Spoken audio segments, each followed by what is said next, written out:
It's the Bob and Tom Show.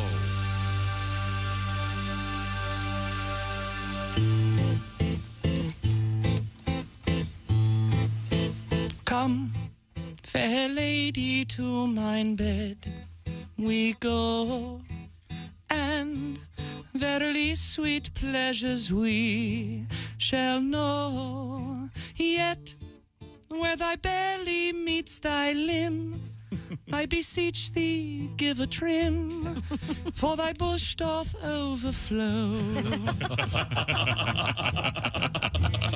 Milady doth have a 70s muff.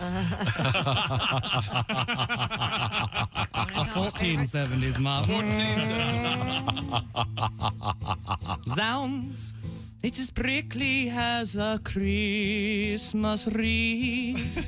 Think it might hide some baby birds beneath. Pray, shave it off to make a coat. There are fur balls down mine throat, short and curlies twixt my teeth. I sayeth not thy is hirsute, but it looketh like thou hast buckwheat in a leglock.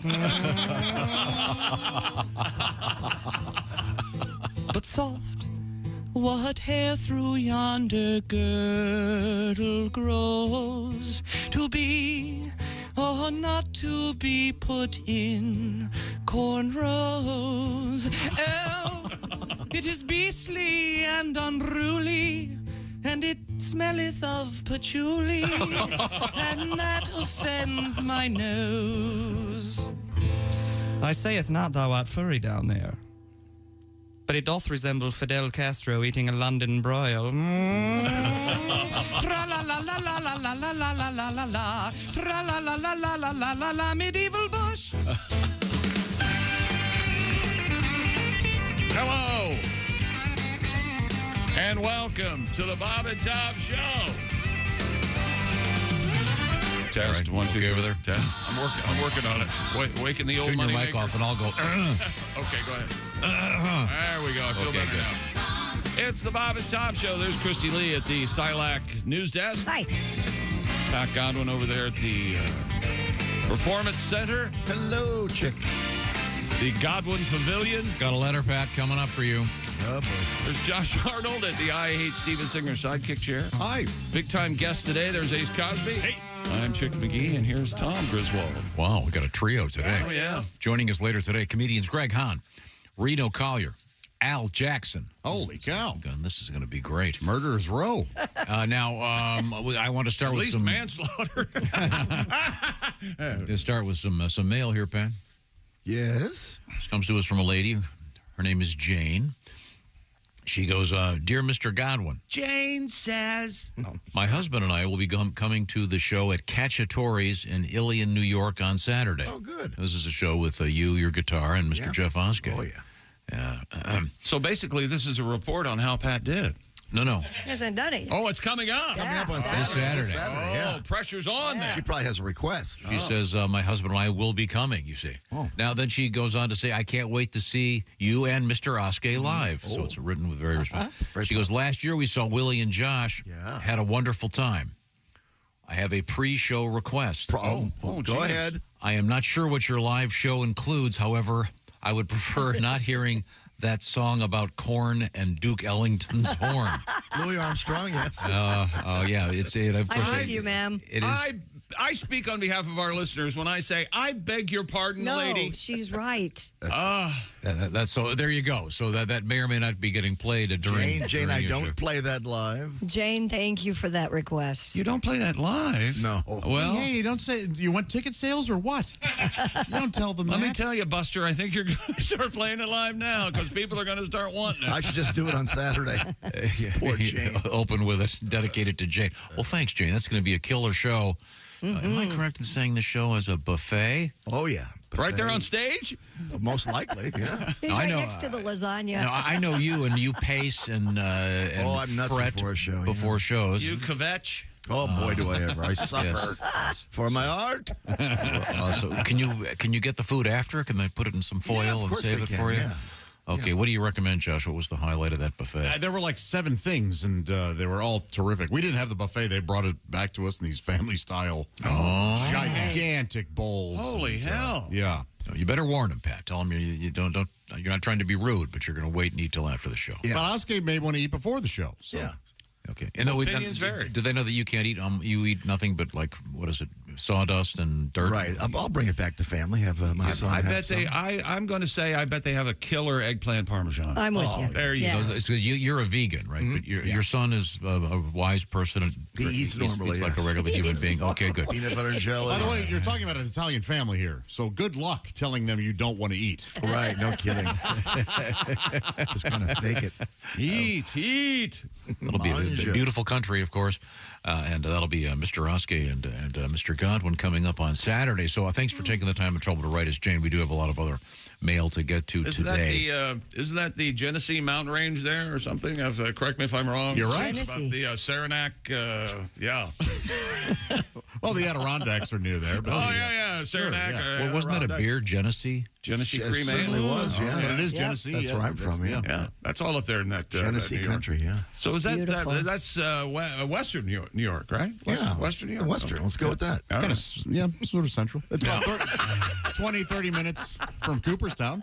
Coopertown. Oh, Or as Pat calls it, Coopertown. Coopertown. You make one mistake. I like Coopertown. What song was that you had Coopertown in? The Gold Thong. The Gold Oh, yeah. I love I'd like that to hear song. that. Yeah.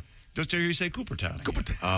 It's a baseball song. Yeah. That's right. He busted a slump. Yeah. It was the Slump Buster. Oh, yeah. Jeter. Needed a fake Jeter, story yeah, for Derek the Tonight Jeter. Show or something. Jeez. Oh, my God. Why are you undercutting that story? I don't think I am. What did I say? You said it was a fake story. Oh, yeah, no. You don't believe it?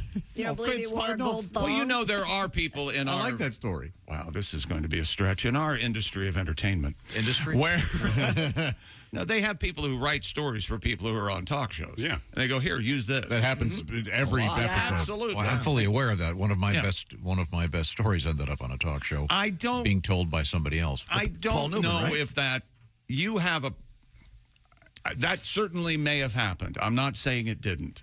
I find it hard to believe, but maybe it did happen. Word for word. I don't know. The guy even said, so the guy asked me, Tom, he misspoke. He misspoke and used your name. Is that right? Never mind. There's No, point in no. Why can't I ever doubt you? It's bad for the show. No, it's not. It isn't. It's just silly. I'm sure Jeter did it. You're the one who told me to not agree with you. Anyway. You're right, Tom. That was an amazing story. I'm not going to tell it now. No, hang on. I've got this. Tom, Nope. please do. Nope. Please, the Paul Newman story, right? No. The car. No. No, it's a story about being stuck in Italy, not speaking Italian, and having a strep throat. Very specific details that showed up on someone's talk show. Rather unusual. That is unusual. I had told the story on the radio. Never mind. Is that when you were going to pick up your sister's cats from Milan? Yeah. Oh, wow. Same trip. The same trip. Yes. Finest cats in the world, Milan. They were beautiful little cats, and I brought them back to the United States, and they lived forever. That's the quality of Milan for you. Oh, yeah. Those were 2 street cats, and I brought them back to the USA. They both made it to, I want to say, 18 and 19. Gosh, that's great. How many people are listening right now have walked past a cat in their lifetime and have wondered, is that cat dead? Is that cat dead right now? Okay, it might be dead. You might go check it. There are a couple times I've checked gravy. Are you dead? The way you are laying. Yeah. They were cute little fellers. Yes. Well, I say we start naming names on this guy, this person, this talk show who stole your story. I say we blow the lid off this thing. No. No, you sure? Nope, I'm positive. You want retribution or not? No, I don't. I'm not going to get into that argument. Now, Pat. Yeah. So you're not going to play the song. No, I don't play And it's not Duke Ellington. It's Louis Armstrong's the home. great Louis Armstrong. Yeah, Duke played keyboards. Right. And was a band leader. No, you didn't believe my story about seeing Duke Ellington. You saw him at the airport, I right? don't. Could have been anybody. No, I never said I did. Yes, you did. Did I? Yes, you did. I did see Duke Oh, Ellington. is this the fairy tale that Yes, you yes, were yes. in an airport and he came in with his coat wasn't entourage. He didn't have his arms in his sleeves. It was I thought over it his was a shoulders. great look. He was the most elegant man I've ever seen. Well, he's a duke. What do you want? And he had an entourage. He was in front. They were following him like the wake of a Chris Craft. But he had a beautiful coat on, but he didn't have his arms in the sleeves. You realize even your similes are pretentious. So- You know that, but go ahead. I strive. I know you do. Was he carrying a horn case or anything? No, he was just walking. He plays keyboard. He was walking through Cleveland Hopkins Airport. It wasn't Louis Armstrong. It's It was Duke. Duke Ellington.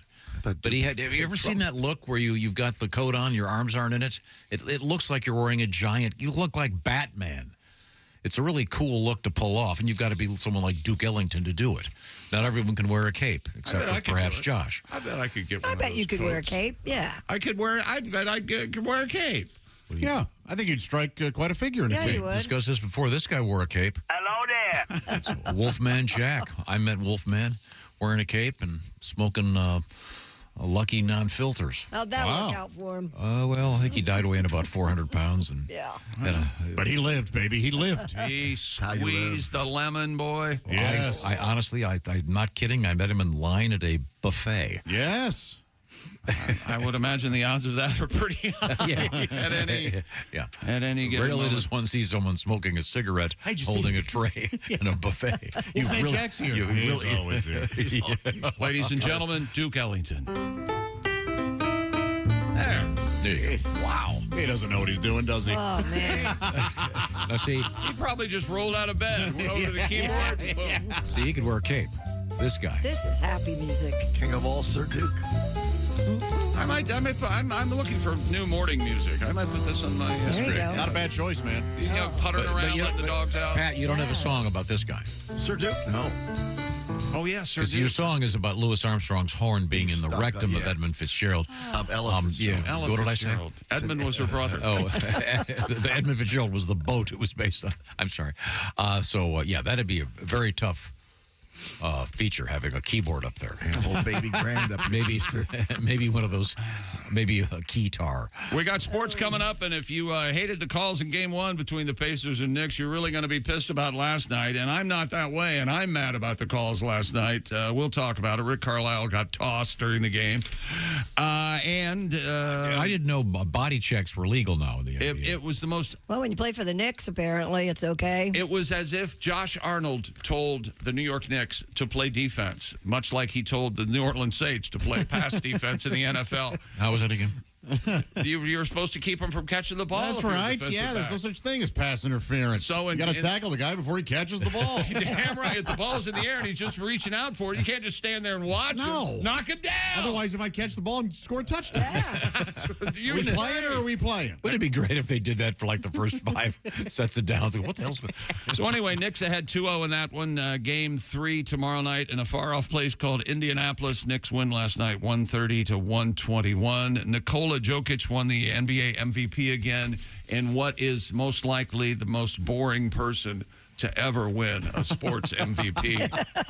Nikola Jokic. Is he the guy that always, I want to go home? Yeah, yes. I just want to go home. Yes. That's Party and Jokic. The Joker's what they call him. Oh, I kind of don't blame him. I don't either. No. got all that money. Yeah, just let me go home. I want to. He's a sulky. Got a he chair likes that horses. he can fit in. like going home where I can sit comfortably. He has a bare-breasted wife at home, Yeah. waiting by the fire. Please let me go home. Oh, these nipples need to be sucked on. I want to. Something needs to be sucked on. That's all I know. I get sucked on at home. Coming up in the news, you see, we have Do I get sucked on for the MVP? I hope so. we have coming up in the prize, news. We right? have a story about an adult breastfeeding. I'm not kidding. An adult breastfeed another adult? Yeah. Yes. Oh, I'm in. I want to see this. Well, I'll tell you all about it. I think I gave the story to Christy. Right now, the Bob and Tom Show is sponsored by BetterHelp. BetterHelp is all about a better way to access therapy. This is such an elegant idea. Therapy, of course, can be extraordinarily useful. We've got all kinds of stresses in our lives. It could be work stress, grief, all kinds of things, relationship stresses. And therapy can be a great help. Get some of that stuff that's bottled up out and start working on yourself. And therapy is can be kind of a pain because you got to drive across town. You got to sit in the lobby wondering why the guy across from you is screaming about Wordle.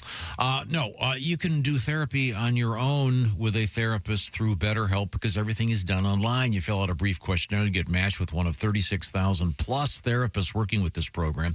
You can switch therapists anytime, no additional charge. And then the therapy's done online, so it's done in the convenience of wherever you want to be that's convenient for you. It's a long sentence, but I'm trying to make it simple. You could do it right here if you want. You could do it in the next room because you're doing it online. And you can do it with the camera on. You can do it with the camera off like a phone call. You can do it texting back and forth. It's about what works for you. So get it off your chest with BetterHelp. Go to BetterHelp.com/BT Show today. The BT Show part will knock 10% off your first month. That's BetterHelp, HELP, BetterHelp.com/BT Show. And the Bob and Tom Show is sponsored by BetterHelp. Coming up, a lot of weird news involving pickles and Dr. Pepper. We have crazy space news. Interesting stuff in the world of sports. Great guests, Greg Hahn, Reno, Collier, Al Jackson, and there's an alligator in the drive-thru. We'll find out. This is the Bob and Tom Show.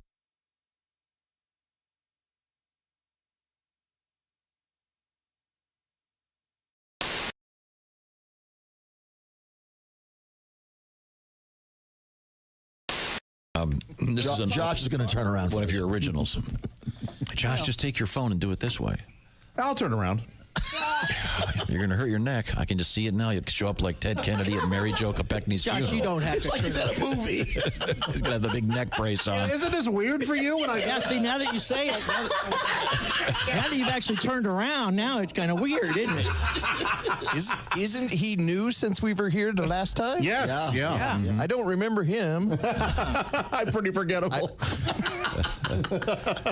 I noticed you wore red so the devil could find you first. I had no idea that's how it worked. Yes, either did I. Okay. What's this tune called? Okay, that seems to be What working. you asked for. Okay, good. What was that? This is a completely original song, and I don't know if you guys have ever heard of Leonard Skinner, but apparently we resemble the guy. So every time we play this, we're like, "Hey, Leonard Skinner," and we're like, "No, we're the Electric Amish." But you guys want to try it? Sure. It goes a little something. Well, Ronnie wore big hats. Okay. He did. I don't know, Ronnie. That reminds me of one of the other times we were here when that little fella with the gun said he was going to sue us because he was wearing a hat on stage long before we were. Sadly, that's a true story. And then he stole a light bulb and left. Oh, boy. Okay. Tell you about that later. Boy, would you look at the time. 3 pigs back to me. Give me 3 pigs, give me 3 pigs, mister, like a piggyback guarantee. Ladies and gentlemen, the Electric Amish. All right. Completely original. Give me 3 pigs. What a classic. That is Oh, yes. And quite a show you got there. Hey guys, my dad has a new album out called Under.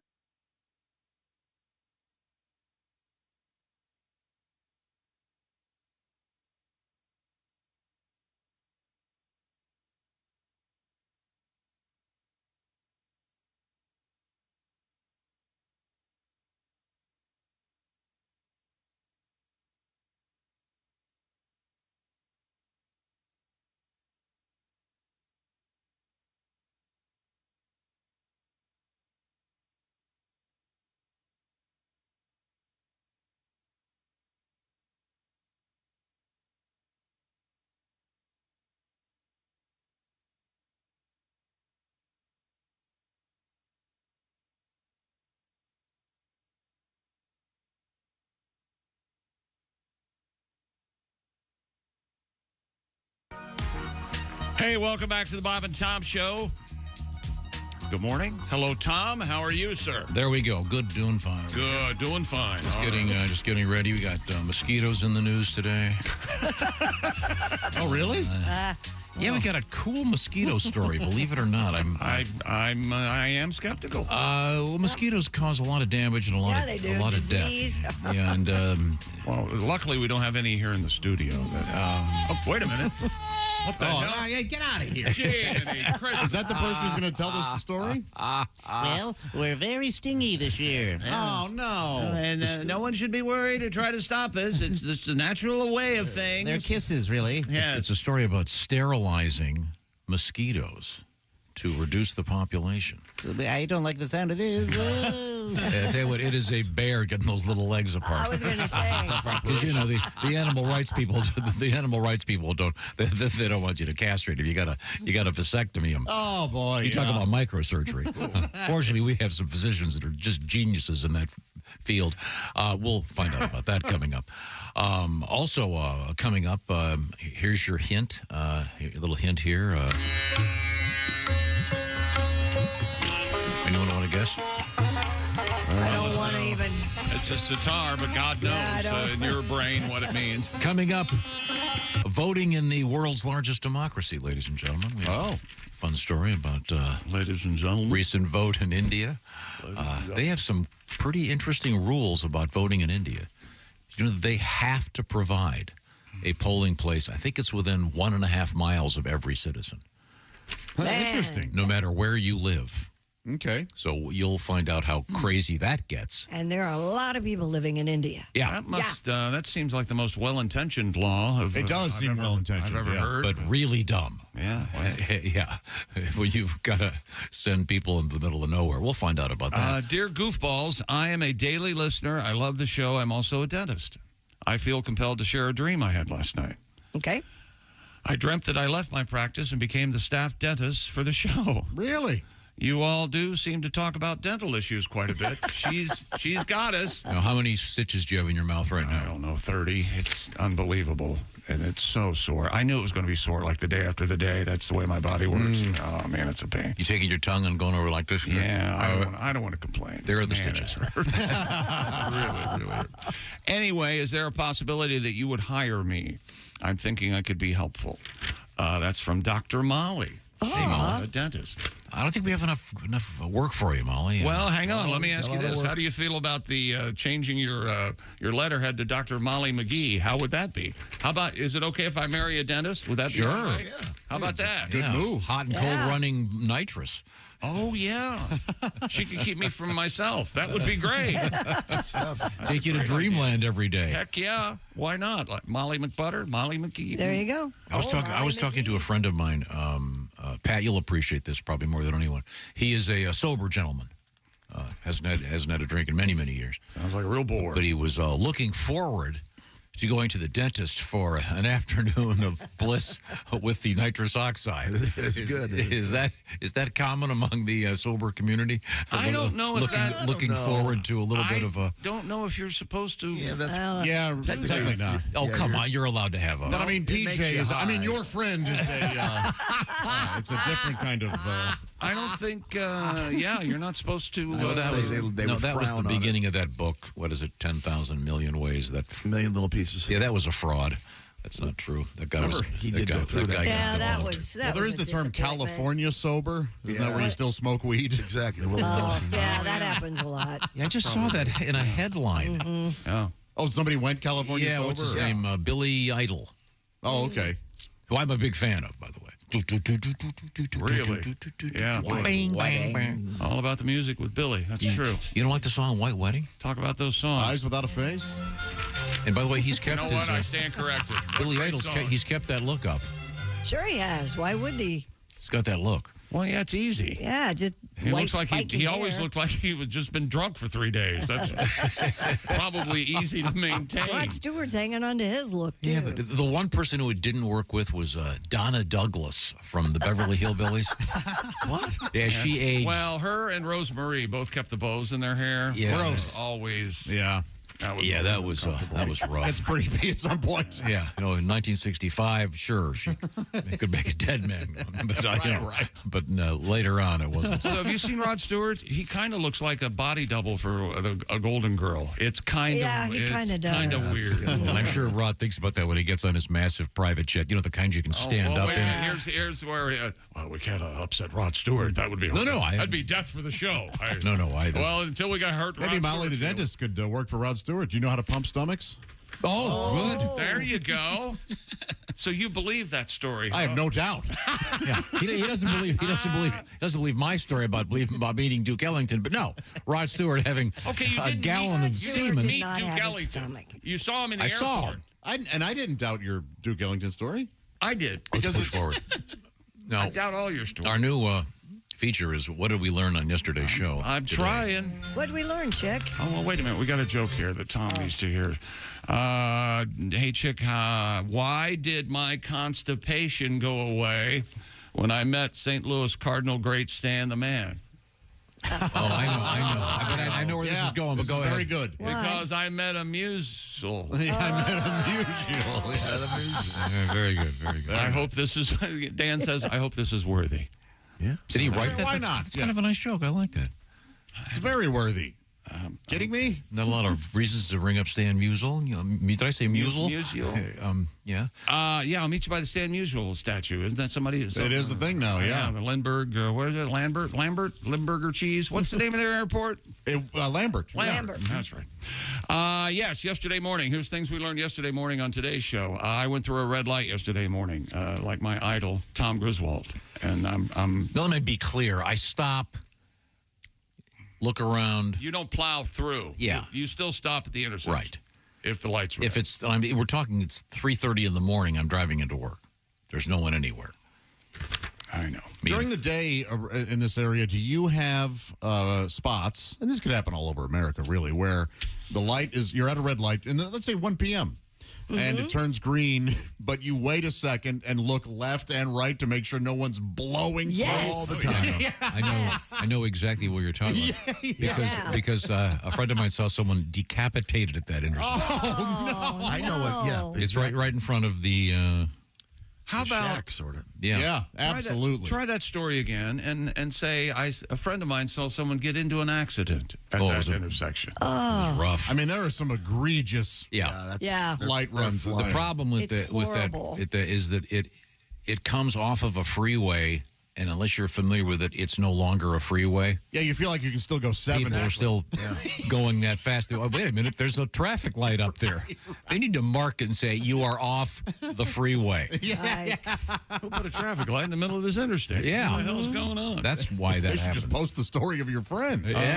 Or just maybe, no, my friend wasn't the one decapitated. No, I know. But she's the one that saw it. Yeah. She used to work right there. Hey, people get their heads cut off here. Stop. Maybe. People are crazy. The driving anymore is out of They're control. on their phones. Everybody's on the phone. It's the speed that people are driving. Yesterday, I had 2 bad encounters, and one guy, I even wrote his license plate number down. I did. In fact, I remembered in my head as we speak. Well, that's I know. slander would be. I'm not going to say it.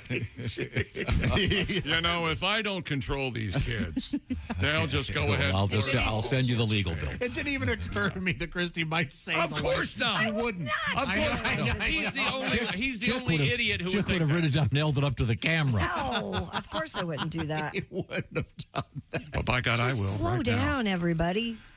Swinging a dead cat, and when the cows come home, we got caught up in idioms, I guess, or whatever you call those things yesterday. We were wondering about them, and one of the ones, where did that one come? The place was so, you couldn't swing a dead cat without hitting something. It's such an odd. Where'd that come from? And then you said there's more than one way to skin a cat is about catfish? That makes that's sense. what we were Yeah, we were back told then. that, Yeah. That does make That- more sense than a makes a lot regular of cat. sense. Because you don't on a regular basis skin cats. No. No. No, but you would certainly I would skin a hope not. catfish. And if you did skin cats, you wouldn't tell anybody that you did that. And we did have the world yourself. record, whatever, Ohio state record for gigantic, ugly catfish catching. Yep, we did. There is more than one way to skin a catfish. 101 pounds. I'll never forget watching my uncle nail one to a tree and grab some pliers. Right and pull through the head. skin right there. Yeah. That was a little loss of innocence for little Lord Arnold. Serious? Yeah, that wholesome sport of taking the boy out fishing can really get dark real quick. Yeah, that's. Although the way those stories go, that one is relatively, relatively happy ending. You know what I'm saying? Sure. Oh yeah, we had a nice fish fry. Yeah. Yeah, get a bucket of lard and a big cast iron. Cornmeal. Throw it in there. Oh boy, man. I did get a tooth extracted and stitches after the show on Tuesday, and I'm I'm being strong, America. It's okay. I'm all right. Don't worry about me. You just enjoy your day. You go ahead. The Olympic torch has arrived in Marseille. Marseille. France. Yeah. For the upcoming Olympics. And Tom, of course, is possessed with, they have the original flame from... They do have the original flame, and if it goes out, they have backup flames that were lit with the original flame so they can reflame that flame. So is it your contention that when they started the Olympics again in 36, that flame that we use now is from that flame? No. In 1936? No, they restart the flame with what is in effect a giant magnifying glass. What? Yeah, big parabolic piece of glass. Yeah, and then they... Who lights the flame? Wile E. Coyote?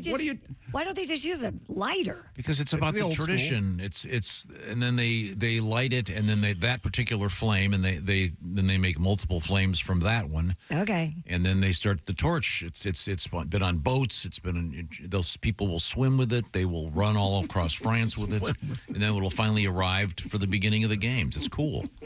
Remember the time they took the arrow and shot it up? Yeah, I remember that. That was cool, but I don't. I think they faked that. I don't think that was real. Oh God! I think when the arrow went up there, that somebody clicked on the switch for the flame. And it's on all 4 years then, waiting for the next Olympics? That's his contention. No. Yeah. No, they relight it. Oh, relight. They relit it, 2 months ago. But they have to have it by the giant magnifying glass that they get from Wile E. Coyote. That's how they right? start. Sure. Right. All right. And then they have Fair backups. enough. Fire. They have like a van with 3 lit things in it. With like they follow it around. 3 guys? How much time did you spend reading about the torch? Are there flamers who carry these torches? They are. They're really flamers, right? It's the flame. And mostly skaters. Oh. James Brown had backup flames, didn't he? Oh, did he really? Okay. Fabulous flames. Yeah. Is the flame for the Summer Olympics the same as the winter? No. What? That's a whole different ballgame. Why isn't it the same? As a matter of fact, they don't speak. If you're in Winter Olympics, First of all, the one let me know what sport. The one in the winter is significantly lower in temperature. It's a whole different flame. It's winter. But okay, You know what they should do? It was a joke. Maybe like put one event from the summer games into the winter games and vice versa every time there's an Olympic. like have the javelin in the winter games or something. Why not? Yeah, bobsled in the summer. Bobsled on wheels. Sure. Maybe in the summer. it'd be like street luge. Expose some people. That'd be scary. That would be horrifying. It's is already horrifying. terrifying. Yeah. It's out there and it's Street luge is terrifying. horrifying. You're on your back going 80 miles an hour. But it's got to be Awful. exhilarating. I saw a guy decapitated over here. Street losing? Oh, Here at man. the Centers. It was unbelievable. It was remarkable. What else happened? I might start wearing a scarf. I looked at that last night. I don't think I'm going to do that. An ascot. No, an like actual a European flowing scarf. Not like an Like a ascot. rock star scarf. Like the guys in L.A. that wear it just in case they get that They need a scarf? rare breeze. Are they hiding hickeys, do you think, a lot of those rock stars? With their scarves? I think they're proud of their hickeys. And at what level can you pull off wearing one of those? A scarf like that? Yeah. You have to be a legend and at least 2 gold records. Yeah, you can't be in a cover band and do that. No. You got to have like a record deal. And Now, what if the lead singer of the cover band, of the band that you're covering, did it? Can you then do it? Because Yeah, you have to. only on stage. Only on stage. Then it's a costume. The Aerosmith cover band, I would let that lead singer wear a scarf like Steven Tyler. That would be fine. Don't you think that'd be fine? not in. You can't go to Walmart wearing your Just scarf. on stage? Yeah. Okay. Yeah. But then if you're Nikki Sixx, you can go to the hardware store in full rock and roll regalia, which he does, by the way. So do you think Elvis impersonators abuse the costume? I mean, they're wearing it all the time, aren't they? Of course they are. They want the attention. Look I at saw me. a guy gassing up his car wearing those those Elvis shades that have the holes in the sides of the, what are those things called? The temples? The temple things. They like to lighten them up. Well, seen before on like a Pontiac or something. Yeah. And the sideburns and the jet black hair, gassing up his car. You just want to go, hey, King, how's it going, baby? I saw the king getting gas. More of what we learned yesterday on Today. We learned a lot. We'll come back with some good vaping news. And we do know that the NBA played last night, and the Knicks win Game 2, 130-121, and now hold a 2-game-to-none lead in the best-of-7 Eastern Conference semifinals. Game 3 Friday night in Indianapolis. MVP, once again, a referee. Interesting. Nikola Jokic. It is time to play a game. What's that? Ladies and gentlemen. All right. It's time to play this brand new game. It's called What Will Chick Pick? Oh, this It's is the great. quiz show in which Mr. Chick McGee is asked a series of questions. It's sponsored by our good friends at Silac. I should do well at this game. The rules are simple, Chick. There's only 2 scenarios. Ready? Okay, right. So you'll pick A or B. A or B. Okay, go. Okay. In retirement, this is scenario A. In retirement, you spend all day realizing that Social Security won't be enough. Okay. Or scenario B, you go to your mailbox once a month and get a check. You had me at go to the mailbox. I'll take B. That is correct, Chick McGee. Or should I say Mailbox McGee? Mailbox McGee. Sounds like an NBA nickname. He's Mailbox He always McGee. makes the delivery. Yeah. I like the sound of that. Well, good. Mailbox McGee. Now, because of Silac, you can have a legacy to pass on to your heirs. You can have the possibility of earning immediate interest. Well, that certainly does sound like many, many great cans, but there has to be some can'ts, correct? You can't outlive your money. Silac, huh? That's right, Silac. S-I-L-A-C. Get all the info at silacins.com/Bob and Tom. Silac Insurance Company. That's Silac, SILACINS.com/Bob and Tom. That's Silac Insurance, okay? SilacInsurance.com/Bob And if Tom. you go on Silac's website, there's a really cool video of me playing with a mailbox. If you'd like to see that, oh yes, it's really something. Okay, you owe it to yourself to take the day and go watch that. Go postal with Chick. We have lots of interesting things coming up today, including Greg Hahn, one of my favorite human beings, Reno Collier, Al Jackson. What a great show! This is the Bob and Tom Show. Thanks for listening to the.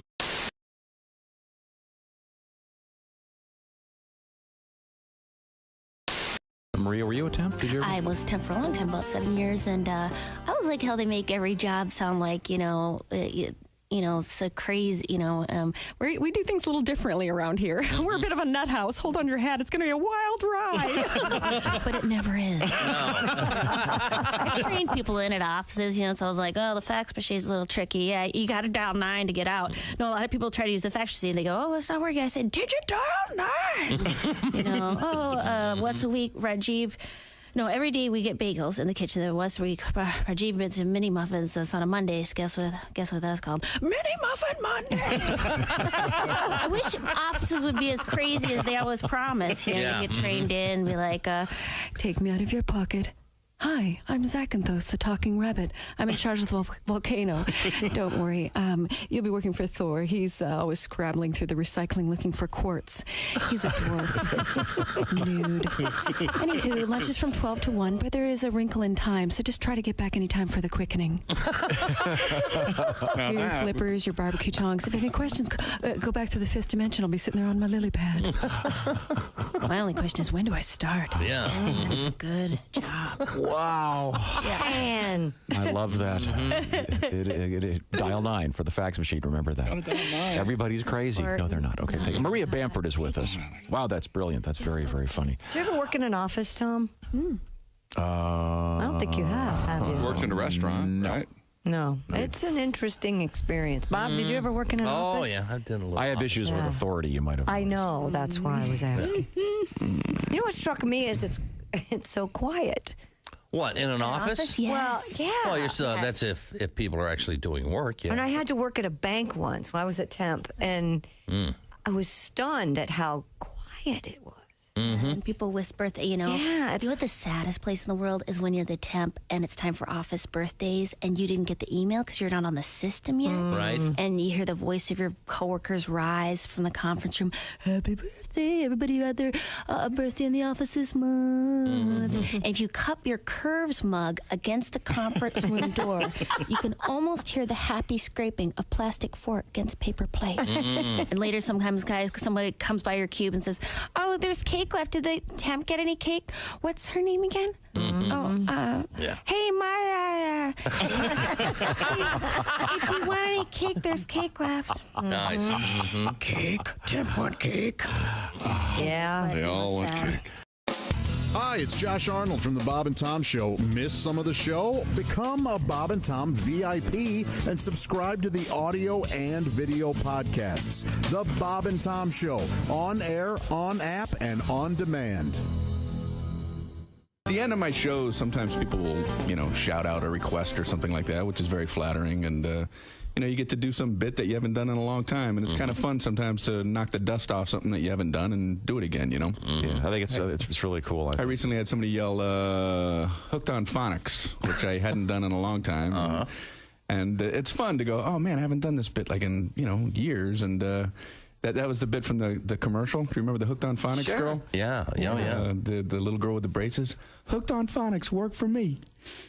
Yeah. And I always wondered, what if she applied what she learned and she couldn't get the commercial right, Hooked on Phonics, work it for me.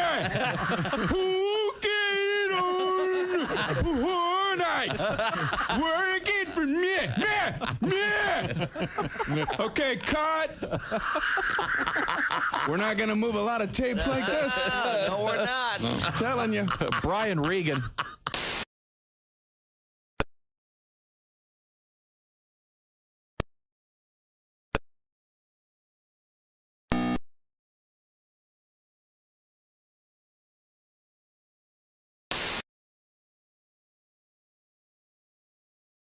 Bob and Tom 24/7. You're listening to Bob and Tom Radio. 24/7. 24/7. 24/7.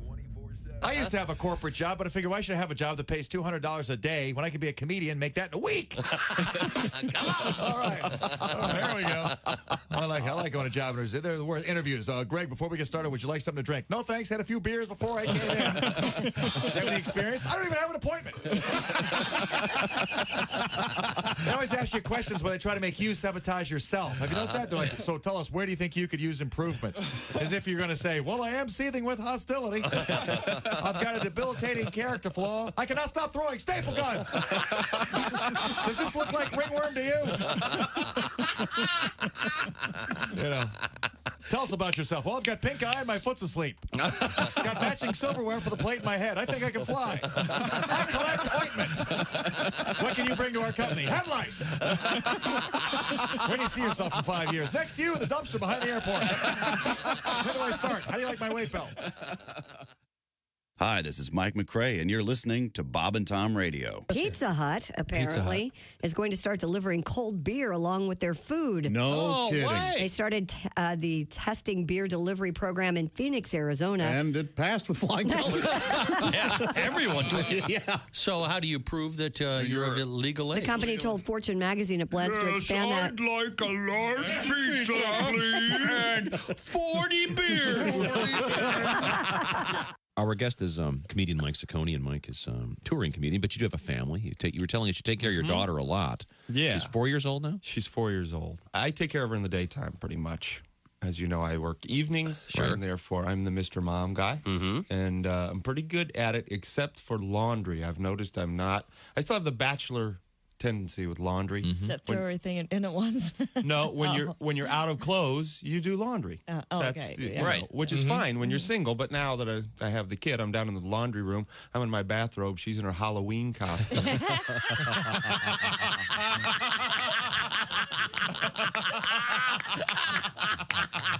Doesn't really work that way. Thousands of people in their cars going, I've been there. Yeah. Thousands of guys going, yeah. Yeah. Okay. I look like Hugh Hefner with Casper. Good morning, sunshine. Bob and Tom Radio. You can do that on the house. Welcome back to the Bob and Tom Show. It's unbelievable. Celebratory. Nope. That's too long. Hi, Tom. How are you? We're in the middle of things we learned yesterday. I'm enjoying it very much. Tom will never go on a darkness retreat. He's made that official. Yeah, he did. That's where you go and sit in a room for 36 hours or so and have food delivered through a slot in the doors. Yeah, when I'm dead, the first 36 hours, I'll do that.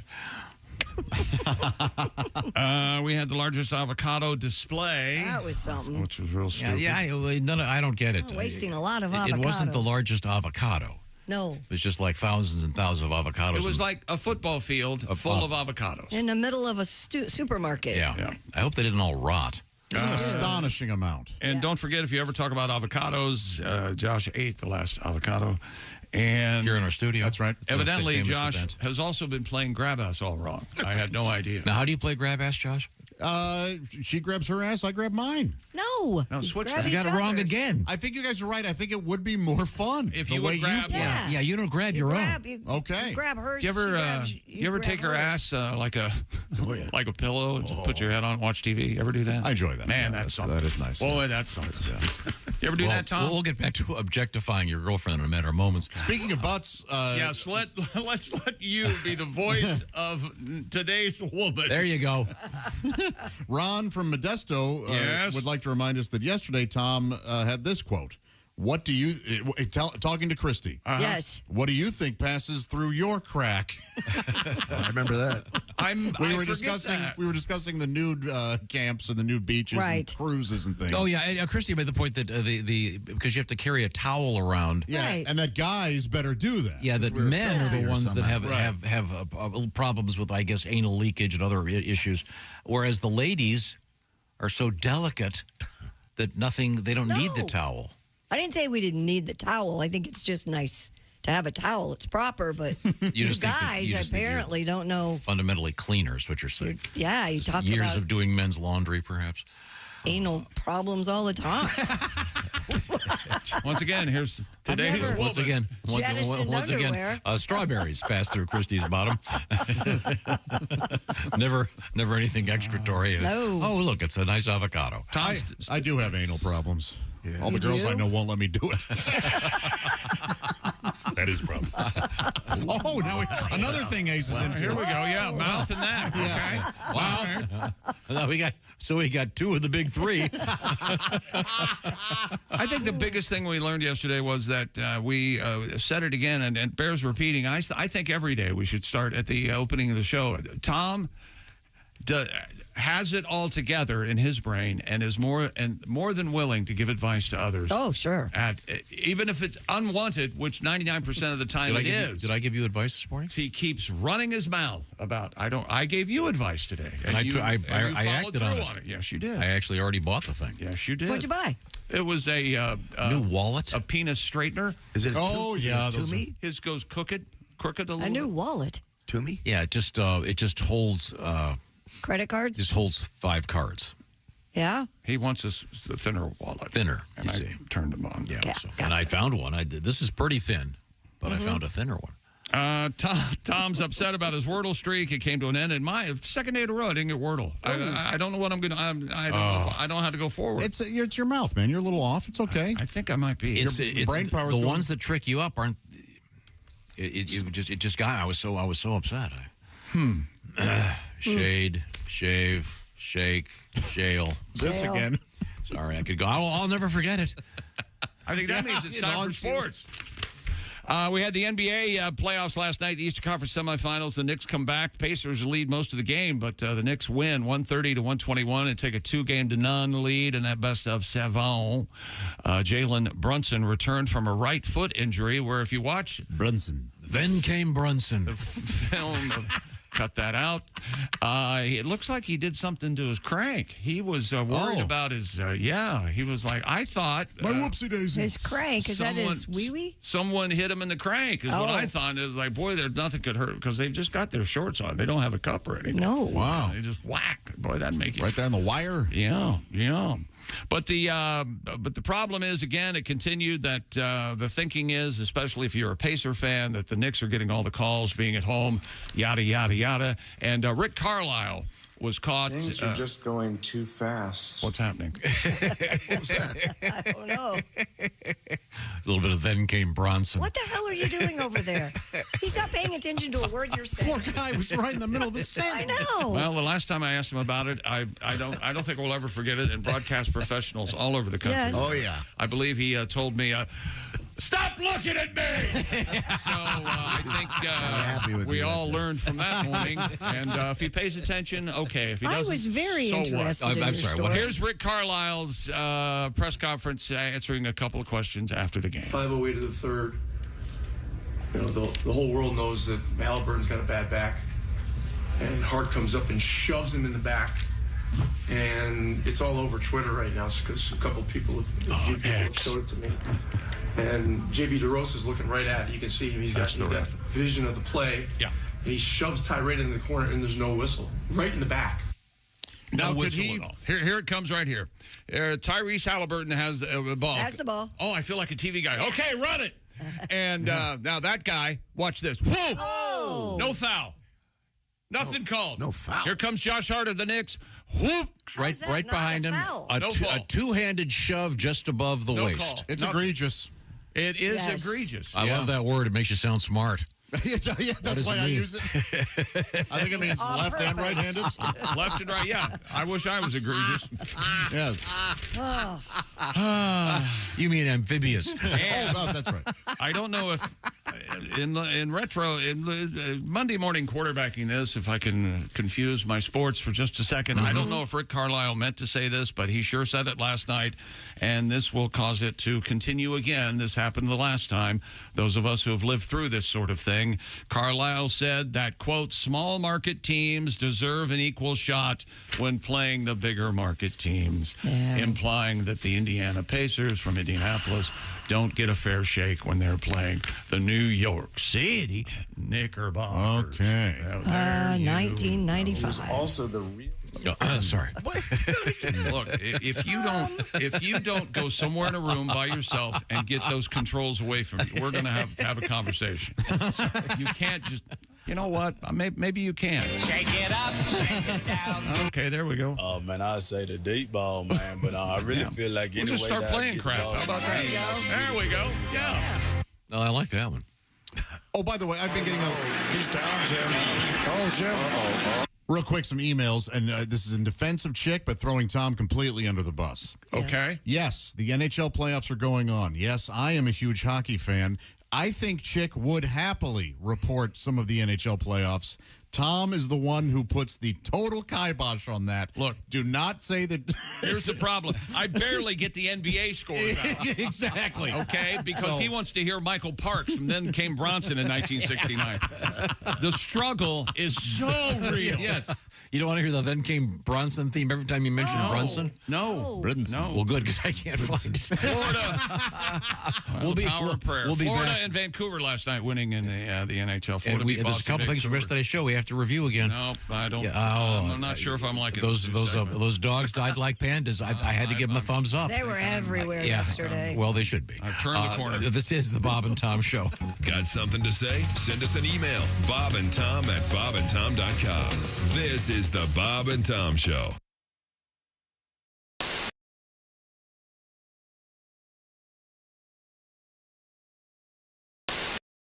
This woman is listening to the Bob and Tom Morning Show on Q95. That's disgusting. Why, nothing could be worse than that.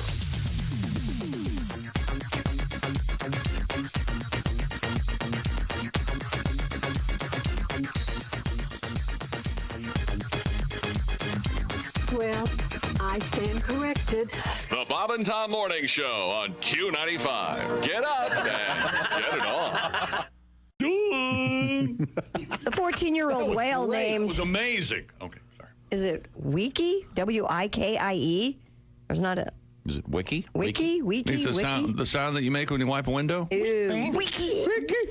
No, that was terrible. I don't know what. According to the story, Wiki can say hello, 1, 2, aha, bye-bye, and even the name of her trainer, Amy.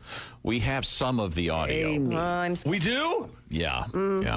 Well, now that it's been suggested what they're saying, I mean, that's what we're going to hear. This was on the news. I saw this morning on the TV. Oh, really? Yeah. Well, you must do very well. You have a TV. And mine has audio now. Oh, boy. Here we go. This is the whale talking. You be the judge. Here, Hello? Hello? Hello. Oh, God. Hello. Chick. Oh, come on. Yeah, Chick has his hand up, yes. I'm leaving the country. This is this is creepy. That's plainly hello. I've had it. So you are definitely. Yeah, that's amazing. I mean, I think it's really making a good effort. Yeah. It's not great. But what do you want from a whale? It's like a parrot. It's a parrot whale. It's a whale. What the hell? Apparently, this is better than the sounds they've ever been able to get out of a monkey or a ape. I did hear that. Yeah. Wow. I guess, and it's I think it has something to do with the structure of wherever the voice box and throats, the shape of the throat. Gotcha. So, this is a whale. Wow. A killer whale. Now it's this. Am I right, Dean? This whale's in France. Yes. It's in France. I said that. So there's a slight accent. Well, it should be bonjour then instead of hello. Shouldn't it be bonjour? Yeah. Maybe the U.S. is a bigger market for whale talk. Here it is again. Hello. Hello. If you didn't know what was supposed to be hello, I don't think you'd be going, oh, hey, that whale just said hello. Yeah, I don't think. No, you wouldn't. Yeah, but it's. And I don't think he knows when you walk up to say hello. I mean, maybe it does. He's just mimicking what the trainer says. But I mean, think about a parrot. Have you ever been around some of these birds? It's amazing. Yeah, this is pretty primitive. Hello. Hello. Jeez, get an exorcist. Oh, that last one sounds like a wet fart. Yeah, it's disgusting. Oh, God. Okay, this is more of it. Okay, here we go. This is supposed to be a killer whale talking. Here we go. 1, 2. Wait a second. I can't take it. No. Come on. No. Are you making us sit through this? No. This is science, Christy. Okay, No, it's not this all is pretty. ridiculous. That ain't 1, 2. I'll tell you that. It might be 2. Yeah, we may have had 2. Let it breathe for a second. Oh, okay. There's more. Here we go. 1, 2. There's no way that's 1, 2. Hey, I am just playing this French scientist. It sounds like the whale farts and then gags because of his own fart. Here we go. There's more. Here we go. 1, 2. These are nothing. 1, 2.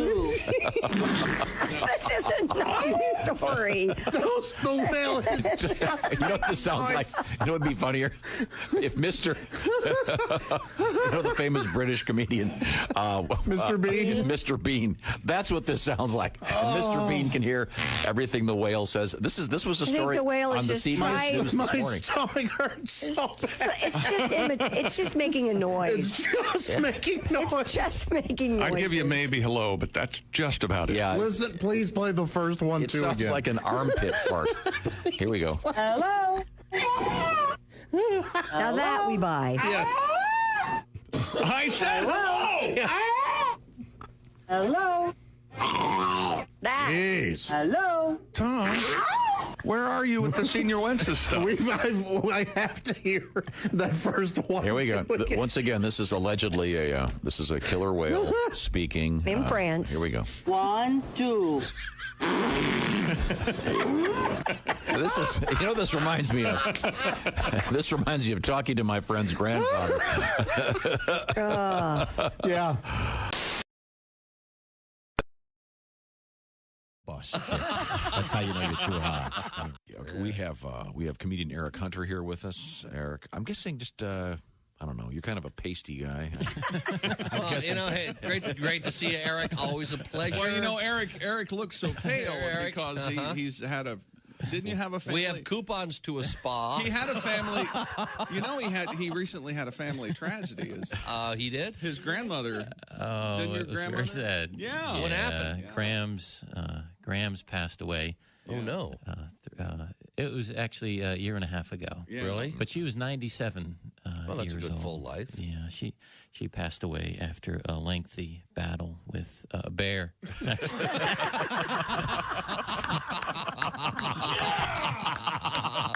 Damn her luck.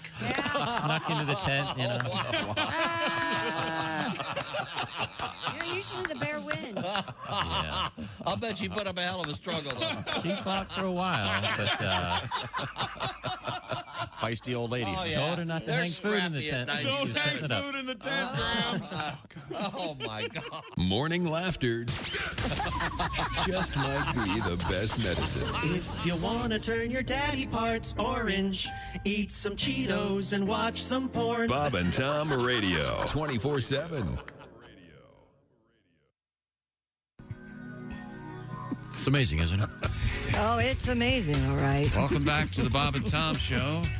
He's on one today. Good luck, everybody. There's Christy Lee at the Silac News Desk. Hi, chick. Hi there. There's Pat Godwin in the performance room. Hello. There's Josh Arnold. Hi there. He's over there at the I Hate Steven Singer sidekick chair. There's Ace Cosby. Howdy. I'm Chick McGee. Here's Tom with our Bob and Tom legend of a guest. Oh, that's right. And I think we're going to treat him to a song from Mr. Godwin in a few minutes because we do have a request coming up, Pat. In the studio, he is the American comedy legend, comedian Greg Hahn. Hey, thanks for having me back. Okay, all right, okay. Greggy. Hey, everybody, stay serious out there at work. You got to be serious. Got to look serious. Oh, yeah. Don't goof off. I'm the guy that pioneered the one-man layoff. You can't have a clip-on tie that squirts. You got to be serious, you know what I mean? You got to look like you're a high-level problem solver, like you're in the weeds. You can't be caught in your office working on walking the dog with your yo-yo. These are tips. Come on, I'm doing my sense of humor routine. It's always a pleasure to see you, Greg Hahn. United States Marine Corps veteran. Look, we don't have all day. Too slow. Get back. Okay, thank you. Good? Thank you very much. We are reviewing what we know about the world of sports and various problems. Yes, in the world where of were we? Let me take a look here. From the world of the LPGA, Nelly Corda will try to become the first woman to win 6 consecutive LPGA Tour starts. Wow. When play begins in the 72-hole Cognizant Founders Cup in Clifton, New Jersey. That's impressive. Later today, on Upper Montclair Country Club. Of course, you remember Nancy Lopez, right? She won 5 in a row, and Annika Storenstam back in 04-05 won 5 in a row. And Nelly has won 5 and going for 6 today. Okay. So that's truly something. But there's a 5-timers club out there. Oh, there is. Maybe she'll get a jacket, and she should at least get a T-shirt, right? I would hope so. For 6 in a row. Pantsuit. Pantsuit. Once Nice again, handsome speaking pants. for today's woman, God, Tom Griswold. The Oklahoma City Thunder, listen to me and pay attention. I'm listening. Please, dear God. The Thunder. The Olympic City. Do they ever play the Lightning? The Oklahoma. You're not helping. The Oklahoma City Thunder, the only thing standing between Arizona sports bettor Wayne Shelton. Get a pen out and ask, and keep track how many questions he asked. Okay. Okay. Wayne Shelton and $1,700,000. He placed a $100 parlay bet more than a year ago that is just 11 wins away of making him a millionaire. Here's what happened. Sheldon, according to reports, is the owner of a real estate appraisal business in Phoenix, single, father of 1. He doesn't really gamble, but last year he went to DraftKings, and they offered him a high-limit 50% boost on May 1st, whatever that means. But he decided to do this parlay to win the Texas Rangers to win the World Series, check. The Kansas City Chiefs to win the Super Bowl, check-a-rooney. And the Oklahoma City Thunder to win the NBA championship. Wow. And that could very well easily come true. Man. Provided the Minnesota Timberwolves, I think, will have something to say about it. Anyway, if that all happens, he wins on a $100 bet $1,700,000. I hope he does. Hell That's of a return. So cool. There you go. Wow. However, he can cash out now if he would like. Oh. He can also go online and sell his tickets. Oh. DraftKings has already offered Shelton a payout of $75,000. Take it. I would not. I Of wouldn't. course not. No. Take it. What a puss. That's $75,000 on a $100 bet. That's and now tasty. He I would started go for to that. shop it around. His highest bid online so far is $228,000. Now you got to really Take think. that. Now you really have to think about Yeah. it. However, of course, if the Oklahoma City Thunder advance, they're playing the Dallas Mavericks, and it looks like they will to the Western Conference Finals. Then the farther they get, the higher the number goes. So So now he's also been $330,000. And if they go into the finals, he's been offered $720,000. You absolutely take that. You take that for sure. Yeah. Hahn, what would you do? Well, I'm on my plan. I'm going to get married, divorced, end up in a corner apartment overlooking the PetSmart. That's what I'm doing. So you've got your own thing. Okay. It's like you looked inside my head. Would you sell your parlay ticket right now for $75,000? Tom would let it go for. Oh, yeah. That's really. I mean, it's not a stupid move. Bird in the hand. We need to keep track of this and decide what. Minnesota's going to be tough. Minnesota is going to be tough, but Oklahoma City's tough too. We will see what we. So what was he offered if they get to the next round? The next round. Well, right now. DraftKings offered him $75,000. Somebody online has offered him $228,000. But if they go to the next round to play Minnesota in the Western Conference Finals, then he'll be offered $330,000. If they get to the finals, he feels like it'll be $720,000. Wow. Before they get to the finals. Okay. But he's got a guaranteed $228,000. Pretty much. Get that. Yeah, if he wants. If he wants $228,000 right now, he can take it. Yeah, get that. I would take that. Yeah, but who's going to give you? Why would anyone want to risk $700,000 to win? 1.7? Yeah, that seems like a really bad bet. What are you saying now? You would take the 700 instead of the 1.7? But if who's the person paying the for the ticket? Yeah, if you're going to pay $700,000 plus only to win 1.2, whatever the numbers were, that seems like a really bad bet. That's what it says. It's a riskier one for sure. That's true. Pays off though, man. That's a house. That $1.7 million? Well, I make a house, yeah, sure. $300,000. You might be able to buy the building the PetSmart's in, overlooking the parking lot. Hahn wants, then you rent it to Hahn. You're in good shape. I sure would take a look at it. I can tell you that. Yeah, but did I mention that Mr. Greg Hahn, who may be the most handsome of all comedians? Well, that's ridiculous, but I appreciate it, sir. Thank you. He's going to be. I got this haircut on layaway. And I wasn't going to say anything, but it is a. It's kind of a Superman black. I put in a little turn back the clock. Wait a minute. What hair are you looking at? Is that Superman It's not black? at all. Josh's shirt is black. Yes. My T-shirt is black. No, but a Superman black is kind of a blown in the wind, sort of Elvis light. Ladies and gentlemen, if you're listening or seeing us on YouTube, Tom's colorblind. It's not. He's being silly. When it comes to my friends, I'm colorblind. Straightforward witness protection 23. What's the problem? It's very nice. What's the problem? Mr. Hahn, I was trying to plug his gig. He's going to be starting tonight. It's a new shade of fake. At Hilarities in Cleveland. Oh. Are you going to be there all weekend? Yeah, going nuts. It's great. Yeah, Pickwick and Frolic. All right, and then Pickwick and Frolic. May 16, 17, and 18, it's the Caravan in Louisville. Back to the Ville, keeping it weird. And I believe you're working with a friend of the show. That's right, the great Willie. Willie G will be there with you. I can't wait. Oh, look out. You guys are right. Look out, Louisville. Willie will tell you all the great places to eat. That kid's getting hard to follow. Willie might have found out about this guy. $100 bet could win 1.7. He likes the parlays. Yeah. Now, we had a bunch of people that have been emailing us thanking us for the tips on the Kentucky Derby via Mark Klein, comedian from Louisville. He gave us he made some very nice recommendations, and people cashed out. Thank you, Mark. Now, are you a gambling man? I don't gamble too much. Not so much. A little blackjack. Is that right? Where do you like to sit at the blackjack? Hit me! Do you like to be right next to the shoe? Do you like to, or do you want to be 19? Keep hitting me. 27. Hit me! So you got just like screaming. You got a system. Have you been thrown out for yelling hit me? Take the $700. What is this? A free rum and coke? How do you guys stay in business? You guys know the jokes. Do you have a favorite seat at the blackjack table? Yeah. Where? I want to sit right next to the shoe. Like so the far right of the but I'm a weirdo. I will not cut the deck. So if there's no woman at the blackjack table, because the dealer will typically go to whatever.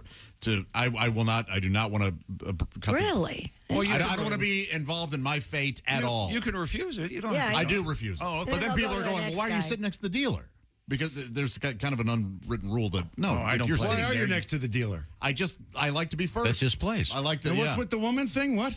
They usually start with the woman at the table. Yeah, it's kind of a polite courtesy. Yeah, let have her do it. Yeah. Now, do you introduce her as a prostitute, or do you just let them figure it out on their own? I call her by her name, Trixie Deluxe. Yeah, why don't you sit next to her?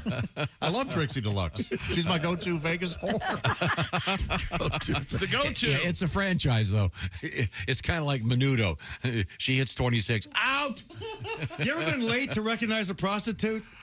You know what I mean? One time. Yes. This girl really likes me. Yes. Listen, I knew this shirt looked good. I'm doing great. And it happened in Vegas, and I was at one of the worst casinos, like, one of the penny slot dollar blackjack places at a bar, and I was just drinking.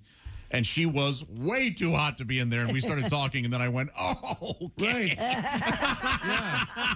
Then how do you get out of the conversation? Do you? She flat out asked me, like, "Hey, okay. and I just said, "Oh, no, you know what? I appreciate it. I'm not interested." Gotcha. So she moved on. She was very nice. Mine started flirting with another guy. Broke my heart.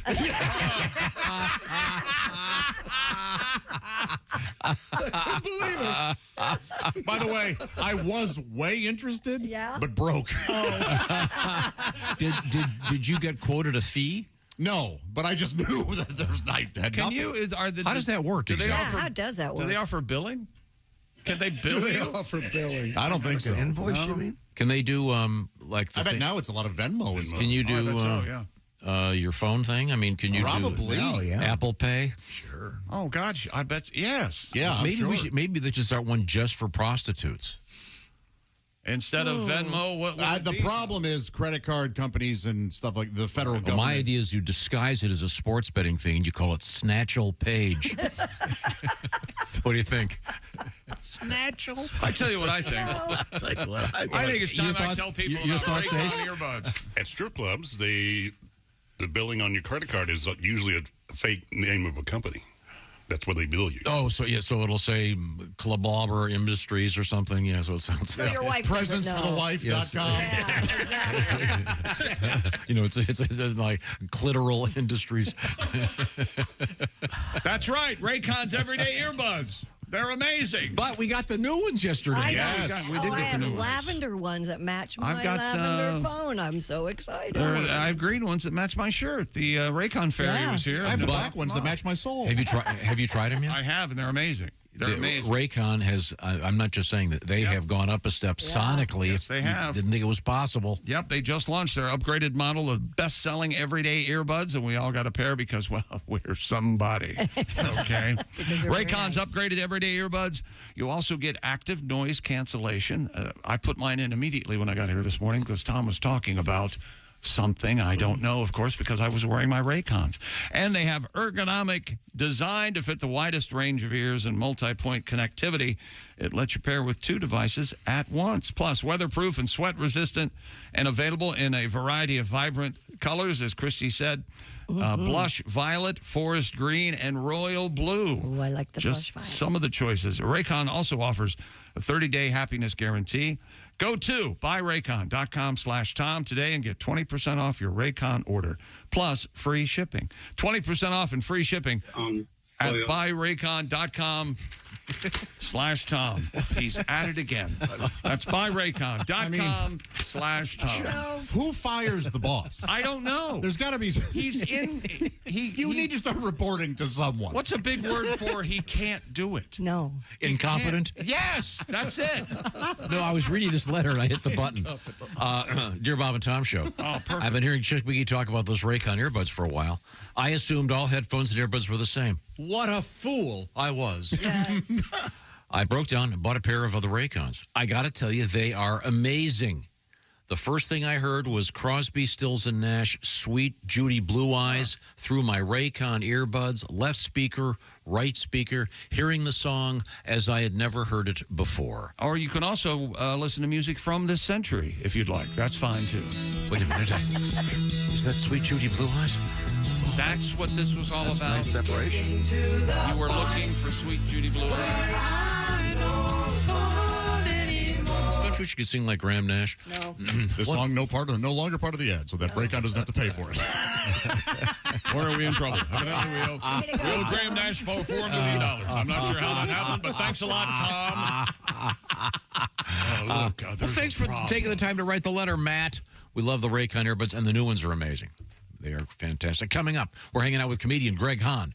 He's been relocated to the apartment above PetSmart, is it? That's the penthouse, baby. I'm in the Pompano penthouse. Okay, that's very nice. Coming up, comedian Reno Collier, comedian Al Jackson. This is the Bob and Tom Show. Hi, this is Mike Birbiglia, and you're listening to Bob and Tom Radio.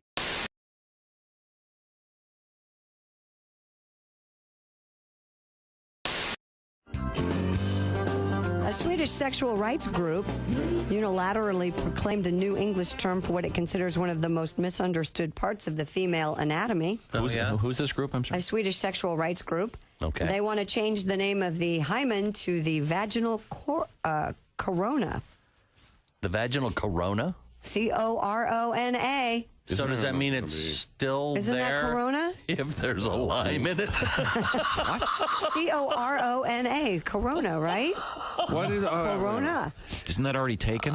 Vaginal corona? No, isn't corona already used in anatomy? Well, not vaginal corona. Not vaginally. You can add the names. But vaginal corona. Who was upset about the word hymen? The group hoped the new term would displace the traditional Swedish word for hymen, which is too long and too weird for me to pronounce, which translates literally as virginity membrane and led to misconceptions about female sexuality. You pronounce that the Phenortner. The Phenortner? The Phenortner. Actually, I think it's the plug-in vagin. The Phenortner. The plug-in vagin. The plug-in vagin. Come on. Go with the See corona? why I sat on this story for 2 hours? Come I on was a little now. worried about Hyman's classic, like Yankees. You're not going to get rid of that. But it was... So this is just the Swedish. They don't want to change the English term. They just want to go. This is just for the Swedish language. So I see. The Swedish. The Swedish are changing. Because of the guilt associated with... So it would be if as it if... breaks before you actually have sex. So yeah, in case you... What's the loose translation? Corona has burst. Yeah. Oh, really? And What do you mean, the how loose could that? So I'm confused. So And what's that the could new always what's the happen new accidentally. Swedish word? Vaginal corona. But that's English. I don't know what the Swedish word is. They're the ones changing it. I know, but it's hard to pronounce, I guess. Durkin. Don't the Swedes with Tiger, don't they have enough trouble right now? No, Shouldn't they just be quiet about stuff for a little while? Yeah, but it's sex over there. It is, isn't it? Well, yeah. They are way ahead of us sexually. I can't argue with that. Well, I can't wait to see the commercials. Yeah. If you get the Corona, they got the one right now where the limes are being... They're playing... the finger flip football? Finger flip football with limes. Oh, yeah. Yeah. You They can also have the imagine other if all one of a where sudden there's a there's hymen involved in that. The guy's skipping rocks, and then he skips his phone. Do you see the one where the woman and the man are sitting there in the lounge chairs looking out at the ocean, and the girl walks by, and the guy spends a little bit too much time looking at her? Yeah. And she squirts squeezes him. the line. He waits way too long to react. He jumps late. It's because they're acting. Yeah, that's a bad job. And, He should've the actor It's just a bad job. used to having things squirted in his face. Yeah, that's true. And the last thing that actor's interested in is a woman walking by in a bikini.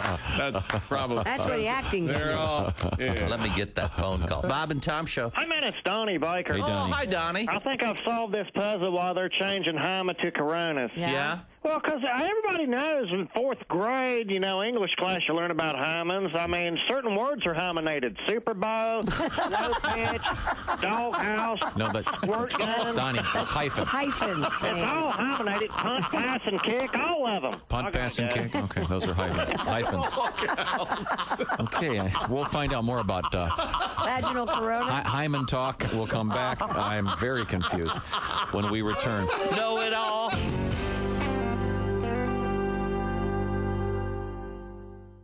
Hi, this is Chick McGee from the Bob and Tom Show. Miss some of the show? Become a Bob and Tom VIP and subscribe to the audio and video podcast. The Bob and Tom Show, on air, on app, and on demand. By the way, how is Aunt Carol? How's she doing? Y'all coming over for dinner? Are the stars out tonight?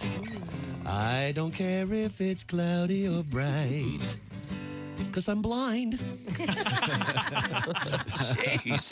I was flying from South Bend to here. I was on a plane this big. It was like a pack of gum with 8 people in it. What happened was we took off from the South Bend Airport Hair Care and Tire Center there. I don't know if you've ever been there. We got halfway here. We had to go back. It's like a 12-minute flight. We had to go back. We had engine trouble. We lost some oil pressure in one of the engines, and they told us about it over the speaker system of the plane, right, which was stupid because they could have just went, hey, we lost some oil They pressure. just turn around and yelled at you. The guy sitting next to me is losing his mind. He goes, hey man, if one of these engines fails, how far will the other one take us? And I was like, all the way to the scene of the crash. I got one of those.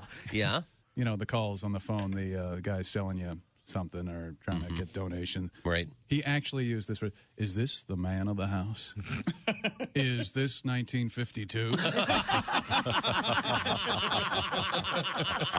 Yes, it is the man of the house. I'm lounging on the divan with a highball. Why do you insist on calling during Edward R. Murrow?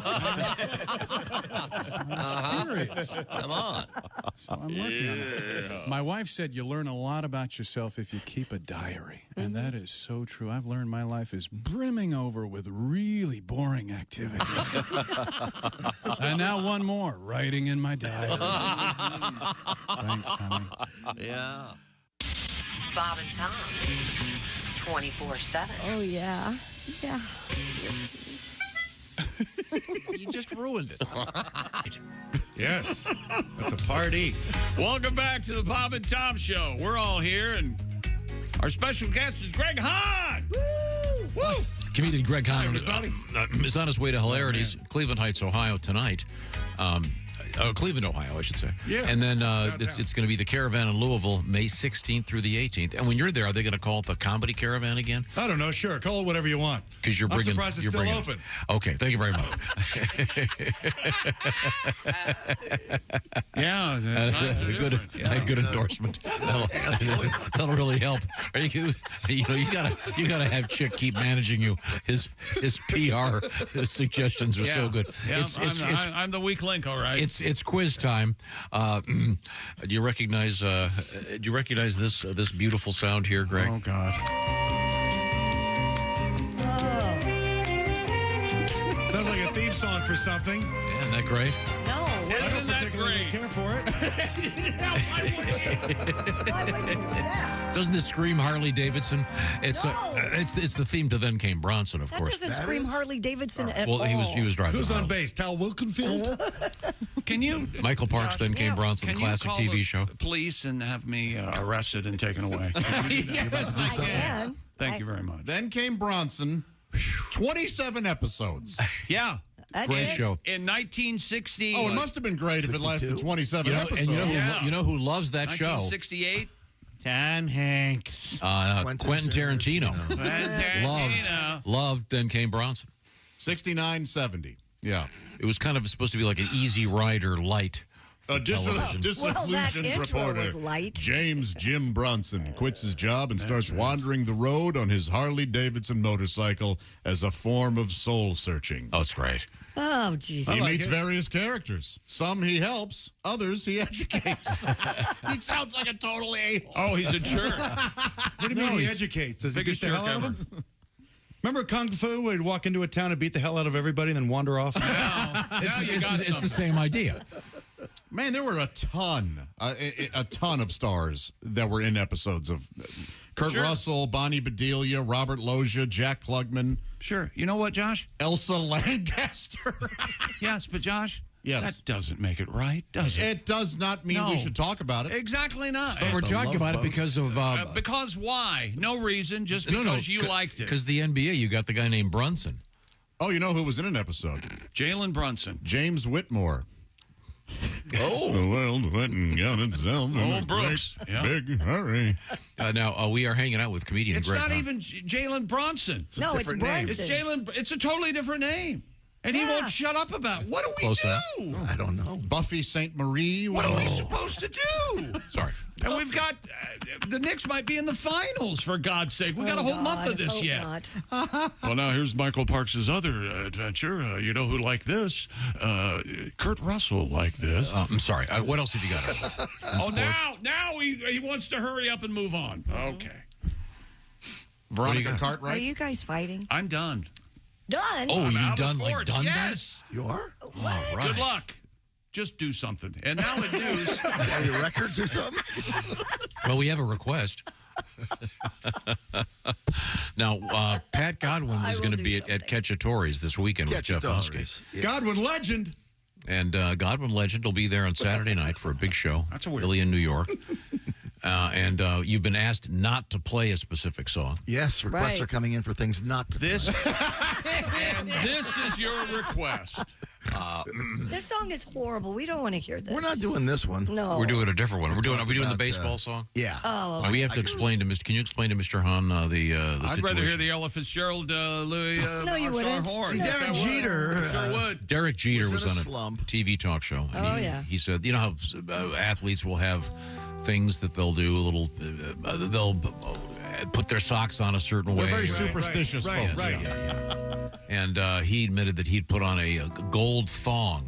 What? Yes, Yeah. underneath his uniform, he put on a gold thong to get out of the slump, and they double-checked it, and in the date in question, he, in fact, finally got the slump was over, and he had got up to the bat, up to the plate, rather, hit a home run. It was amazing. all right. So it was a so-called slump buster, and Pat has delivered this original song, completely original, sing-along. At the very end, yes. Are you okay? I must focus. What? I must focus. I heard it too, Chris. You got the chord? Yeah. Just a I slump. don't want any part of being focused, okay? Just a slump busting gold thong got Jeter out of a losing streak. Oh yeah. Little share there. It's wrapped around his buttocks, stuck in his crack. It's hard for Jeets to take a leak. You know it was. Oh yeah. His teammate swears that it works. It'll get him out of that rut.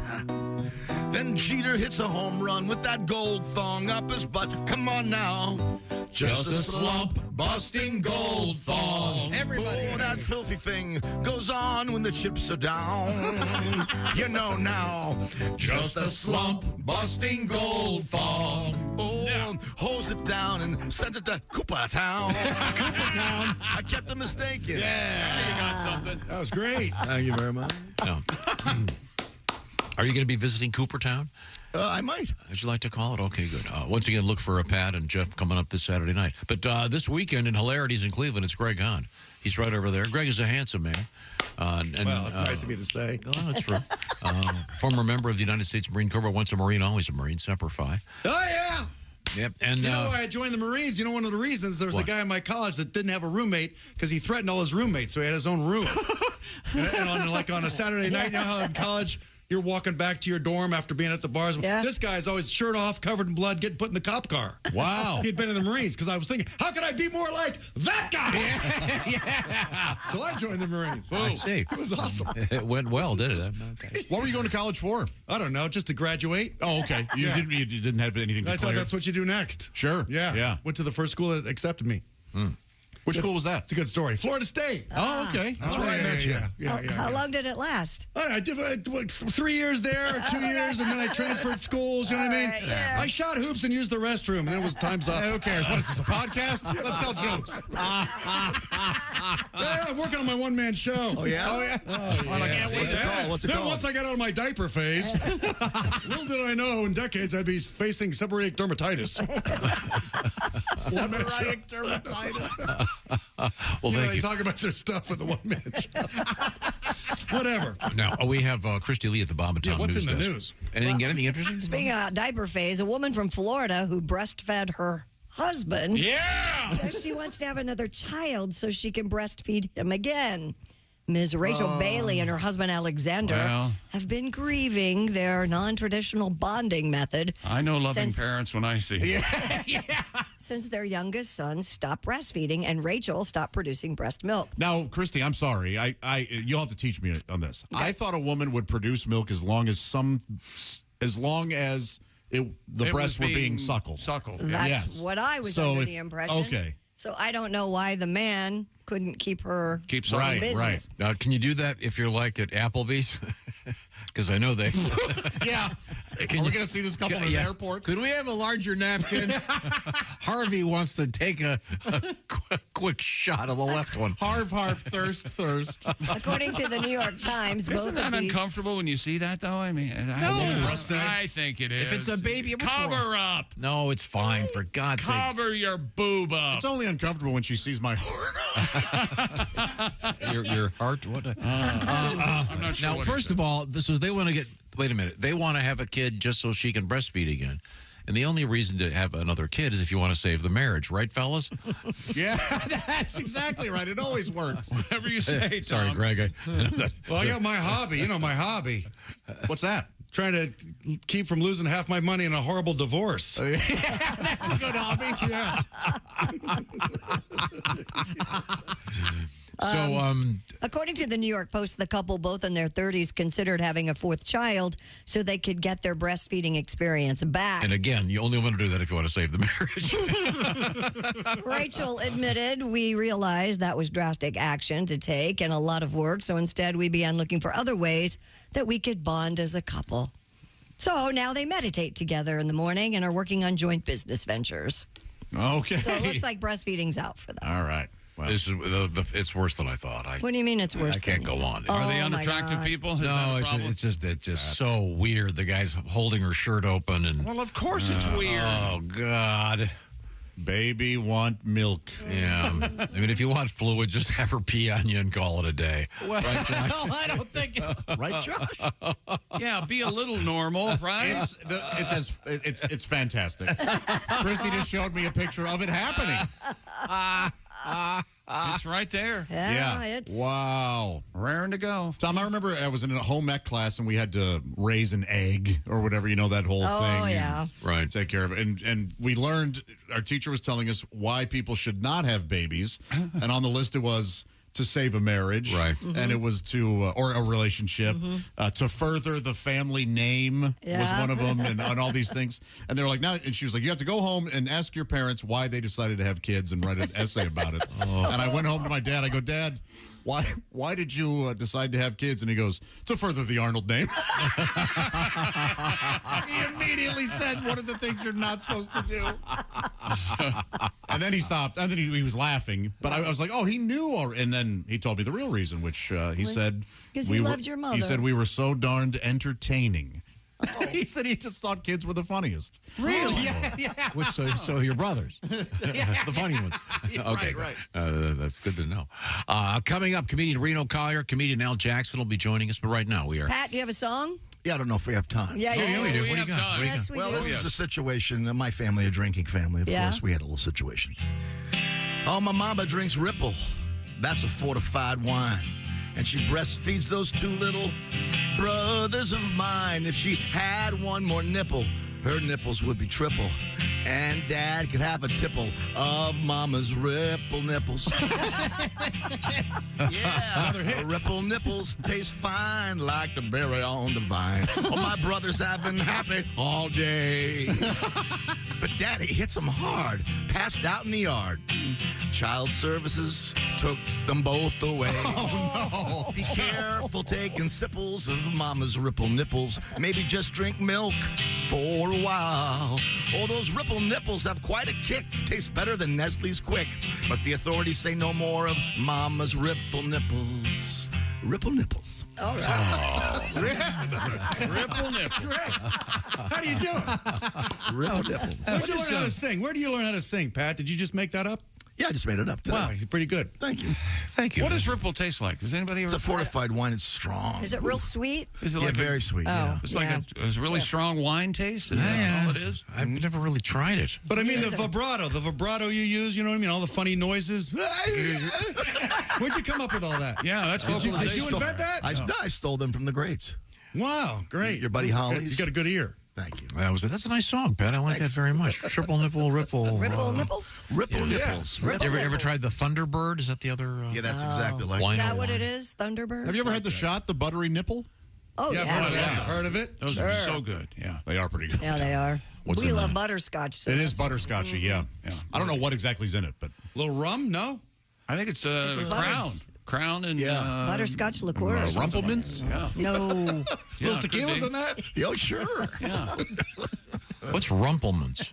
Oh, yeah. What is that? It's licorice style. No, Rumpelmans is mint. It's like a peppermint.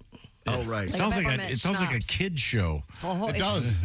Hey, Saturday morning, it's the Rumpelmans. Wah, wah, wah. I mean, he's got her boobs out.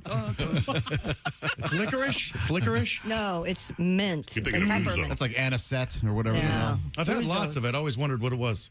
What's your booze of choice? They're all good. They all taste good to me. I mean, you don't have a favorite? I don't have a problem. Someone buys They're you a just shot. all What is delicious. Greg doesn't drink. He every now and then will have a glass of crazy. But other than that, he does not drink. You like beer, Greg? Yeah, beer's good. That new kangaroo beer. How do you feel about that? Very bitter, too many hops. Come on, try to do some jokes in here. That's right. So, glad somebody did. Yes. Hey, we had a story yesterday I wanted to run by you. Well, we'll come back with that. Okay, I'll be thinking about it. Do you ever have a Swiss Army knife? Yeah. Swiss Army's coming out with a new Swiss Army knife. No knife. No knife. What? Well, you just did the story. Just called Swiss Army. Yeah. It's going to be the first one without a knife. Just has a tiny neutral flag. Hasn't hurt anybody. Funny one. Yeah, like when they have a rumble and Riff and Bernardo whip out their army. Well, I guess I'm going to have to corkscrew them. Russ Tamblin again. Why no knife? We going to cover that? Yeah, we'll cover that. All right. We have a lot more to cover, too, coming up on the show today, so don't go anywhere. We have mosquitoes in the news. We have women screaming in the woods. We have an alligator to drive through. That's right. It's all happening. This is the Bob and Tom Show. Thanks for listening to the Bob and Tom Show this morning.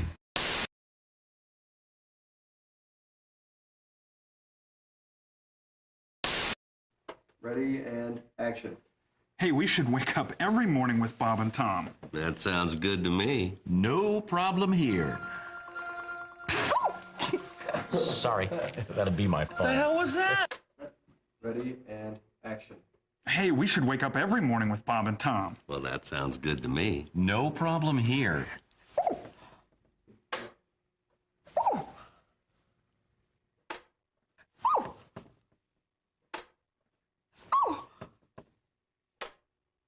How's it going? Morning. Hey, hold on there, kid. I'm Bob. And I'm Tom. From the Bob and Tom Show. We thought we'd barge in. God. There's a new one. Hey, kid, hold on there. I'm Bob. And I'm Tom. From the Bob and Tom Show. We do a morning radio show here in town. Here's the deal. We thought we'd break into your house. Consarn it. Shoot. Darn it. Honey, I'm home. Oh, great. Fish again.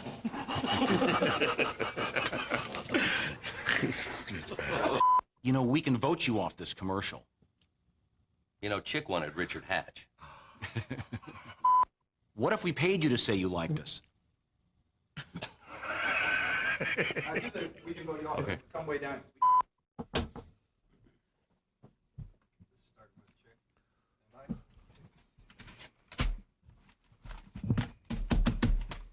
And now the news. Oh. You do sports. And now the sports.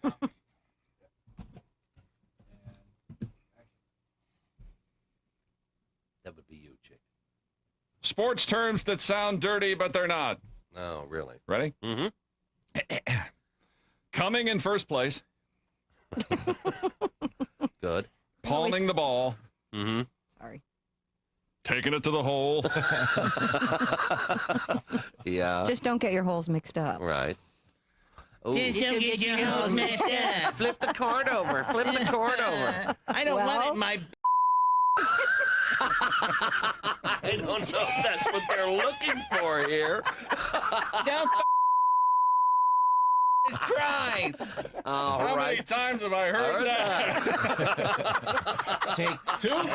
A London homeowner who discovered three men trying to rob his house had no difficulty in describing one of the suspects.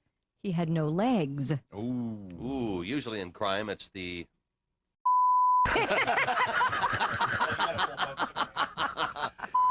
Usually in crime, it's the police that are stumped, not the criminals.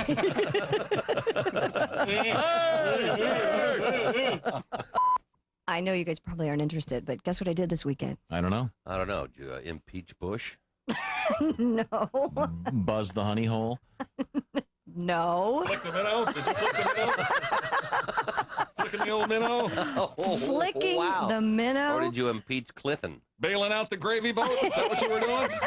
Finger the fountain? Sounds like a wonderful time, but no, I didn't do any of those things. Sorry. What a boring weekend. Yeah, Move on. yes. Bounce the bearded clam? Did you attend the clam twiddling jamboree? That's it. That's what I did. Get to that or not? I double dribbled. Tom did. I just took his only line.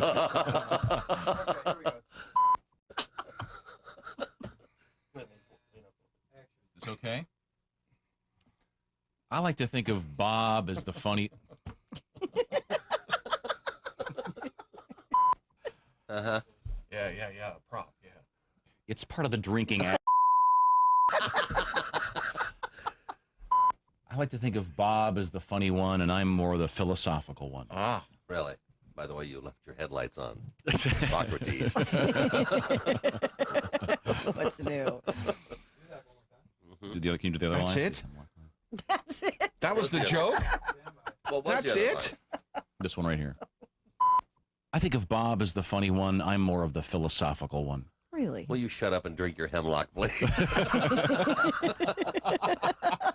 I told you to be too hip for you. Hemlock, you know. Hemlock. Socrates. What is it? Poison. Why does it start with H? What, hemlock? Headlights? What's next? Hemorrhoid. Hemorrhoid?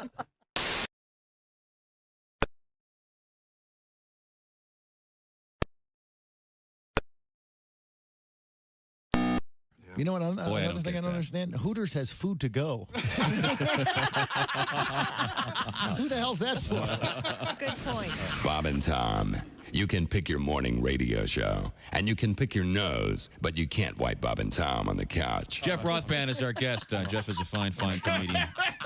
I actually had to do that once. What? Be a pallbearer, and that, Oh, my that's God. heavy. Yes, that's a it's heavy job. Yeah, I actually had to go to a funeral, and I was asked to be a pallbearer, and I always a pallbearer. Never the corpse. I have a sexual fantasy associated with the earthquake. Go. All right, woke chick up. In my fantasy, I'm making love to this woman. Yeah. And then all of a sudden, she feels the earth move beneath her. Ah, yes. And then she rolls over on top of me and shields me from debris. Safety first, everybody. Safety first. All right, Bob and Tom Show. My family and I took a vacation when I was about middle school age up around on Lake Michigan, and we were driving up the coastline looking for a hotel, and we typically stayed at the little motels off the side of the road. Mm-hmm. We saw one that was the Bud Lake Motel, so we pulled in, checked into the room, and unloaded our luggage. My dad and I went in the trunk and got out our fishing poles and our tackle box and looked behind the place, and there was just a construction site. So we went up to the desk and asked the guy where the lake was, and he kind of looked stunned at us. And I said, "What lake?" And I said, "Well, Bud Lake." And he goes, "No, that's my name, Bud Lake."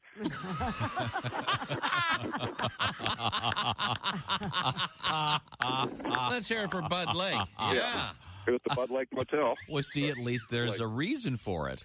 Exactly, but Much better story than any fish you'd have caught. I'll tell you that. Yeah, probably so. There you go. Wow, that's a great. I wonder I wonder if how Bud's doing. I wonder if it's still up. You don't say we didn't warn you.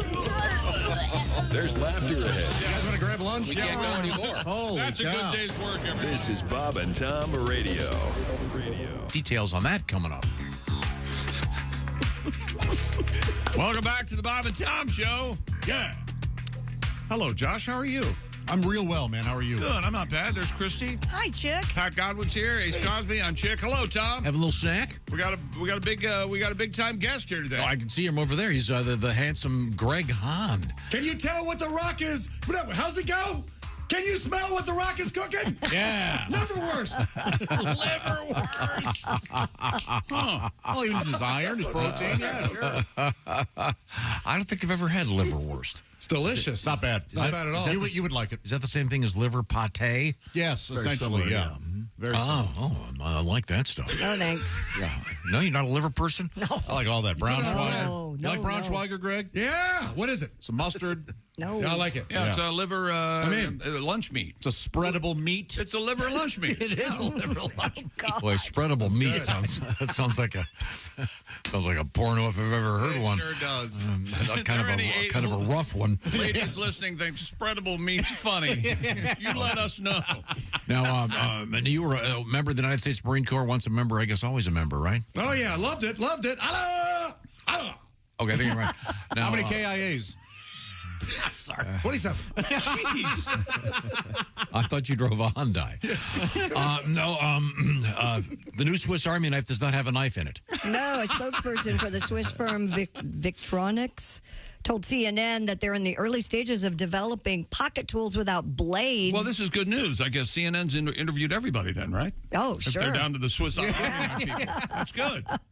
The move comes after their company's CEO, Carl Elsener Jr., told Swiss media outlet Blick he's going very... Via Blick! Yes, he's growing very concerned over increasingly stringent regulations on knives in many markets. People can't just carry a knife around, so now he'll have a tool that will be specific for, like, golf or cycling or you're out need. there at the golf course and... You break one of your clubs, so you've got a putt with your Swiss Army knife. I don't think that's what he whip that out. You need the blade. I know. You need the blade. Yeah. Even in golf. Well, you're not going to be able to have one. Got to stab your partner. My brother John has declared himself a knife guy. Oh, has he? He seriously made an announcement to my brothers and I. Yeah? He goes, hey, just so you know, I'm a knife guy now. We went, what? And he pulled out a tiny Swiss Army knife in his pocket. He goes, I'm carrying it around everywhere. He goes, it's about time I became knife guy. All right. Funny. So that weekend when we needed a knife guy, and he was so proud to help with whatever needed. So that makes him a knife guy, just a little Swiss Army knife? That's knife guy needs to have a knife. You know, the old this is a knife thing. You forget yourself, madam. He's knife guy. Okay. What do you do with it? What do you do? Open his beer? Cut some fishing line. And Something you could have done very easily. With a proper knife. Okay. Scissors are in the drawer. Cuts the fish, right? Oh, yeah, John does cut the fish. Yeah, he's the most sensitive of all of us. It's kind of sad. He's out there just carving them up. Not with a Swiss Army knife. No, he uses his bare hands. Scales it with his teeth. Eats the head. It's real. Yeah. And we don't even eat the Wow. He just doesn't throw Just rip it apart and throw it in the water? Well, now, once again, Christy Lee's at the news desk. What's happening? What have we missed? Firefighters in Florida had to remove an alligator in a drive-thru at Starbucks. Poor just want an espresso. Just wanted a pink drink. And a scone. What's the problem? Responded to the Starbucks and safely relocated the gator to a nearby pond. The department had this warning. Here's my problem with this. Why a nearby pond? Why not a distant pond? So he does. He removed the 40-foot alligator from the elementary school parking lot and relocated him 40 feet away in the pond he just crawled out of. Move him. Right. Put him in the woods, the forest, whatever. Firefighters in Florida had this warning. Remember, folks, even on your morning coffee run, always expect the unexpected. Okay. Yeah, a grande or venti gator is not on the menu. Gators everywhere. Did you see how they caught it? No. The firefighters, they just rescued a cat from a tree and they dangled him in front of the Wow. Hey. Come on, Gator. Come on. Small sacrifice for That's just smart multitasking. That's what that is. Gators love tree cat. Oh, yeah. In Los Angeles, officials are launching an attack on aggressive female mosquitoes using sterile males. Los Angeles authorities have launched a pilot program that will release tens of thousands of irradiated lab-raised mosquitoes. Wait a minute. Irradiated what? Irradiated lab-raised mosquitoes. Oh. Hoping that they will mate with females and render the resulting eggs worthless. This is a great idea. Our love is forbidden. Yeah. Yes. Male mosquitoes, by the way, did you know this? Do not bite. I've heard that. Yeah. So But they will pose no suck. risk to humans. Only the bitches. Are the males the big ones? Oh, I don't know. But You know, the real big Right. looking- Don't you have a friend who's a mosquito expert? No, I don't. There's an opening? Would you like to fill that? No, God, no. I don't know I'm anything particularly about susceptible to mosquito bites. So am I. Yeah. Very bad. Is it because we're so sweet? Maybe. We have nice This blood. is a good idea, though. I like this. I do too. It's a good idea. I think Are it's mosquitoes? It's going to be worthless.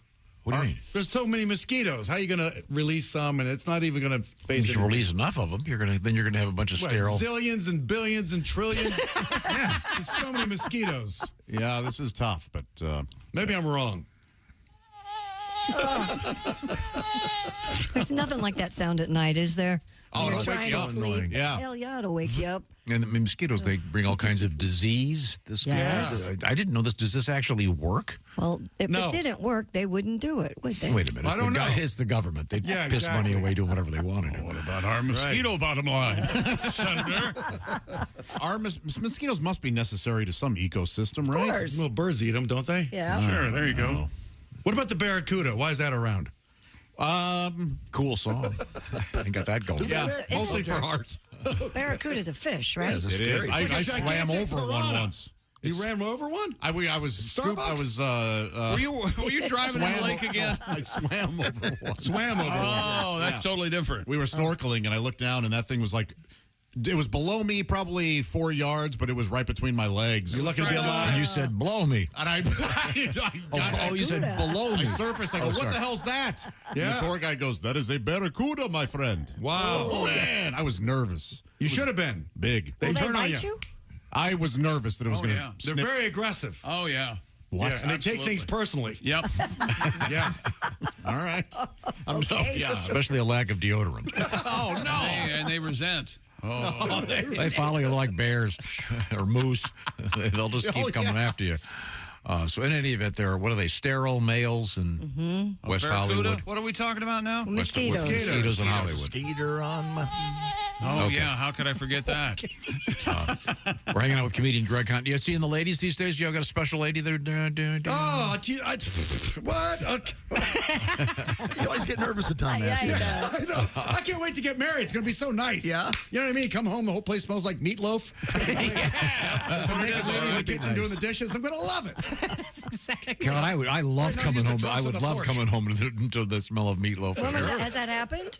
Sure. Okay, Oh yeah, yeah, but I just see? that's we were talking about the other day about Yeah. this. The number one. This Greg, you'll like this. You got a beautiful new penthouse apartment overlooking the Intercoastal, ocean, all that stuff. Oh, I thought you were overlooking a PetSmart. The point is, my favorite thing about Greg is he never remembers his own callbacks.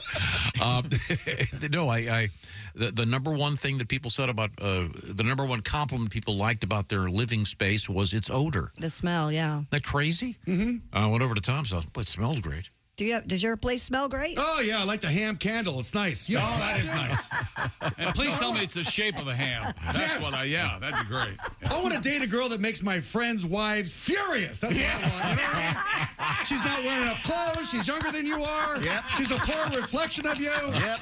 And then I want to show up with her again at the next event. She's wearing even less. Yeah. That's my goal. Isolate that, please. I really enjoyed that. Thank you very much. Comedian Greg Hahn is with us. Mr. Hahn will be at Hilarities in Cleveland, a great club, starting tonight. And then next weekend, it's the Caravan in Louisville with Willie G. Caravan is a great spot. Lots of great comedians, and they're going to put the comedy in front of the word caravan again when Greg's there, right? Oh, yeah. It'll be the comedy caravan again because he brings it. He brings it. Yeah. He's going to bring it when we come back. Hanging out with Greg Hahn, Reno, Collier, Al Jackson. This is the Bob and Tom Show. Hey, thanks for listening to the Bob and Tom Show this morning. Get a look at today's show on our YouTube channel.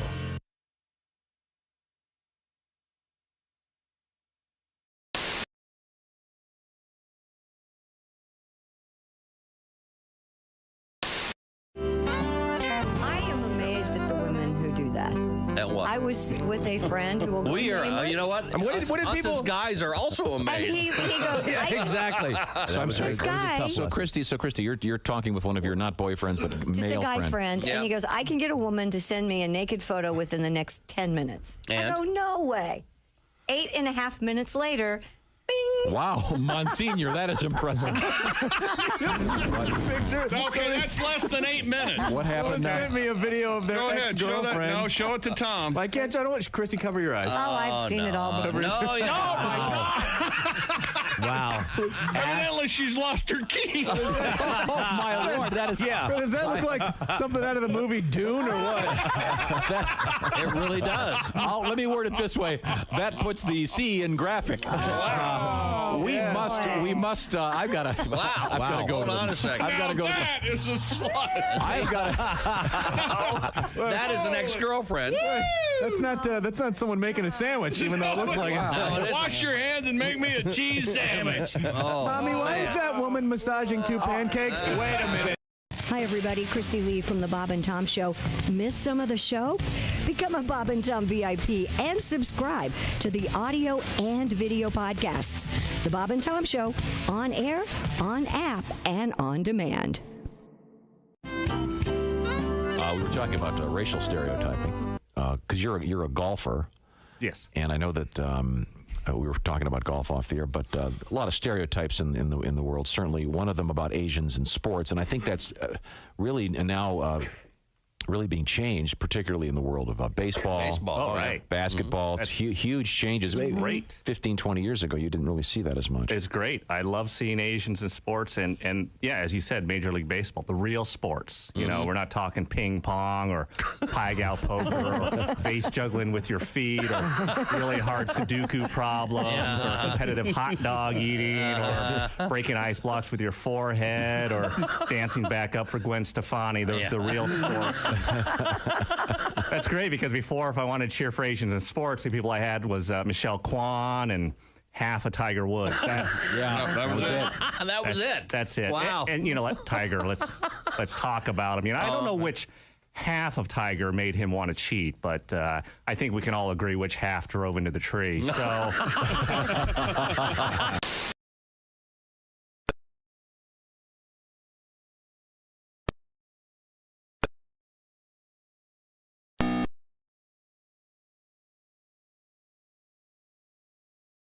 Despite the risk of new storms, authorities say heavy rains and flooding in the southern state of Rio Grande do Sul since last week have left over 130 others missing.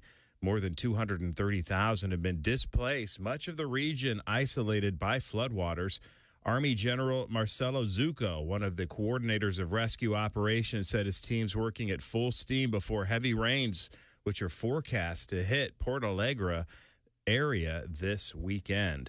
And that's a look at things you may have missed. More of the Bob and Tom Show coming up. Ladies and gentlemen, Bob and Tom. I've had sex twice now since being divorced, and both those guys were shocked to find that I have full bush. I never even thought about it, but is this a turnoff? It's a turnoff for some. It's a turn on for others. Yeah. So I like a little landing area. This sounds like you were landing in jungle. Yeah. It sounds like Has any guy ever said, you know what? Now I'm not in the mood because you have a full bush. in my head, far too much. I don't. What the hell? I need to start a fire over here so that I can get.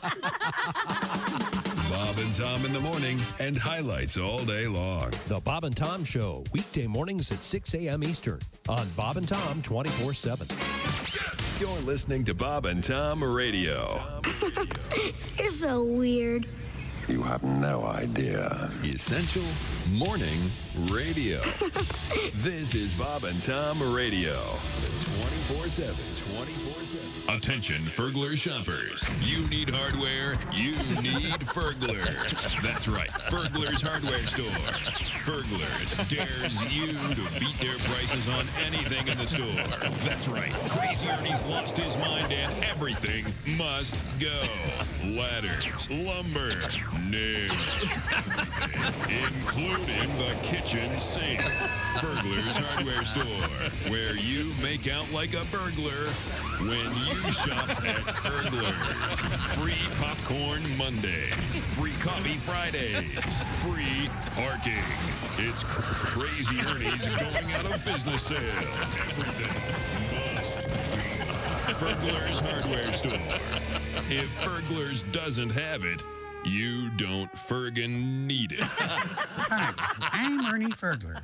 He's Ernie Fergler. If you don't come buy some stuff today, he'll kick your ass. Be there. Hi, this is Augie Smith, and you're listening to Bob and Tom Radio. Lord Coretta's a fine young comedian. Are you a health guy? You run, you look very slender. And I'm not a big health guy, although I'm healthy. I just had a complete physical, and unfortunately, I'm at that age where you get the real intense physical. No, yeah. You know, I hope I'm not sharing too much, but the doctor actually stuck a camera in my rectum. It wasn't part of any procedure. He just suspected that his nurse was stealing from him. Yesterday we were talking about hickeys. Yeah. I have a story for you. Which one of your daughters has one? No, nobody has hickeys, but we have death by hickey. Death by hickey? Were that me? I'm sure the officers would stand over my body and say, I have a feeling this is how he'd wanted to go. More chalk. Yes, because I'm so gigantic. Oh, my God. One stick one of of the chalk fattest things I've ever would done. never be enough. We had to use a whole at box all. of chalk to outline his. Look at him. He had to take his headphones off, lean back, and he's screaming with laughter. He's just an awful person. More chalk. Lucky number 6. Man, if that weren't funny, I'd be so mad. Hi, this is Andy Kindler, and this is a different register in my voice. And you're listening to Bob and Tom Radio. So continue. Welcome back to the Bob and Tom Show. Christy Lee at the Silac News Desk. Hey. And there's Pat Godwin in the performance room. Hello. Josh Arnold is here at the I Hate Steven Singer sidekick chair. Chick. There's Ace Cosby. Howdy. I'm Chick McGee. And here's Tom Griswold. I hate to bother you, but we're back with the show. I know you're getting your drink ready, but we have two guests. Baby, sing it's hard. And wait till somebody's talking to stir that. That'd be the best way to do it. Okay, good. Yeah. Now, we have two very fine comedians in the studio, if not 3, perhaps even more. It's comedian Greg Hahn over there. Greg, kind of a ladies' man, I think it's safe to say. He loves it when you talk about that. Yeah, okay. That makes it perfect. Yeah, perfect. Reno's here. Yeah, Reno is also a retired ladies' man. This guy, he used to be a lunatic. He used to be a little fat kid, full of talent, pounding beers. He run a whole new act every week. Now he's all ripped, got married. You ruined everything. We're joined by comedian Reno Collier. First of all, Mr. Hahn will be beginning this evening at the Cleveland Hilarities, Cleveland, Ohio, USA, a great club. You weren't there, Reno? I have not been there. Oh, man, it's been a long time. I was there years ago. You do well. Yeah. You were there. You were there in the chubby days. Back when I was all happy. Yeah, when you stay in the hotel. You stay in the hotel. You stay in the woods. Anywhere I go, they're like, Reno Collier stayed here. It's gonna be like some house in the woods with a bear. It's a disaster, covered in cockroaches. It's a jazz museum. Reno stayed here. I don't want to stay there. A Nashville condo. Anyway, whatever. Reno Collier is here with us, and Reno is at the Fraternal Order of Eagles in Frankfort, Indiana, tomorrow night. Impressive. And then Lima, Ohio, Saturday night. All right. The home of the Lima Bean, of course. Is it? Yeah. Yeah. Is it really? Yeah. Yeah, the famous Beano the mascot. Beanie the mascot, rather. Dude, I totally thought that I told my wife that. Like, I make up these stories, and then I watch her tell her friends, and they're all jacked up. And I told her that whole thing that Lima Bean started there, and I just thought I made it up. Well, Beanie the I mascot don't is think there. that Lima Bean started there, but we do have Beanie the mascot there. All right. Yeah. He's the farting mascot. Okay. Then you're going to be at the Redneck Riviera in Nashville, Tennessee, Thursday, May 23rd. Yes, sir. All right. Cool. Yeah, man. It's going to be John Rich's place. Should be fun. Reno, what did you max out at, weight-wise? Almost 260. Oh, okay. Yeah, that's not... I mean, that's bigger than you are now, obviously. Yeah, yeah. It was. You remember those days? I remember. Yeah. Well, I quit. I don't know if I told you I quit drinking. Yeah, I can see. I don't like it. Apparently, But it affected the economy of several states. Dude, there was a liquor store by my house, and this guy, everybody's his friend. You know, like, yeah, my friend. Like 3 weeks after I quit drinking, they had a closed sign in the front of their thing. And everybody's like, "Nice job, jackass." I'm like, "It's not me." Right. But yeah, back when we used to hang out, man, I used to get hammered. I know. So much fun. I was so fat and happy. You know what I mean? I was like, this is great. You were creative. Oh, very creative. No, you still are. But by the time I woke up at 4 in the afternoon, between that 4 to 4:15, I was knocking out jokes, man. Tonight I'm going to talk about what it's like to feel like I'm hungover. Oh, well. You haven't aged at all, dude. Yes, I have, man. But I still, 3 years from now, I'll be in my prime. I feel good. Good. Just getting ready. That's what you want to do. I never matured. You matured. Good job. What's that like? I don't know. I did. Yeah, you're damn right. I did. Well, that's because I'm grown up, Greg. Maybe you should try it. I quit snapping my fingers when I was 16 years old. I need a girl and I like to get down on one knee and ask her if she liked to be worked into the rotation.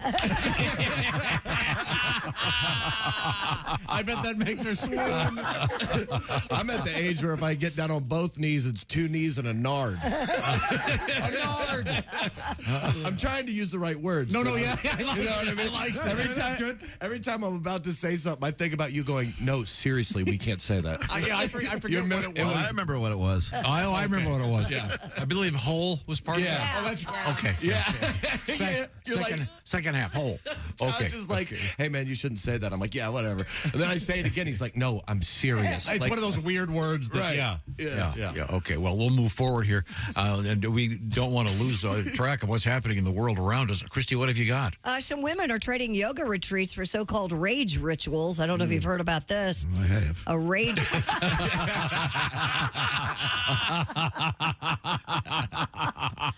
I don't think they're just a personal thing, Pat. A rage ritual is a ceremony wherein participants aim to let go of anger by screaming and beating sticks on the ground in the woods Has any for woman at least 20 minutes. ever let go of anger? Yeah, how about those women? They hang on to those broads. Or at least, I see. Yeah. I'm just helping you say what you're saying. they do this for at least 20 minutes or until they can no longer move their arms. What? Rage rituals have garnered attention on Rage rituals. social rage rituals on social media where they have resonated with women in particular. Among the growing number of people who now host rage retreats, Mia Banducci charges... Mia Banducci. Mia Griswold. This is a Miss Mia Banducci. Oh, Miss, okay, sorry. Charges between $2,000 to $4,000 for such experiences. I'll send you into a rage. Well, Yeah, spending no. that much money? Huh? Wait a minute. So you get us go in the woods by yourself, grab 2 sticks, and start screaming? Sure. Yeah, you could. But you wouldn't get the full effect. A one-day version would cost you $220, according to this. Miss Banducci said when people give themselves permission to release their anger, their capacity for a joy actually expands. What a load of crap, huh? I don't. You don't think there's yourself anything cathartic permission. about just destroying a bunch of stuff? Of course, that's why they have rage rooms. Right. So this is just a rage retreat? Taking a sledgehammer and hitting an old car at a pep rally? Don't think that does anything? Nothing? No, it's got to feel great. How'd it feel, I don't Chip? care for it. I've never done it. I've seen it done. I No. thought you beat the windows out of your car at a... Oh, no, I tapped it with a sledgehammer. It wasn't a very good car. Oh. But who's going to pay, what is it, $4,000 to go in the woods and beat on some drums? And Stupid. This is the thing where you walk on the charcoal and you eat the hot dogs? That's easy. I bet that's easy, Yeah, don't they you cook think? the hot dogs on the charcoal first. You've had a long-standing problem with the walking on the hot coals and the team building. I'm with you. I'm with you on that. People are being scammed. Yeah, you can run over the coals. I could do it right now. No training. But there's no point in doing it. Take your shoes off and hit it, right? Fine, easy. Just keep moving. It's a pointless exercise. Exactly. You're being scammed. Exactly. I don't know that I could do it. Haven't you ever walked barefoot? I know I couldn't do it. You know why? Because I'm not stupid enough to walk on hot coals to prove some a-hole's point you about... You couldn't do it. There was a time where I was trying to cross a hot beach and I had to keep putting the towel down and step on it for a little bit. It was too hot. So hot. Yeah. I don't think I could do the coals. Yeah. You just keep moving. Obviously. I kept moving on the beach. Right. Well, it never ends. Too hot. It never ends. There's too much sand. But the coals, You're right. I shouldn't have kept going straight down the coast. I should have. Got a serpentine. Next time, put your towels down closer to the hot dog stand. No, it's stupid. Yeah, you're right. So what, these women are out there beating on drums and making voodoo dolls out of their hair? This bastard. Oh, I say do whatever you got to do. Oh, it's only women, huh? Guys don't go out there and start screaming? Come on. Yeah, but it's called a garage. We do it in the garage. We sit in our chairs and brood until we get tumors. Yeah. We don't spend $4,000. We push it all down with booze and ham. Do it Bear Grill style. Be out there in the woods drinking your own pee, trying to figure out what you can eat without killing. That's not going to kill you. Drinking your own pee. But here's $2,000. But beating on sticks. Yeah, that seems like a really high price for a weekend retreat. Well, but then it also went on to say $220 a day, right? Yeah, but still. That's fine. I can find sticks and go out in the woods. Do they serve lunch? I would hope. Yeah, a hotel and a continental breakfast. Excuse me, will With a there be a nice lunch? champagne. Is there a lunch? I mean, if you're at the Four Seasons, then you get to go like 100 yards into some nice groomed woods that have been carefully That defeats the purpose. curated. No snakes or gators. You Right? don't like to I'm in. tap into your feral nature at all? You don't like to play in the woods? Of course not. Did you play in the woods as a kid? Of course It was the not. best. No, we did. I go on It was occasional the best. walks to this day. That's right. Yeah, but I know where you walk. But I walk with normal people every now and then. On a nice trail that's all already right. I don't make Mansion Villa or whatever. I don't On a grab. man-made forest that they have animatronic deer. Sure, yeah. I walk the trail. It's the nicest paved sidewalk. Yeah, occasionally. Oh, sorry. Occasionally getting out of the way of a golf cart. Yes. I'm out there. Horrible golf cart. But I'm not carrying some bongos and going. I'm going to take my shoes off and run over fire. Hahn, are you a camper at all? No, I don't camp. No. No, it's ridiculous. Bivouac? It's ridiculous. I'm a rugged endorsement, man. Girls like to camp, but I try to give, you got to let the lady have the choice. So I try to present it to her. You want to stay in the Waldorf Astoria and get the spa, or do you want to go outside and get eaten by a bear? You know what I mean? Good choice. Get stung by 120 hornets.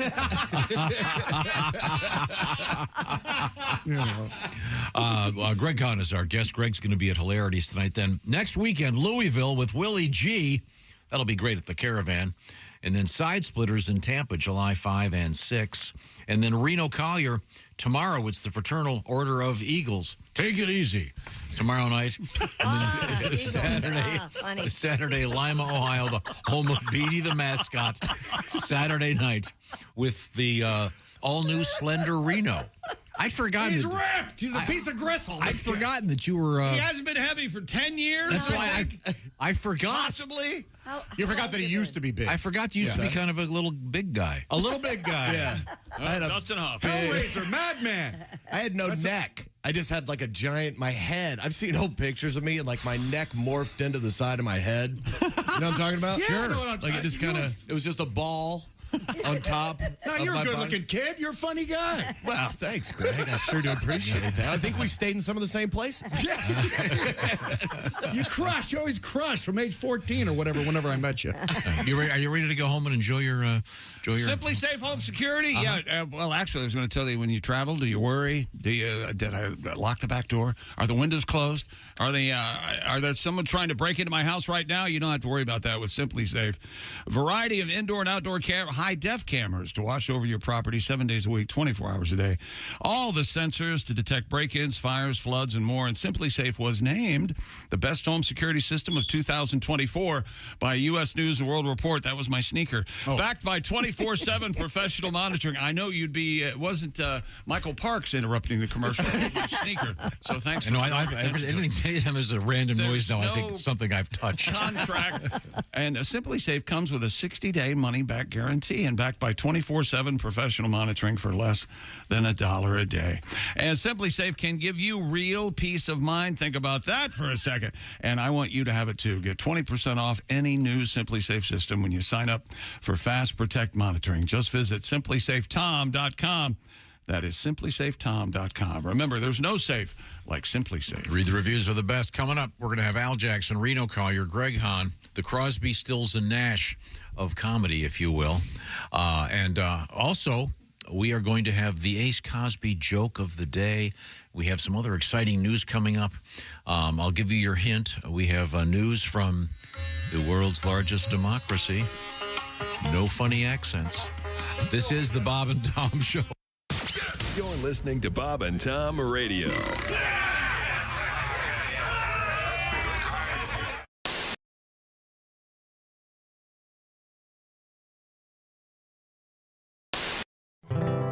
I always heard that his herb was top shelf. I just could not wait to find out for myself. Don't knock it till you've tried it. Well, I've tried it, my friend. And I'll never smoke weed with Willie again. I learned a hard lesson in a small Texas town. He fired up a fat boy and he passed him around. The last words I spoke before they tucked me in.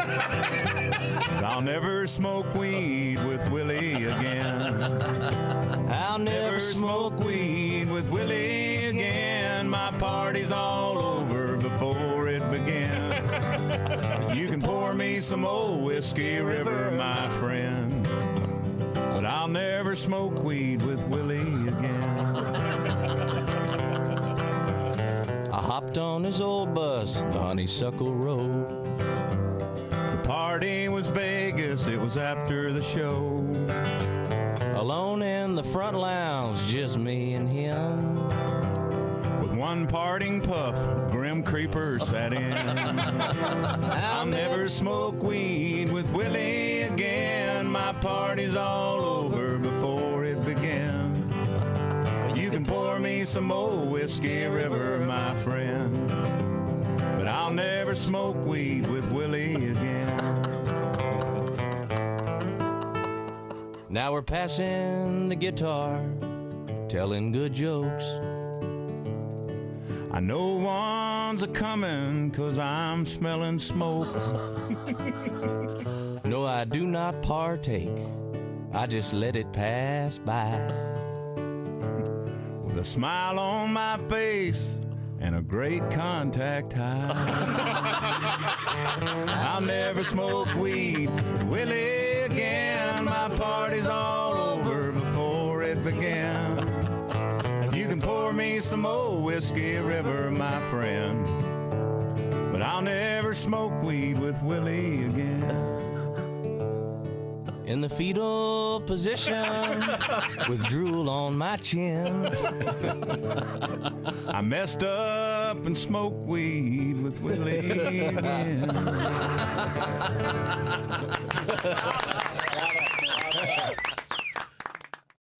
Hi, this is Pat Godwin from the Bob and Tom Show. Miss some of the show? You don't want to do that. Become a Bob and Tom VIP and subscribe to the audio and video podcasts. The Bob and Tom Show, on air, on app, and on demand. Bofa on the front. What? Bofa on the front. What are we talking about? D's nuts on the back. The new T-shirts. What do you think? What are they going to say again? Bofa on the front. And then on the back, D's nuts. And another T-shirt. Uh-oh. You're having chest pains. Wait a minute. Hold it. Wait a minute. Yeah, I'm fine. I do very well. But I don't know what on the back yet. What do you think? Are you recording this?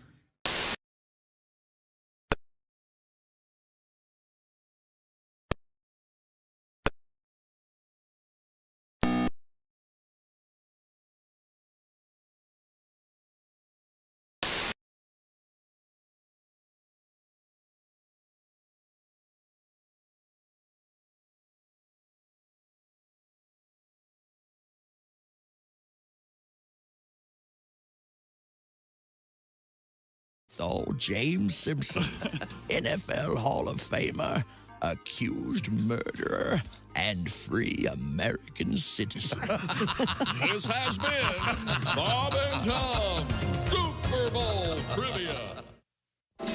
Bob and Tom. They put the F in professional. Also with us, Christine Stedman. Now, you're a mom? Well, a mom and a grandma. I think you know that. I know.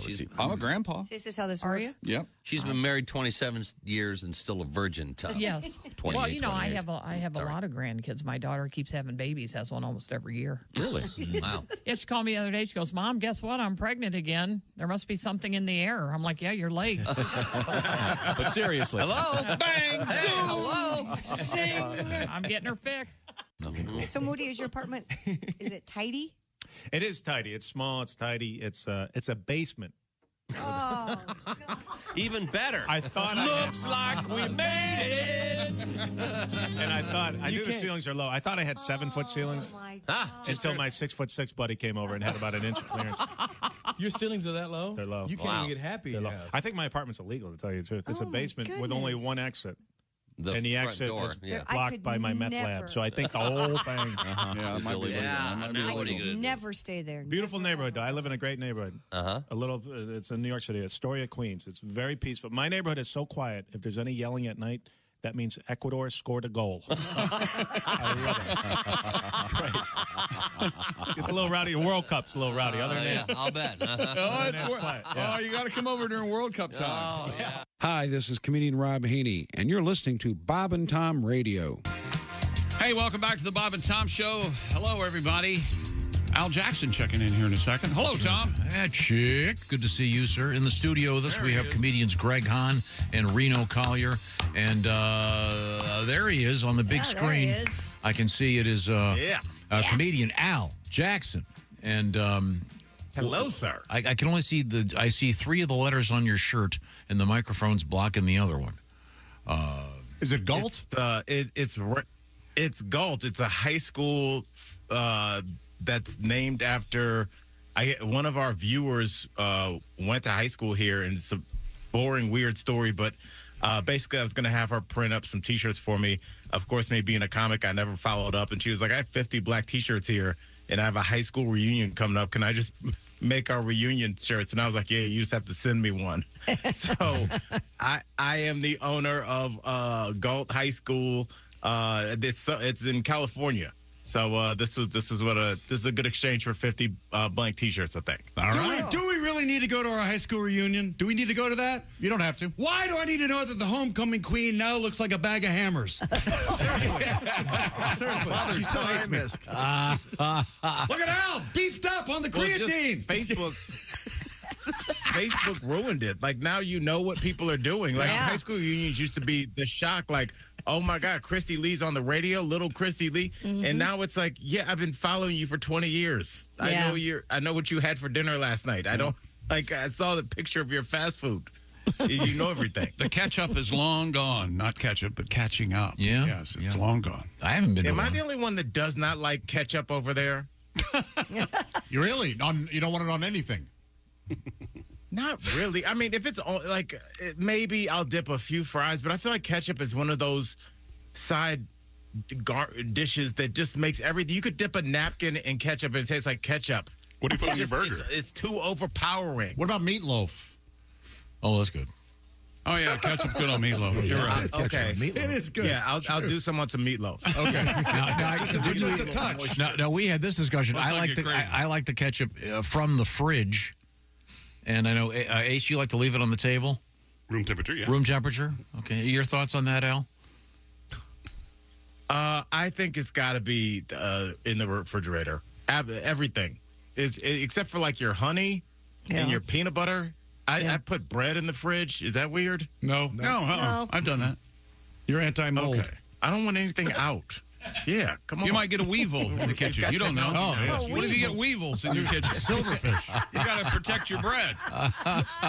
Good God, I don't want weevil in my bread. Weevil? Get out of there. Before we started, you'll be happy to know I was sitting on camera eating oatmeal, and I was thinking somebody looking at the live feed must think that somebody in your studio has some weird OnlyFans fetish where they just watch black men eat oatmeal. It's like, look, that's what I'm into. Don't judge. Tom, I had weevils in my oatmeal. Did you? They were boll weevils. A bowl of oatmeal. Yeah. I like that. What about apple cider vinegar? What do we think about apple cider vinegar? I take a shot of it essentially. What's it do for you? Does it, other than Absolutely take the nothing. It's a scam. Good. No, I think it really does help with This health. message brought to you by the apple cider vinegars. Yeah, I'm a big fan. I like the Bragg. that's the Bragg brand. Yeah. It has the mother. Yeah, I know about all that. Yeah. What's it for? What are you guys talking about? Gut health. Taking apple cider Probiotics, vinegar every Yeah. day. Now you want to dilute it. That's what I do. Take a What big do you- glass of it. Oh. I'm sorry, a shot I of it. didn't know that Dilute you it were with supposed to with dilute Maalox. Yeah, what it Water? does. There are 17 people saying something. Sorry. Okay. Well, let's get to the point of the exercise here, which is Al Jackson is going to educate me in the world of street language, if you will, lingo, jargon, slang. What have we got, Al? Yeah. And just to finish it up, Josh, I will say that I tried to get on the apple cider vinegar kick, but I didn't know you're supposed to dilute it. And I just took a shot of it. and it feels like you're getting stabbed in prison. Yeah. Like that's the feeling of it going down. Oh, it's a good burn. Good It burn. is unbelievable. Yeah, it is life altering. Oh. Yeah. Yes. So Is it supposed to with that said- lubricate your intestines or something? No, that would be your aloe vera. What is? Yeah. What about those sea monkey things that people drink? What? Like the organisms, they sell like they look like sea monkeys, and people drink it for their digestion. No kidding? No. Yeah, Like you can actually see them? you can. It floats in the stuff, and people drink it like hippie, healthy people. Oh, no. I don't know what that is. Never heard of that. I mean, They're they're not not really tapeworms, sea are monkey. they? Might be. They're my they're God. like they float in it. I want to say kabuchi, but that's not it. That's that Kombucha? cabbage stuff. But Can you imagine a girl, if you had a girlfriend who would drink that, but she wouldn't? Yeah. wouldn't what? Make you breakfast? Say it, Josh. What is it? Let's just get back. On that note, we'll get back to Al Jackson. Al, what have you got? All right, Tom, this is a word you've probably heard, but I wonder if you know what it means. Tom, what would I say if I said that Josh clapped Chicky in a game of Madden video games? He clapped him? Clapped me. He clapped him. That means the chick did so well that he gave him a round of applause? No, that's not a bad. That's not a bad guess. No. That's some weird That's logic. not a bad guess. Is it going the right direction? I don't think so. So the one who does the clapping is the victor. Right? Yeah. Yes. Do we get to guess or what? Yeah, go ahead. Destroyed him emotionally? A real victory, just like in relationships, is when somebody's left destroyed emotionally. So yeah, you're exactly right.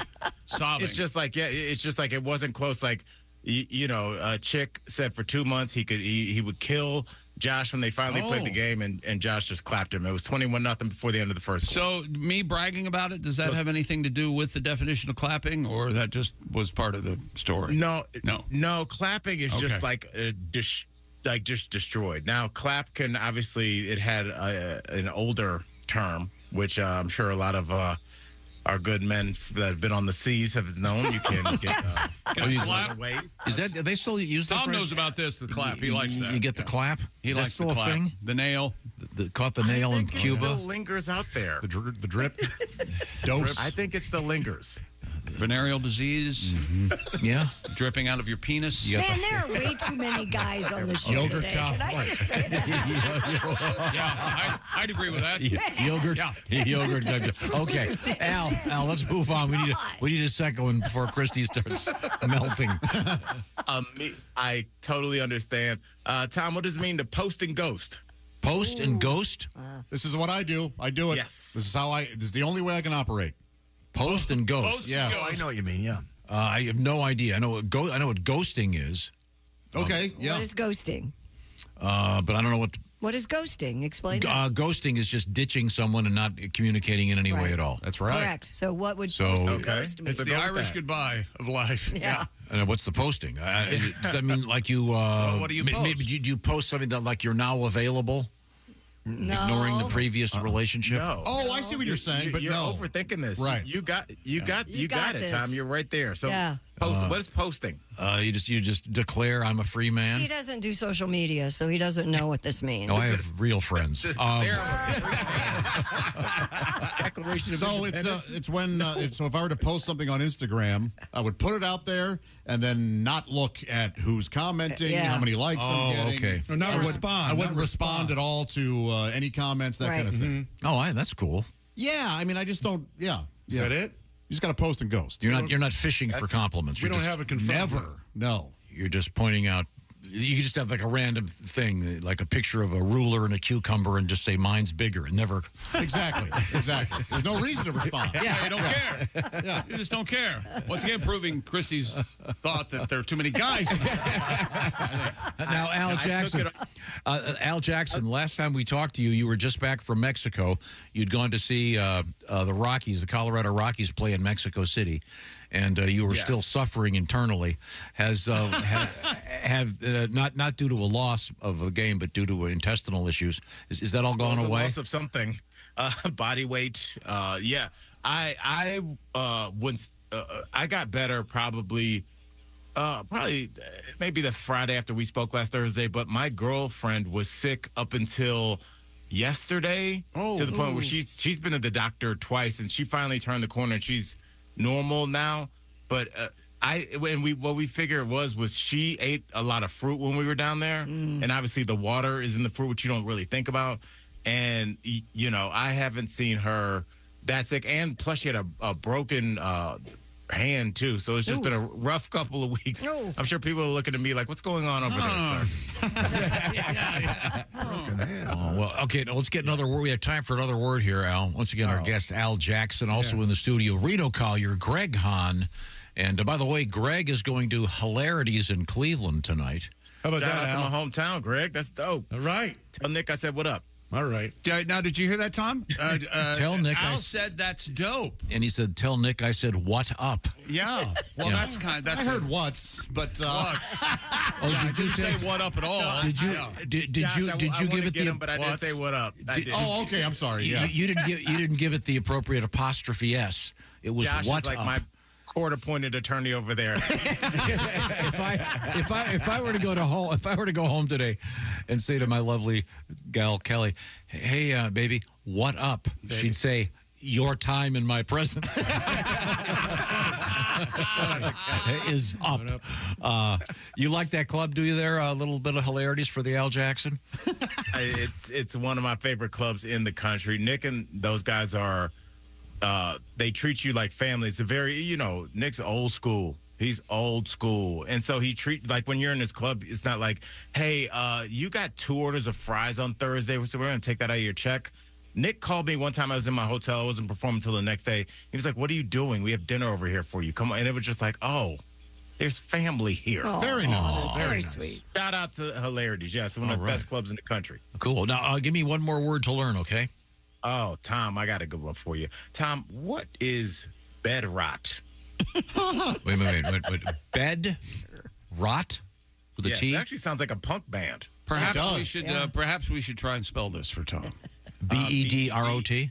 B-E-D-R-O-T, yes. Bed rot. B-E-D-R-O-T. I assume this goes back to your discussion of the clap? No. I'll tell you what, I got the bed rot. It sounds like it's in the same family. That's pretty good, though, yeah. Okay, does it have anything to do with a bed? Yes. Okay, bed rot. Let's see. Is it, I'm so tired of sleeping with this person that I'm getting bed rot? No, but that does sound like a term for couples that don't want to sleep together with each other. That's a good one. That's not a bad guess. This is a very Gen Z term. Nobody in that room should know what this is, but your kids do, for sure. Does it have something to do with either social media or a cell phone, smartphone? Adjacently, yes. Anyone want to guess? I'm a venereal disease. Clean your comforter. I got nothing. Lack of a partner? A venereal disease on the Flintstones? They got bed rot again. Yeah. Oh, Bard, I got the drop. I think that Betty. Bedrock. Well, Mrs. Skank. Really quickly, who's your hottest cartoon character? Because Midge from the Archies. Really? Oh, yeah, very hot. I mean, are we just saying that Jessica Rabbit is? That's the go-to. So we're besides Jessica Rabbit. Okay, can we go Scooby Doo? I don't know how that. Yeah, the whole Roger Rabbit thing has just got put aside. I don't think anybody ever talks about it anymore or anything. I sure love it. I'm going Lola Bunny. She was hot from she Space was hot. Jam. Yeah, dude. I like no arguments. Oh, did she actually played, right? Oh yeah, she could play. Okay. She had game. Who's the blonde in Scooby Doo? There is no blonde. There's Velma and there's Daphne, the redhead. Daphne. Unless you're talking about Fred. He's blonde. That's called bed rot. He's a magnificent looking man. Quite an unusual way to come out. yeah, you're right. It was red hair, wasn't it? Yeah, well. Can you imagine? Well, I came out as gay while talking about a cartoon. Only character. cartoons, though, not real dudes. I'm cartoon gay. Yeah. I quit drinking, and now everything I see is animated. Yeah, that's a whole new category.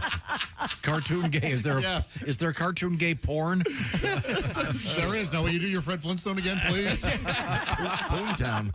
I'm sorry. So we've lost our train of thought, of course, collectively. Bed rot. I am at a loss, Al. Can you give me some kind of a hint? That just means you're a functional adult. Bed rot means that it's a term used quite often to describe Gen Z and like young folks that just are not getting out of the bed at all. For like, you get home on Friday and you're just in the bed, bro. Oh. We used to call that clinical depression. Yeah. I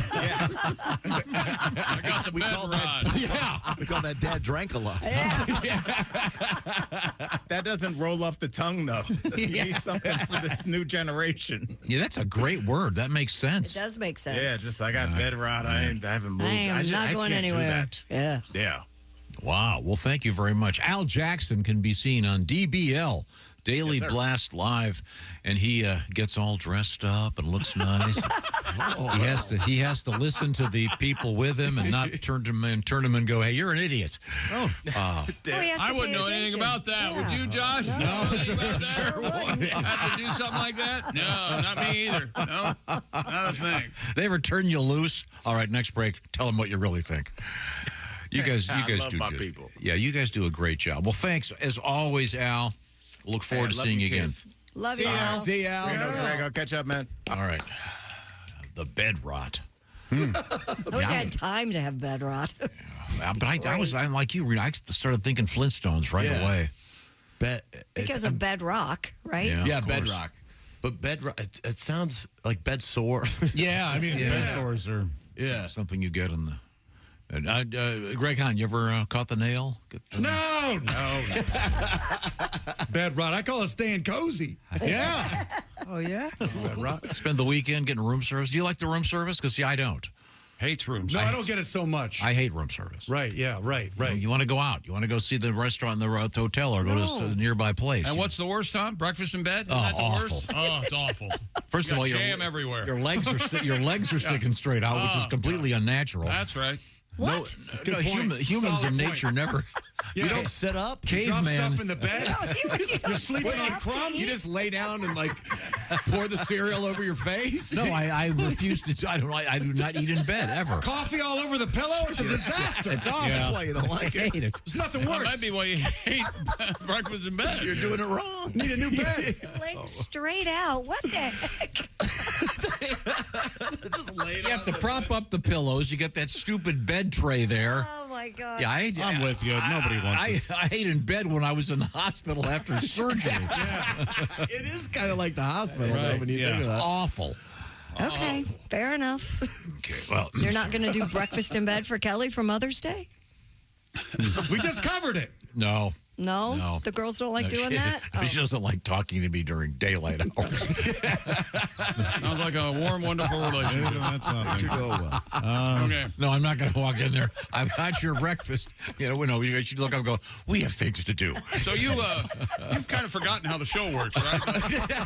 We're not the only ones listening to you talk. You know that, right? People have friends. Like her friends, her parents, your kids, my kids, Your own shit. your own children. No, we're not going to. Mommy, guess what Daddy said?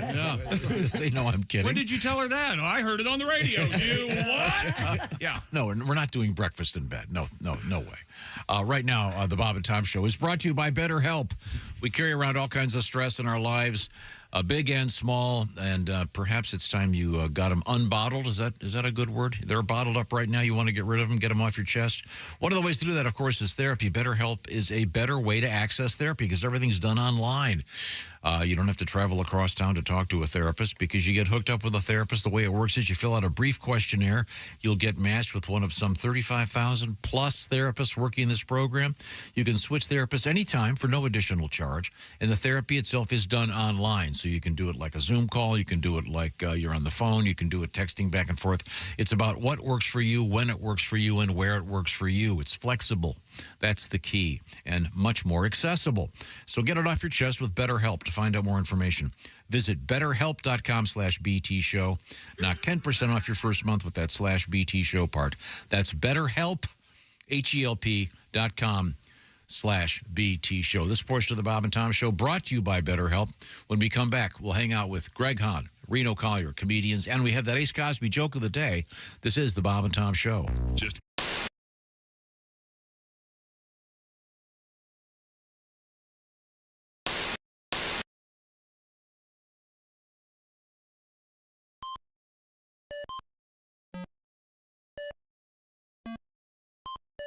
Hey, did you enjoy those videos played in that break? Check out the Bob and Tom YouTube playlist for more great stuff.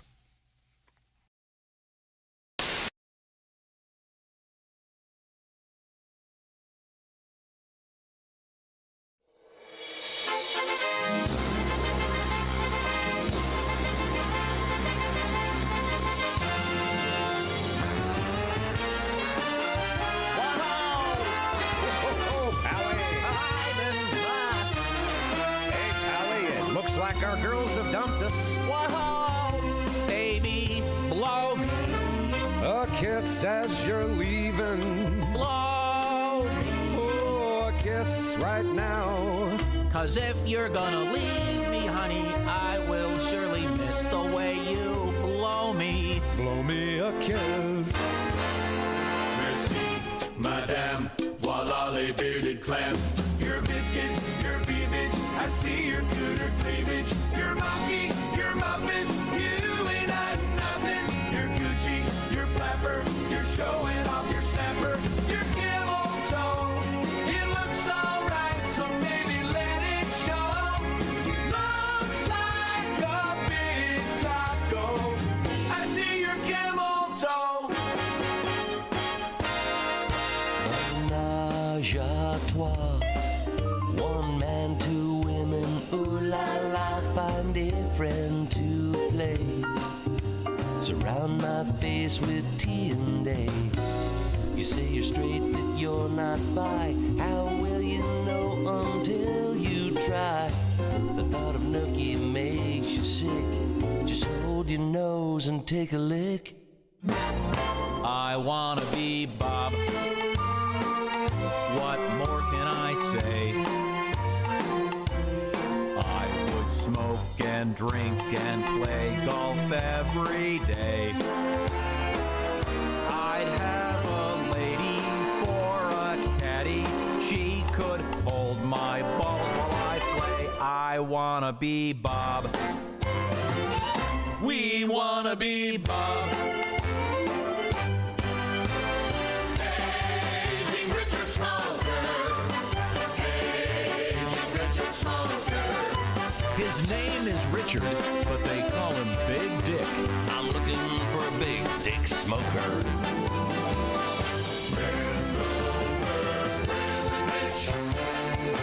Prison Rich. Turn out the lights, 'cause I can hardly wait. Yeah. Prison Rich. When I get out, I'm ready to go straight.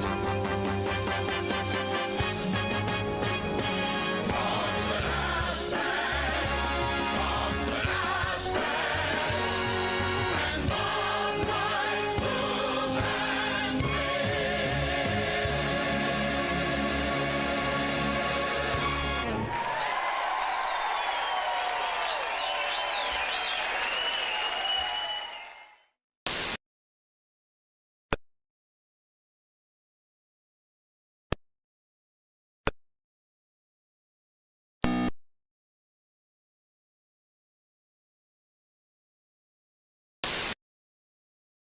Ernie Nevers of Stamford Nevers played in all but 29 minutes of the games. 3 years later, in 1929, Nevers scored all of the points for his team. This single game, 40 points scored by a single player, is still a record that stands today as the NFL's oldest.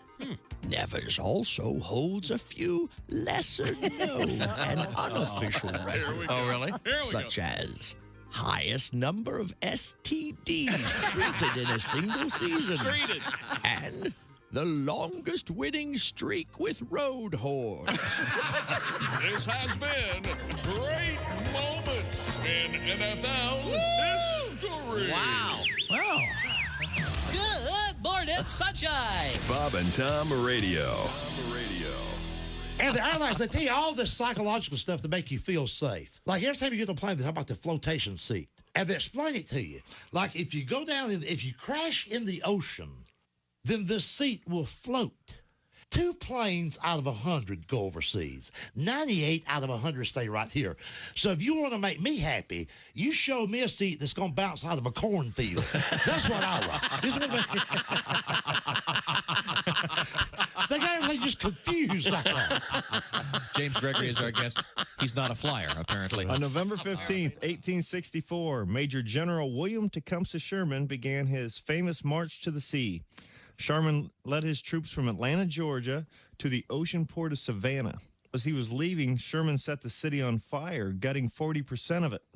Atlanta wouldn't be burned this badly again until they gave their franchise tag to Michael Vick.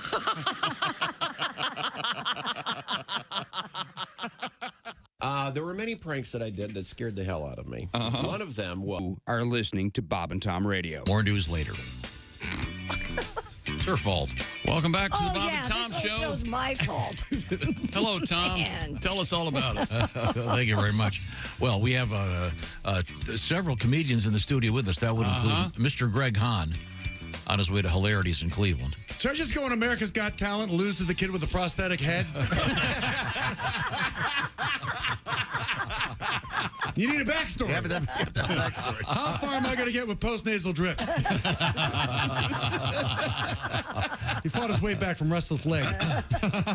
Yeah, get ready for that with the Olympics coming. Oh, yeah. That's always the thing. Yeah. They isolate on some, terrible tragedy. The backstory. Yeah, it's so stupid. They do that on that Chopped show. Of all, you ever watch Chopped? Yeah. Yes, and the sure guy's do. crying like, "What are you going to do with the $10,000? When I was a little kid, I had a tough upbringing in Orlando, and my mom's foot fell off, and we had to duct tape a spatula to the bottom of her leg, and she stirs on one foot." It's so dumb. It's like nobody competes anymore. Everything is make them cry. I know Katrina was horrible, but anytime somebody has ever visited New Orleans, it's 20 minutes. Oh, well, they made it through Katrina. Oh, they made it through World War II. The guy's been dead for 25 years. Sorry, Greg Hahn's got me all fired up. His energy is like creeping into me, and I just say, Reno Collier is with us along with Mr. Greg Hahn. And now I know you guys are both professionals, so I don't want you to take this the wrong way. But as I always like to say, even at his peak, Tiger Woods would take a swing coach with him. So in terms of instructional comedy, ladies and gentlemen, without any further ado.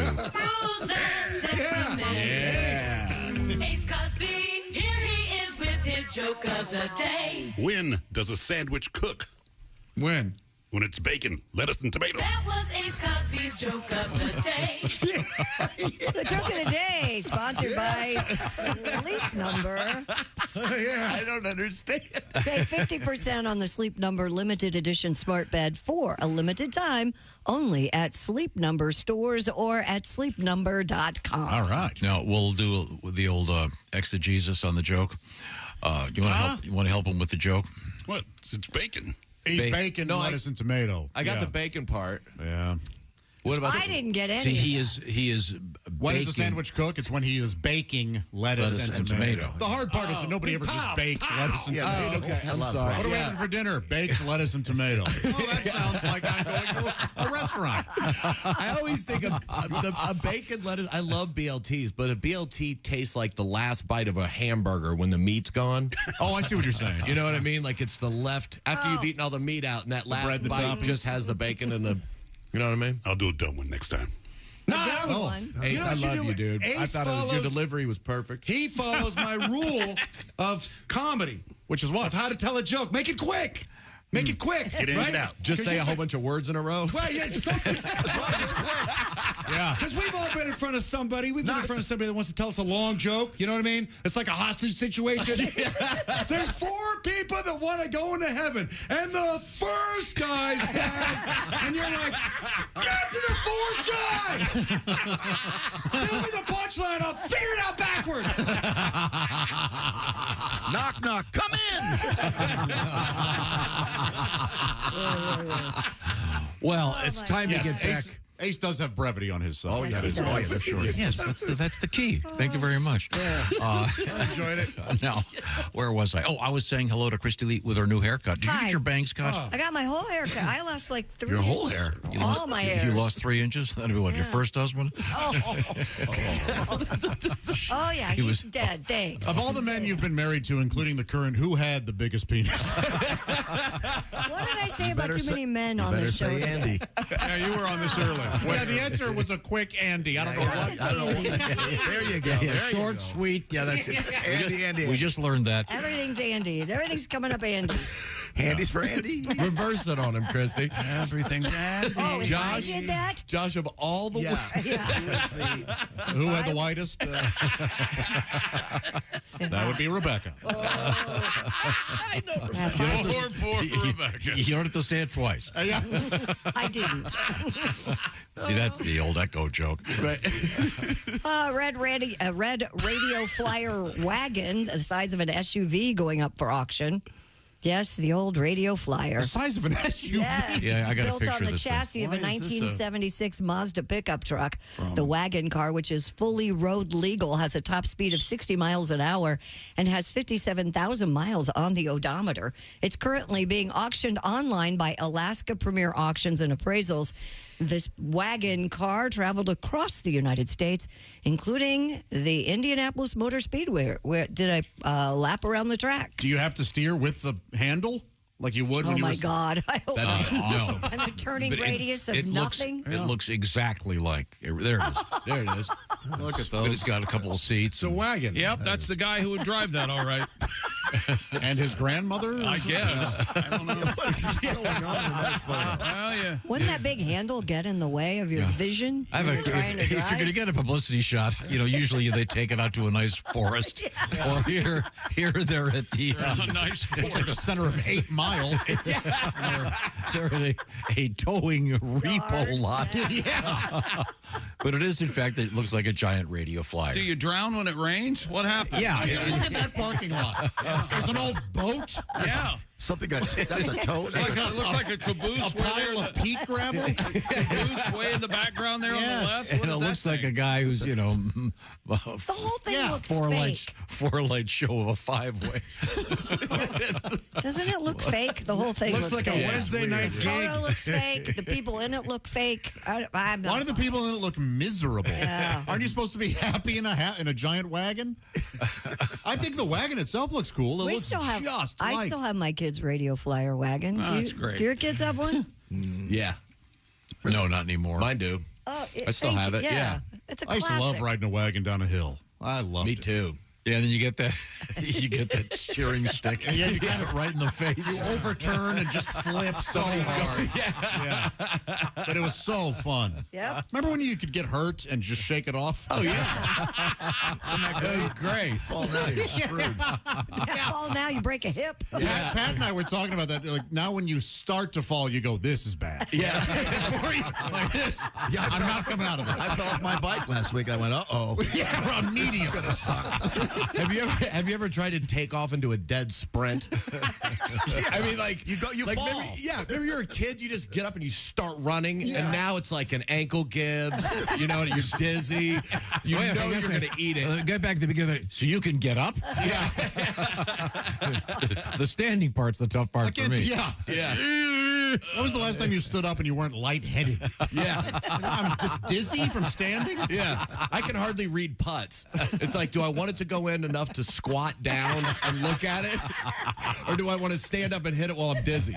You know what I mean? There's no in between. Yeah, has the definition of a gimme changed as you've aged? When putting? Get farther and farther it's about away. 10 feet away now. Yeah. All right. We have more to come. Hanging out with Greg Hahn on his way to Hilarities in Cleveland. Reno Collier. Reno, by the way, is going to be on Saturday night, Lima, Ohio. I don't have the name of the club. It's a fundraiser thing. Okay, cool. People can buy tickets. In Frankfurt, Indiana. Okay, we'll find out. Yeah. All right, this is the Bob and Tom Show. Reach us toll free at 1-888-BOB-TOM-1 or at bobandtom.com.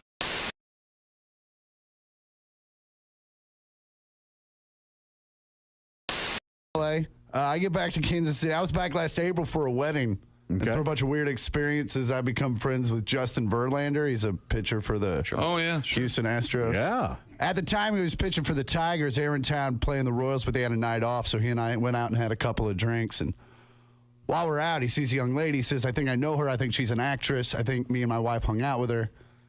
I said, hey, man, we're in Kansas City. There's no way that chick's an actress. She probably works at Cheesecake Factory or something.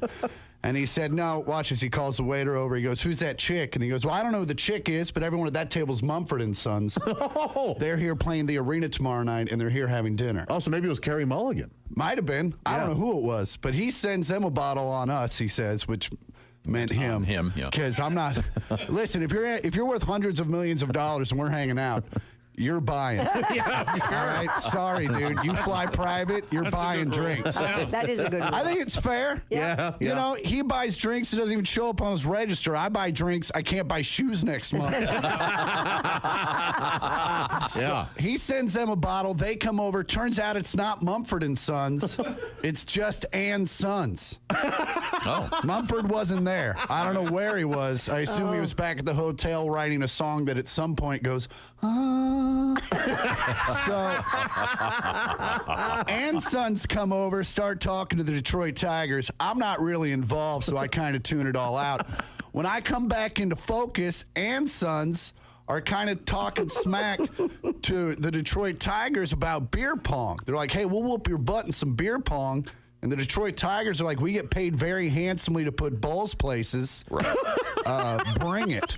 So I said, hey, fellas, my parents live about 8 minutes from here. Oh, boy. We could settle this. And I said that because I know both Ann's Sons and the Detroit Tigers have an entire floor to do whatever they want. So there's no reason to come to my parents' house. It was complete fake hospitality. Right. Until they all turned around and looked at me and said, hell yeah, let's go to your parents' house and play beer pong. And I went, oh, crap. Because it is now 2 o'clock on a Sunday night. Technically Monday morning. My parents are not gypsies. All right, they have real jobs that start in like 5 hours. Yes. But I also can't look at all these dudes and be like, you guys, my parents. So I just said, whatever, we're going to roll the dice, see what happens. Sure. So we get there. First off, as we're leaving, my sister texts me. She says, hey, I'm out and about. If you get home before I do, will you walk my dog? I said, hey, unless you're out and about with the Dave Matthews Band, you better get your butt home because it's about to go down at Ma and Pa's house. So we get back to my parents' house, start throwing beer pong, and stuff got weird. Like weirder than I've already described. Like my sister, who is 30, ended up in her prom dress. I don't know. I don't know how that happened. God bless her for still being able to fit in it, but also the hell, right? So we, at one point in the evening, I go outside to partake in some illegal activities. And I'm assuming the pot, not the pot, not murder. Okay. No. Well, we were going to see where it went. Sure. And so Ann's Sons come with me. But as it was the middle of the baseball season, the Detroit Tigers could not partake. Right. Sure. So they had to pretend like it was the playoffs and watch. And thank you. Read an almanac. So we came back in from smoking, and my dad's downstairs, and he's upset. He's like, "What's going on down here?" And I said, "Well, this is half the Detroit Tigers bullpen. And this is Ann Sons from Mumford & Sons, and we're playing beer pong. And it was in that moment that I realized my father was no longer sure if he was actually awake. Because you got to look at it from his point of view. He walks downstairs, it's the middle of the night, he sees a bunch of weird dudes that he kind of recognizes, and my sister's in her prom dress. Like, things are weird. Yeah. And he's just confused. He's just like, is that Justin Verlander? And I said, yes, sir, it is. He goes, I don't know what's happening right now. And he walked upstairs. That was the last we saw of him. Wow. He didn't say, is Kate here? No, he was just like, what? And the whole next day I'm freaking out because my parents do a lot for me. I don't even be making them upset over some stupid. Sure. Right. So when Dad gets home, I'm completely ready to take him out to dinner, buy him some drinks. And he walks in like he's had the greatest day of his life. And I say, what happened to you? And he's like, well, I woke up this morning and I hated you. I cursed your name all the way to work. But then I got to work and everyone started asking me why I looked so tired and exhausted. So I started complaining about my son bringing home the Detroit Tigers and Mumford & Sons and playing beer pong all night. And now I'm the coolest dude in the office.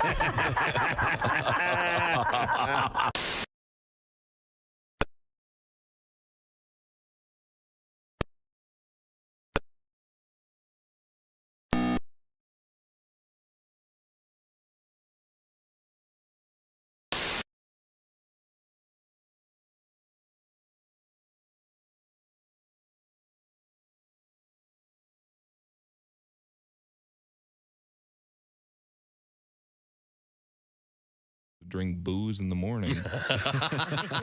Comedian Mark Maron is the man that we're talking with. It's a cult, marriage. You get married, and all of a sudden you need married friends. Yeah.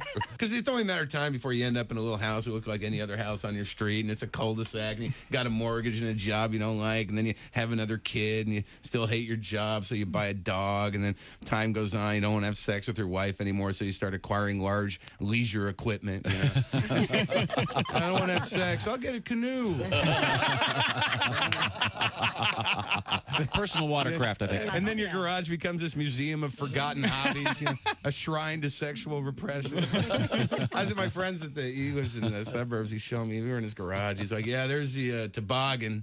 We only use that once. And snowshoes. The sousaphone. I don't know what I was thinking there. I said, hey, you know what, John, if you ever get bored, you can open your own Fridays. Hey, everybody, this is Todd Snyder, and you're listening to Bob and Tom Radio. Hello. Hey, welcome back to the Bob and Tom Show. At the Silac News Desk, it's Christy Lee. Hello. There's Pat Godwin. Hi, Chick. Josh Arnold, hello. Hi, Chick. There's Ace Cosby. Hey. I'm Chick McGee. Here's Tom with our special guests. The handsome factor way up in the studio today. We have Reno Collier, who lives in Murfreesboro, Tennessee. Yes, sir.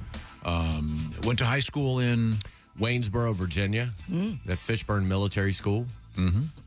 All boys? Yeah. Yeah, so not a lot of those, all those good-looking women in Florida that are having sex with their students, and you know what I'm talking about? Yeah. People are like, I never saw a teacher like that. I'm like, I really never saw a teacher. He's a 75-year-old Marine colonel, retired, shell-shocked, and he's pissed off about algebra. Yeah. Off the top of your head, is there anything really funny that you remember, like one of your drill sergeants or whatever saying to you? I can't say it on here, but yeah, absolutely. Aren't they some of the, and Greg, you can attest to this, some of the funniest people absolutely. in the military? Hilarious. Creative. No one funnier. Greg Warren said he was at a standing, what do you, when they all get together and they all have to stand at attention? Formation. You're in formation. Yes, they're in formation, and you're supposed to look straight ahead. He had a story. He said that he was kind of looking around the place, and his drill sergeant came up and noticed that he wasn't looking straight ahead. His eyes were wandering, and he just came up behind Greg Warren and said, "You looking to buy this place, Warren?" I love military humor. And from Full Metal Jacket, when he goes, "Is it all right if I'm in charge?" charge for a while. Yeah. Well, all right. Thank you very much. All right. And a guy who was in charge, United States Marine Corps, it's Greg Hahn. He's right over there. What was your highest rank? You're captain. I ended captain. up being a captain somehow. Oh, yeah, cool. It was amazing. I couldn't believe it. Yeah, it was Captain Hahn? outstanding. Yeah. But Reno, he goes around in different gigs. He goes out and looks at the city, right, Reno? He's on the move. Yeah, I tried to. So that tells me you take tours. No. Oh, you don't? Okay, good Tours, for you. no, dude, because some of the towns I play in, it's like, hey, it's the tow truck museum. And it's like, Wow. I'm anti-tour. And remember, come see Reno tonight in your town. Greg Hahn, you don't like the tours? I don't like the tour. You ever go to the brewery tour? Let me save you some time. It goes from this vat to that vat. Get back to the sample tank. Greg, you don't even like Europe when you go, do you? No, I don't like a tour in Europe. Yeah. You know what I mean? Does your hotel room have a window? Look out. Got it. Got it. Milan, got it. Isn't that funny? Like all the places we go, people will go, well, did you go here? I remember everything from food. Oh, like I remember what I ate in the town. Gotcha. But I don't remember any statues or art. So what was your favorite food? We were coming back from, honestly, the best pizza I've ever had was in Iraq. Really? As stupid as that sounds, but the Italian I know it sounds ridiculous. That sounds stupid. But the Italian troops would have stuff shipped over, the tomatoes and all this stuff. Oh, my and everything. gosh. So it was real basil and stuff like that. I know that sounds silly. No, that's amazing. But I'm a barbecue guy, so like I like to go and taste different rubs and ribs and stuff like that. I don't no wonder. And having heard that next weekend, I'm going to take Kelly over to Ayatollah's Pizza. I've been putting it off. It also could have been that I was in Iraq for 2 weeks and finally got pizza. Right. Yeah, that could be. Whatever it was. You know, it was good. I think that's true though. That'll happen. Yeah. You go some random place and there's something unbelievable. And, well, how come this is here? Yeah. How'd that happen? I like places on the highway. I look for state troopers and 18-wheelers because those guys drive the same route every day. Oh, you mean park in front of a place? Yeah. So those hole-in-the-wall restaurants are normally pretty good. Chick McGee will be proud to tell you that he is a potato salad.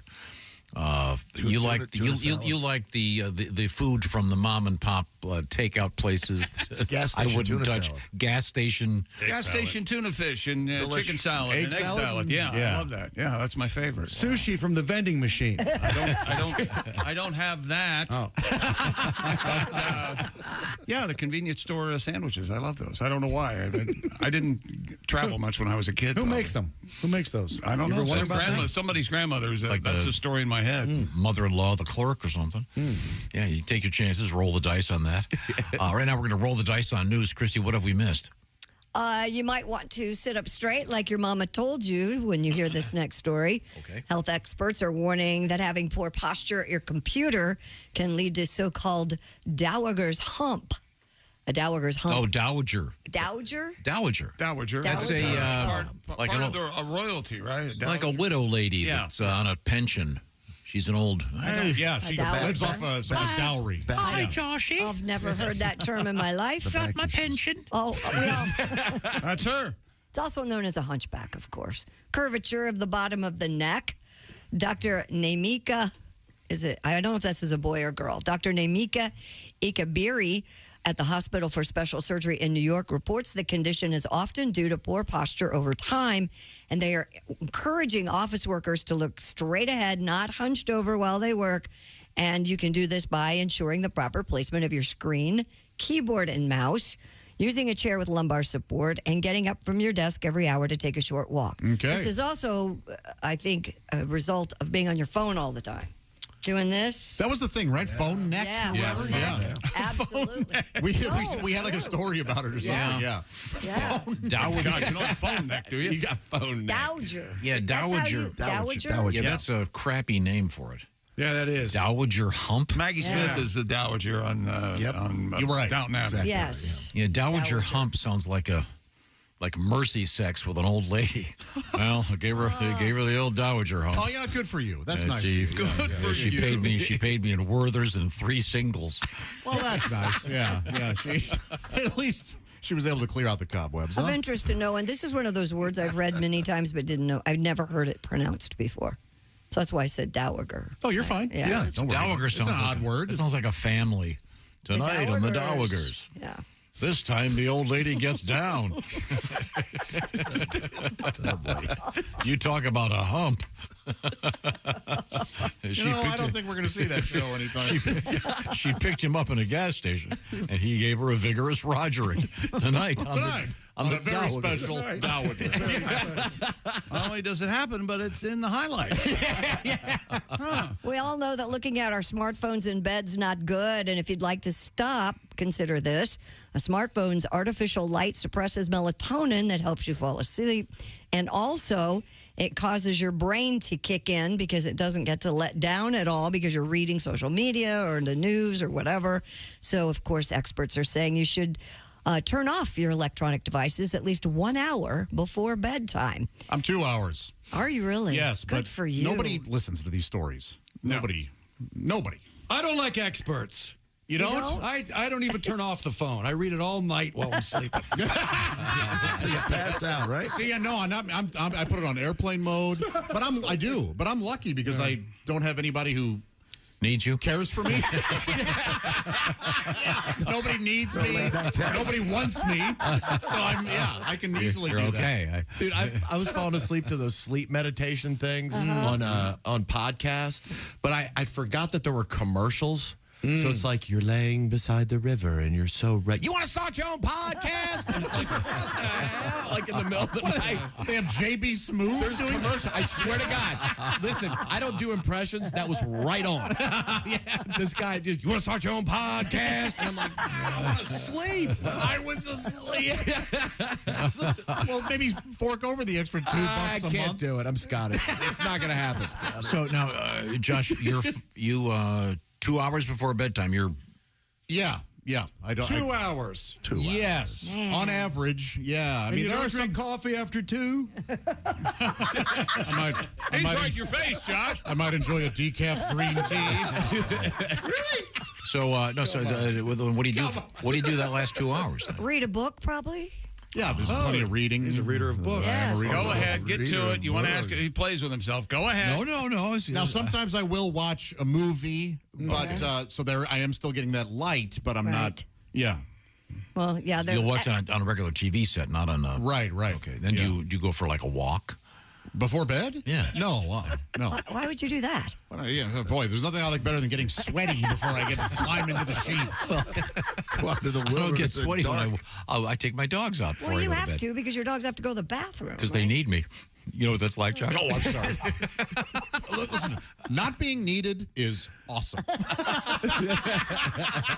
Yes. You're talking my language. That's my love language is do not disturb. What you saying? Yes. Well, Mr. McGee? Yes, Raycons, everyday earbuds. You've heard us talk about Raycons. Wait, the same audio quality I expect from the big guys, but at half the price? Sounds pretty good. Well, you heard correctly. And now is the great time because Raycon just launched their upgraded model of the best-selling everyday earbuds. You also now get active noise cancellation, ergonomic design, and multi-point connectivity that lets you pair with 2 devices at once. Plus, weatherproof and sweat resistant, just in case you're taking a walk. And they're available in vibrant new colors like blush violet, forest green, and royal blue. And Raycon offers a 30-day happiness guarantee. So what indeed are you waiting for? Go to buyraycon.com/Tom today. Get 20% off your Raycon order plus free shipping. You get 20% off and free shipping at buyraycon.com/Tom. That's buyraycon.com/Tom. Got another Raycon love letter, and we do have the brand new Raycons. Just came in yesterday. I'm looking forward to trying those this afternoon. But love the Raycon earbuds. Got a nice love letter here from Matt, who got them for his wife, and she loves them. So check it out. Might make a great Mother's Day gift, of course. We're coming right back. We have news from the world of voting. We have Dr. Pepper in the news in an odd kind of way. And things we've left in outer space. Ladies and gentlemen, this is the Bob and Tom Show. Bob and Tom 24/7. Hey, the Bob and Tom Show going to be...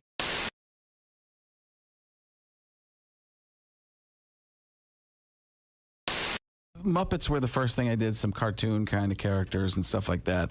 Stuff I wouldn't even consider really impressions. But who's the hardest one to write for? Because sometimes if you have the voice, there's some impressionists, you see them and you go, boy, that's dead on, and you go, but there's no content. I've had a Billy Crystal forever, but I had no idea what I would even do with it. It's one of those voices that just he doesn't do much. Sully, Yeah. Hey, let's go. Come on, guys, we're gonna go over here. It's just one of those things.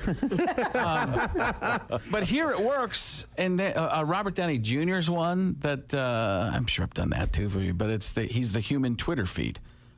He talks in little phrases, and everything's about himself. He could be giving out an Academy Award, which is supposed to be about the nominees, but it would turn it back to him like, these people deserve your applause almost as much as I do. # awesome. So he's like, do me a favor. You're doing great right now for you. That's he can insult you and be backhanded compliment for everything. Chick, you do a great job sitting there doing nothing. Appreciate it. Why don't you do me a favor and text yourself? Who would you like? What's an easy one to teach Josh? Josh is very clever. I don't know about his impression abilities. I'm not particularly good at impressions. I'd give him 6 out of 14 on clever. I'm trying to think who. Give me a little of your own voice if we can find something. Well, I think 6 out of 14 might be a little low. It's not. Okay, so you can go to a deeper register. Talk as quietly as you can and say this. Talk as about as slowly as possible. In my own voice, talk as slowly as possible. Now, bring it back down. A little lower. A little lower. We're trying to work on a Morgan Freeman here. I see. Oh. No, you tried. And so yeah. This is not going to go well. No, you can get it. You can get it. I'll talk like Morgan. No, why did you all of a sudden you're starting to talk? I feel like it's in the back of the throat. It's very. The truth is. Truth is. Say truth is. True. Don't do this. You're doing something to. Truth is. Truth is. The truth is. The truth is. Truth is. Let's get there. Let's try something different. Let's try anything else. Try an Irish or something. You understand? Oh, that feels so good. Like this is one of the greatest. Those are me lucky charms. Sorry. How about this? I said Chick McGee. I'm here for 2 more days. I can have him. Oh, there we go. I will have him by Thursday, which is 2 more days from now. Thank you. Who helped me on that? Who said that? You did it by yourself? Thank you very much. Tom. Tom did. By Thursday, I will have him ready for his Saturday Night Live audition. What do you have to do? 2 characters and then 5 minutes or something? It doesn't matter because we're going to have 37 characters. Okay. And 52 impressions. Now, Chick, you could do a passable Jeff Goldblum. Well, not in front of Frank. Yeah, see? It's not like you've never done it before. I've tried. No, I haven't. No, I haven't. No, wait a minute. Wait a second.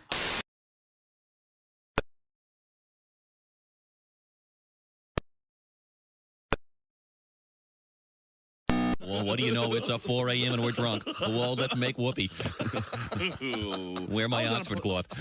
I was on a plane with one of the Kennedys one time. Really? Well, lucky to be. Yeah, it was Ted Kennedy. He was on the plane. And he was in first class. I was in the back, with the degenerates. But what a great name to be born. Kennedy or Rockefeller or something like that. My luck if I was born in money, my last name would be Massengale. My dad, the big douche baron. The douche baron. Everywhere you go, you got waiters making fun. You want oil and vinegar? Shut up and bring it. My dad, the big douche baron.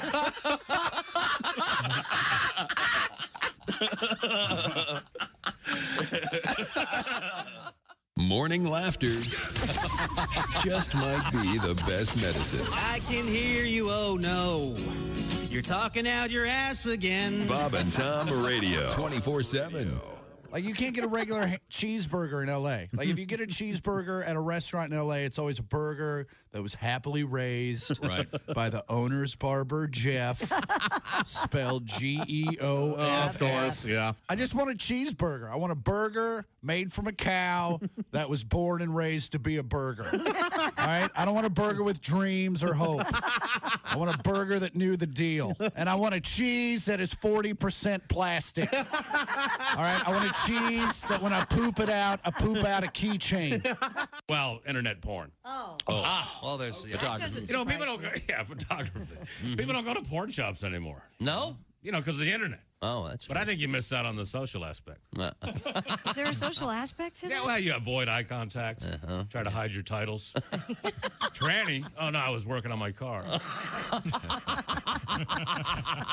The other day, though, I was watching gay porn. Uh-oh. No, wait, I'm sorry. I was watching pro wrestling. Hi, this is Carl Lewis, and you're listening to Bob and Tom. Welcome back to the Bob and Tom Show. Full house today. Good morning.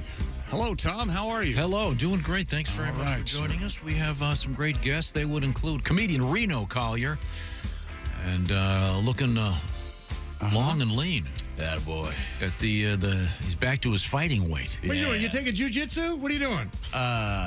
Muay Thai? What's going on over there? And as you can tell, Greg Hahn's here. Yes. We're joined by comedian Greg Hahn and Reno Collier. It's good to see you guys. I had an unblemished record of 0 victories. Oh, very nice. When I joined the gym. Tom, I have a nice email here. Dear heroes of comedy. Isn't that nice? Quite a statement. I'm a high school English teacher, and yesterday in class I was talking about how articles and conjunctions aren't capitalized in titles. We all know that, right? Right. Conjunction, junction, what's your phone? Sure. Yeah. And so I started naming some, saying, these words that aren't capitalized, words like in, the, but, and immediately realized what I had said. I should have breezed over it, but was so flustered. I said, well, that didn't come out right, calling everyone's attention to it. And every kid laughed and Oh, yeah. No longer like a dog. As says the superintendent had to fire the poor guy. Yeah, probably. Now he has all this free time to listen to our show. Yes. Yeah. That's classic. Wow. We do have Christy Lee at the news desk. What else you got over there? A single voter in India cast his vote in a booth erected especially for him in a remote forest. Whoa. According to the news agency AFP, India has pledged to reach every voter no matter where they live. This required polling officials to traverse through the Gir forest to set up a voting booth for its sole resident. The Gir forest, where Mr. Udison lives, is the last remaining natural habitat of the endangered Asiatic lion. And this man is a Hindu monk, apparently, and is the custodian of a temple dedicated to Shiva. Oh, yeah, the god of death. Yeah, sure. This is a complicated story. Yeah, he It really cast his is. ballot and Or is secured a Vishnu the god of 100% turnout at the polling station. Shiva, the god of Vishnu, and Is that the many-armed god. And, so who's got all the arms? that's Medusa, an that's Vishnu. octopus. Okay. Or an octopus. I thought we were talking about religion. Obviously, someone has to make their little jokes. Many-armed Udison's god, sure. said, I am loving the attention that I'm getting as a lone voter in the forest. It shows the power of democracy and makes me feel like the most important person in the world. Now, see, here's the dumb thing about What did he say yesterday, Tom? How did he say it? No. The guy in the Gir forest? Josh, you want to the Gir follow forest. along here? He went, Okay, that's just. hey, my favorite song. No, he's back. How come we can't do the voice? I don't make the Said rules. the guy who hasn't been outside in 7 years. But this is how, I mean, it's all well and good, but here's the deal. In India, the new law demands every voter can be no more than 1.2 miles away from a polling booth. So if you live in the middle of nowhere, they have to send 6 staffers and 2 police officers. That's fine, though. What's wrong with that? So This sounds like if you choose to live in a place that's almost completely inaccessible, the state has to spend tens of thousands of dollars so you can vote? This doesn't affect you at all. Somehow this is going to be invoked in an election coming up. You wait and see. It's the principle of the Or thing. would you rather have it like they have in the Gurr Forest? Is that what you'd rather do? That guy has every right to vote. Then have him get a donkey and come back down to earth with the rest of them. That's right. I say we pick and choose who gets to vote. Well, Who's with me? I've been saying that for years. There you go. Democracy is certainly not working in this country. I think it's working just fine. Just remember, I am a firm believer that your vote doesn't count. Oh, I see. Did you vote last Tuesday? No, because who gives a? It doesn't matter. You gotta do that. No, you do not have to vote. Seriously, if you're a Democrat, voting- you shouldn't vote. Look, we know where Reno stands, but those of us, any of you had any doubts, like one scintilla. Did anyone lose money on that bet? No, I don't think so. But the point is, if I had voted Tuesday, would it have made any difference at all? You don't know that. Zero. Maybe. It might have. Zero. 3,000 of us couldn't have voted Tuesday, and it wouldn't have made a difference. Yes. And plus the news. So you're saying, but whose side are you on? Do you think it's okay that they have to send 8 people to the middle of nowhere so this guy can vote? Yes. What else are they doing but there? you live 100 yards from a voting place. You're not going to drive over there? That's right. This is not consistent. Oh, no. Don't try to apply the logic to anything I say. Think about all those people who don't have the right to vote, and you're just letting this Everybody go has the by right to vote that's over the age of 18. in the United States, but Right. not all What over if the they world, serve so- pizza at the polling place? What if the Luca Pizza in Gurr Forest closes? Then what are you going to do? You really think your vote matters that much? Who, me? Oh, God, no. And in what's going to happen come October and November? They're going to tell us, well, it's going to come down to these 3 states. And if you don't live in that state, you don't have to vote. I'm just saying. It's more than just one person that you're voting for. You're voting for a bunch of judges. You don't know who they are. They make your laws. No. And all judges are monsters anyway. Vote them all out. Gosh. Vote them out. Lock them up. Vote them out. Election interference. Your state representatives and your state, you need them more than anybody. You need to vote They for have them. never done anything for me. If you don't think honestly local things. The local elections are so important. Look, some of this may be satire. Okay. So is mine. Mine is too. It's not. Some of it is satire. I honestly did not vote Tuesday, but normally I do vote. I didn't. It's okay. Joshi, I voted for you. Please. He did the voice. Oh, he did the voice. Now, how come I grew up practicing those voices? I loved Eddie Murphy, so I learned how to do all the different ethnic voices, and now I'm stuck. Can't do them. What am I gonna? That's like having a talent you can't use. You can That's do not Southern, fair. maybe Irish. Well, first of all, you think you got the voices down.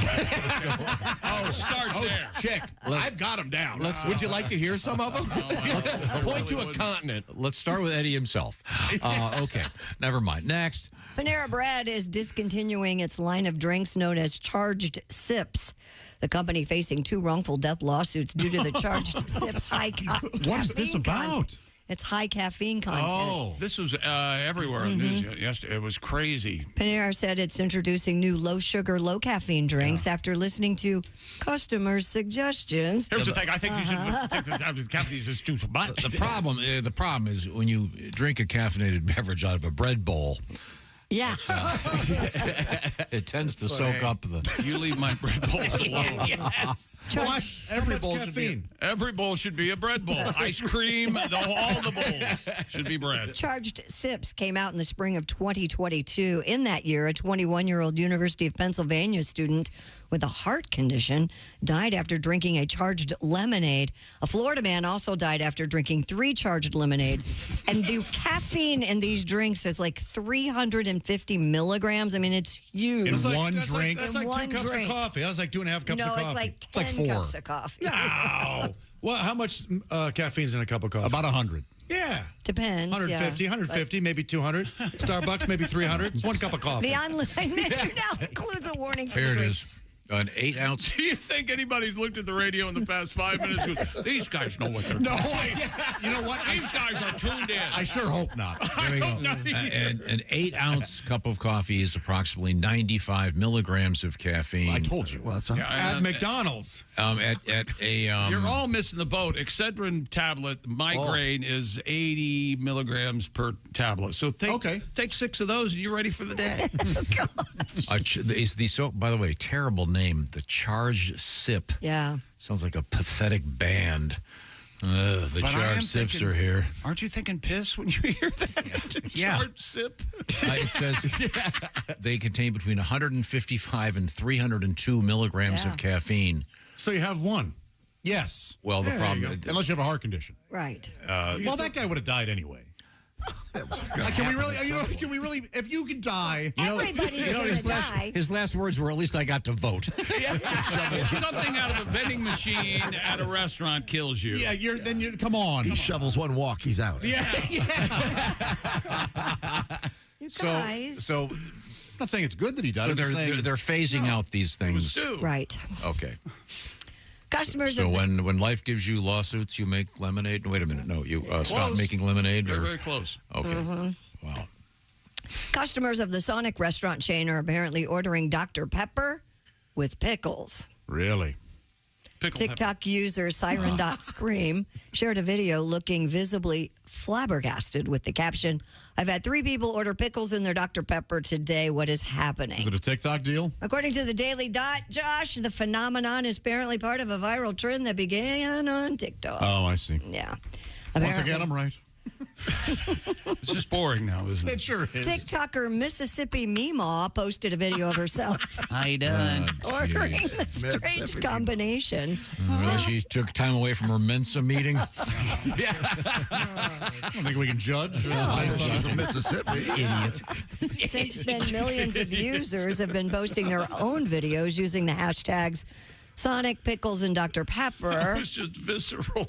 Idiot. Other Sonic employees have reported variations on the trend, including one person who ordered a pickled cherry limeade. Whoa, you're really original. How does it go with vomit? Well, I like liquid diarrhea in my Coke.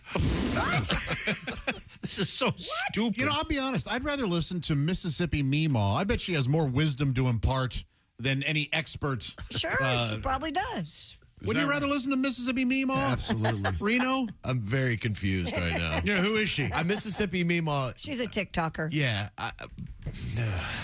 Dude, I'm from the South, and I'm proud of the South, and I love the South. But the Meemaw, Mamaw, Neenaw stuff that people do irritates me to no end. Okay. Like, just because some incoherent 2-year-old can't say their grandmother's name, we as adults have to go Meemaw, Neenaw. It's like, just teach the kid to talk. Grandma, grandpa. It's not poo-poo, pee-pee, and ding-dong, dang-dang, or whatever. You realize grandma, grandpa are pretty, I mean, that's also... Hey, you're shortening mother and father. Well, yeah, Grandmother. No, you say grandma and grandpa. Grandpa, Mama, Neenaw. Mama, Mima. Or as I used to call my grandfathers, dead. Oh, yeah. And they both had the privilege of leaving before I got here. Never really had time to say hi. Well, good. Yeah, Cancer's those guys fun. really know what they're talking about. They got her together.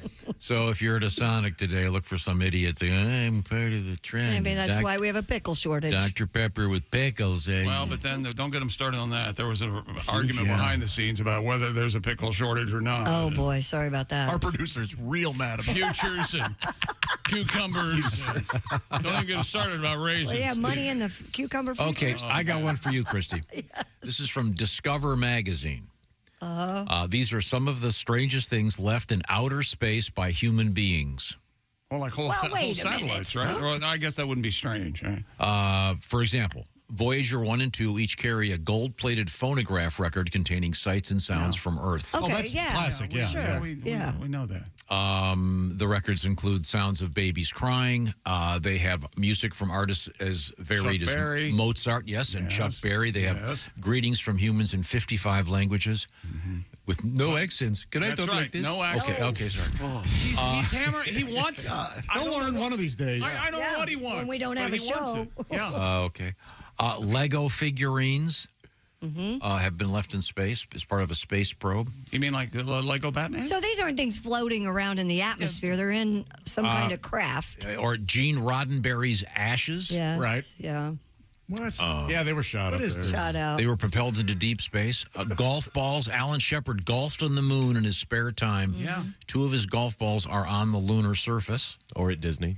There you go. And now how about this one? Oh, this is during 6 Apollo missions that actually landed on the moon, astronauts filled 96 bags with their feces. They were left on the lunar surface. Now we know why we're doing the story. I understand. Look at the smile on his face. Now it all makes sense. That's why we're going back. Just wanted to talk about the moon dumps. Moon dumps. Yeah. Moon dumps would be a That's why great we're name there. for a band. Yeah. One giant dump for man. 95 more for March. Tell you what, if I don't get to do my one giant step for man speech pretty soon, we're going to have a big problem, Buzz. Yeah. Does this rocket ship have a grinder? Well, leave it to humans to go to the moon and just litter it with our own crap. God. The universe I'm is ours to S on. Well, thank you very much. Well, time now to warn you that Mother's Day is just a few days away now. There's not much time left. Yeah, Sunday. So here we go. Steven Singer Jewelers. We've already told you the time is ticking, but Steven Singer has those beautiful red wine gold dipped roses, 24 karat gold to be precise. Christy has one in her hand right now. These are famous from Steven Singer. They're real roses dipped in real gold, of course, and you can get one for just $69.95. Now, your last chance to order, and maybe you could get them overnight shipping. If you want to do that today, get the details on overnight shipping by checking out IHateStevenSinger.com. Lots of cool stuff, including that beautiful bracelet that Christy has. Yeah, the At-Last bracelet. The At-Last bracelet. Find out what I'm talking about. Steven Singer Jewelers. You'll find all the information at IHateStevenSinger.com. Of course, a free personalized gift message and a free lifetime guarantee from Mr. Singer. That's Steven Singer Jewelers. Once again, at IHateStevenSinger.com. Our guest in the studio, comedian Greg Hahn, tonight begins a stint at Hilarities in Cleveland. And Reno Collier's got a bunch of stuff coming up, including the Fraternal Order of the Eagles in Franklin. That is tomorrow evening. And then Lima, Ohio, you'll be there on Saturday night. Yeah, Frankfurt. What did I say? Franklin. I meant to say Frankfurt. And then we have the Caravan with Greg Hahn and Willie next weekend in Louisville, Kentucky. And we're coming right back. This is the Bob and Tom Show. Add to or continue the conversation. Check out the Bob and Tom Show on Facebook. Get the link at bobandtom.com.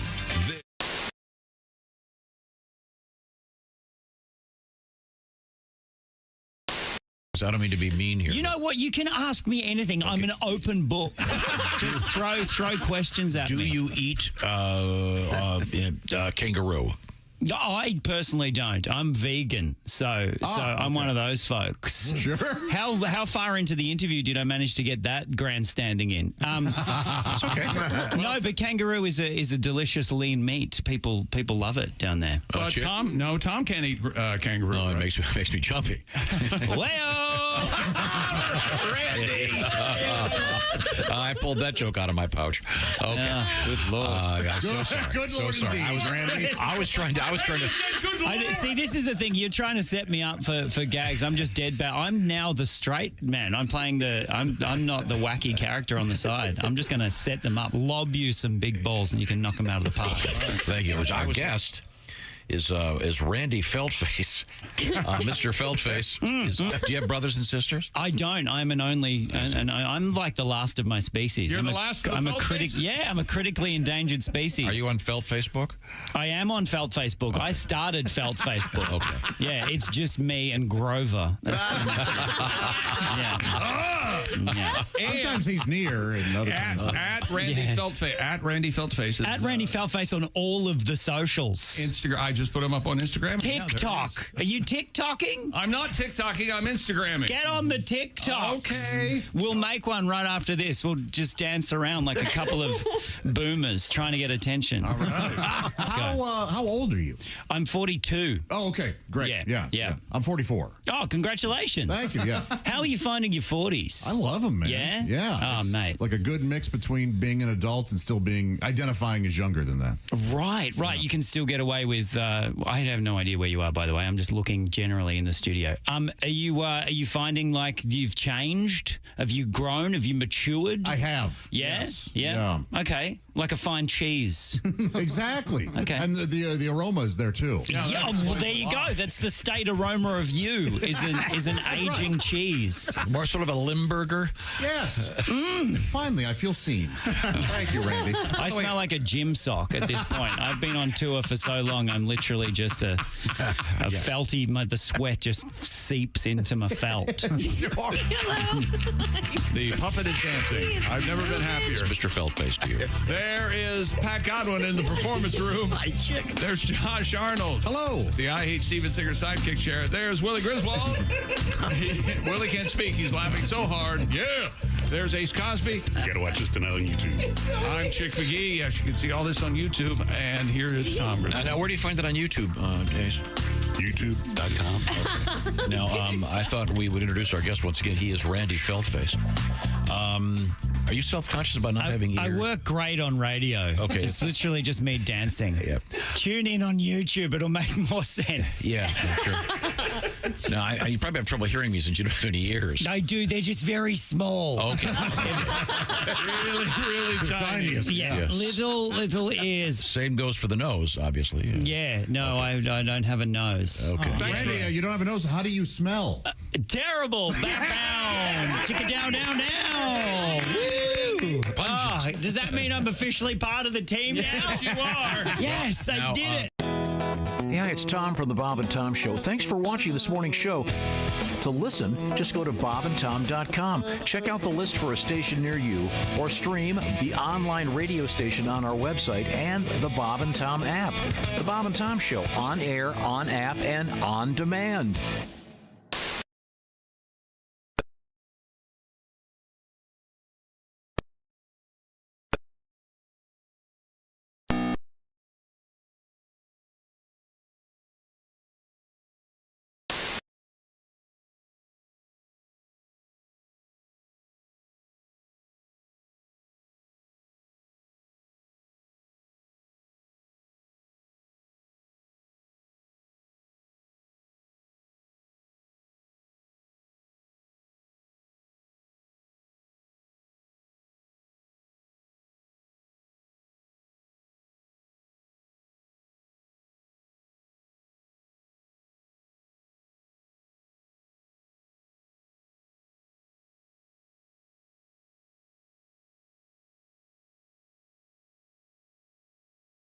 Tom Show.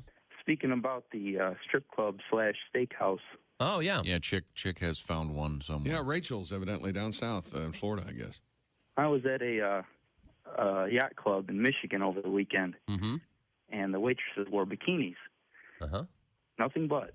Right. And I said to my friend, the health department's got to be all over this place because, they're just wearing bikinis.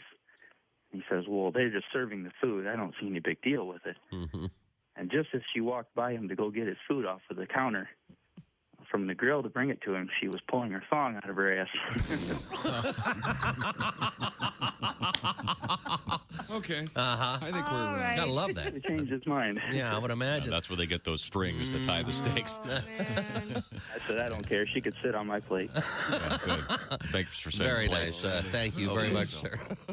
NBC Sports on their golf telecasts, they got caught putting in bird noises for ambiance, and a bird lover called him on it because he was hearing a bird that was not indigenous to where the tournament was being held.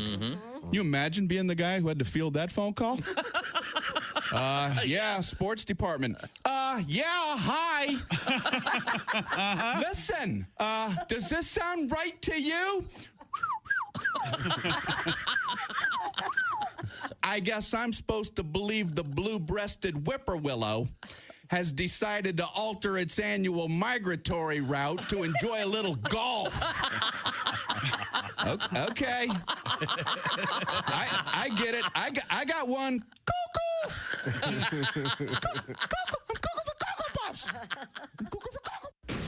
Bob and Tom. If you irradiate poop, it will be sterile, but it's still poop. You can pick your morning radio show, but you can't wipe Bob and Tom on the couch. 100. Hey, welcome back to the Bob and Tom Show. Christy's here, Pat, Josh Arnold, Ace Cosby. I'm Chick. Hello, Tom. How are you? Getting enough rest? No. Okay, I didn't think so. I gotta get a nap in today. Special guests here in the studio. We do. We have two great guests in the studio. We have comedian Reno Collier, a Southern gentleman.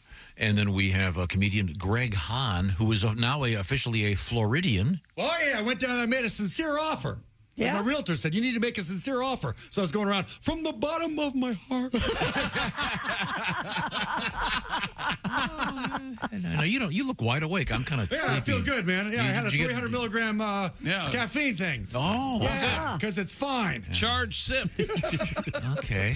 We do corporates, right? We do a lot of corporate shows. Where you say, hey, I need a microphone and a mic stand, and they say, here's your lavalier. That's it. I need chairs in front of the stage. You're going to perform for the buffet. You guys both do the corporate gigs? Oh yeah. I get all the construction mechanics, stuff like that. I love them. That's great gigs. Yeah, they're fun, dude. I love doing them. Good audiences. Great audiences. Yeah. Now, I know you'll have a good audience this evening at Hilarities in Cleveland. Is that correct? That's going to be a blast. Yeah, I can't wait. It's great. Super duper. Okay. And then after comedy, we need to get a non-job. You know what I mean? I want to be like a concierge and not even plug in my phone. You know what I mean? Yeah. I'll be like a conductor. That's a non-job. A conductor for an orchestra. You know what I mean? Yeah. The lady's been playing oboe for 40 years. She doesn't know when to come in. She does. It's right there in the page. Yeah. You just wave your arms. You know, I always kind of wondered about that too, Greg. Call it a day. Time now to go back in time and learn about history. Is that right? Yeah, sure.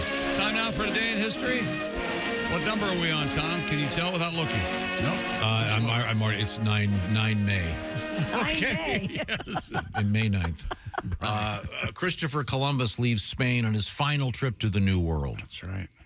And this date in 1502. Great, madman. Yeah. Oh, final trip to the New World. Yeah, wow. Now, this is kind of interesting because it was founded in 1868. What American city would it be? The Alamo. Oh, St. Augustine. 1868. St. Augustine. Walla Walla, Washington. Your hint is in this room. What? In this room? Oh, Reno, Nevada. Reno, Nevada. Wow. Oh. What year? Biggest little city in the world. Yeah, 1868. Huh. Now, were you named after Reno, Nevada? I'm named after my great grandfather. Steve? Yeah, Bill. Yeah. Stephen. I'm sorry, I got it wrong. Yeah. Your great grandfather was named Reno.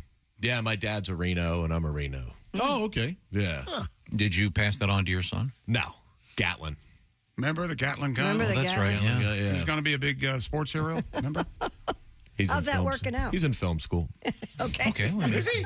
Yeah, he's killing it. Wow. He's crushing it. That's great. Yeah, he got an internship and a job. And Your kid? My kid. Wow. My daughter's about to graduate from high school. Not just anybody can get an internship. Straight A's. They can't. Wow, congratulations. Yeah, their dad. You got to fill out a letter and Their stuff. dad. You gotta. Their dad had to ask. Their dad had to put out 3 failed albums with the record company in order for him to get it. He's an 800-pound gorilla. You know what I'm talking about? But I wonder, does the town of Reno take its name from the same source? For my great-grandfather, yes. Yeah, it's named after him. Okay. Now, I don't know what it's named after, honestly. I don't know how they got Does that. Reno mean something in Latin or Greek? Or maybe Native American. Yeah, who knows? I think it means $3.99 buffet. Okay. Zoinks. I won't be Reminds doing me- those jokes at our big corporate shows, though. It reminds me of my great-grandfather, Marty Rumblefarts. He's a good man. What about Turd Bergelson? Barn Fartson. I like him. Marty Rumblefarts? I just wanted to say that. I appreciate you saying that. This is interesting for you, Christy. Yes? What did Woodrow Wilson do on this date in 1914? He established Mother's Day. That is correct. How did you know that? Because I listened to the radio this morning and they brought it up. Well, so you're cheating. Okay, well, congratulations, Woodrow. Woody. He was named after all those high schools, wasn't he? Yeah, I think you're right. Yeah, he was. Yeah. Sure. Josh, this was for you. All right. All right. This movie from Alfred Hitchcock, named after I guess you'd call it a condition. The Birds? Was released I had the Birds. You had the Birds? 1958. Too easy. Vertigo. Vertigo. Yeah, very good. Vertigo. I went to the re-release of that. It was like the 60th anniversary or something. And boy, is that is a slow movie. He takes his time That's on slow purpose. it is. Yeah. Jimmy Stewart's driving around San Francisco a lot. You want to draw out the suspense. Well, sometimes you want to cut to the chase. Murder. 1960, the FDA approved something. Christy, what was it? Birth control pill. Jujubes. Was that on your other show you were listening to? No, I'm just guessing. Is that right? Rubbers? It was the so-called pill. See? RU 486? Was it called that? Known as that was different. Oh, that's the morning after. Known as the internal rubber. There's the RU 486 was released in, I want to say, the 90s. Oh, okay. And then there was RU 469. Oh, yeah. Remember their spokesman, Dr. Raymond Filadio? We had a whole jingle yes. for RU 469. Yeah, we sure did. That's a good reason to dig that up, Josh. Do you think the Nutty Professor, not the Nutty Professor, the absent-minded professor wore a flubber?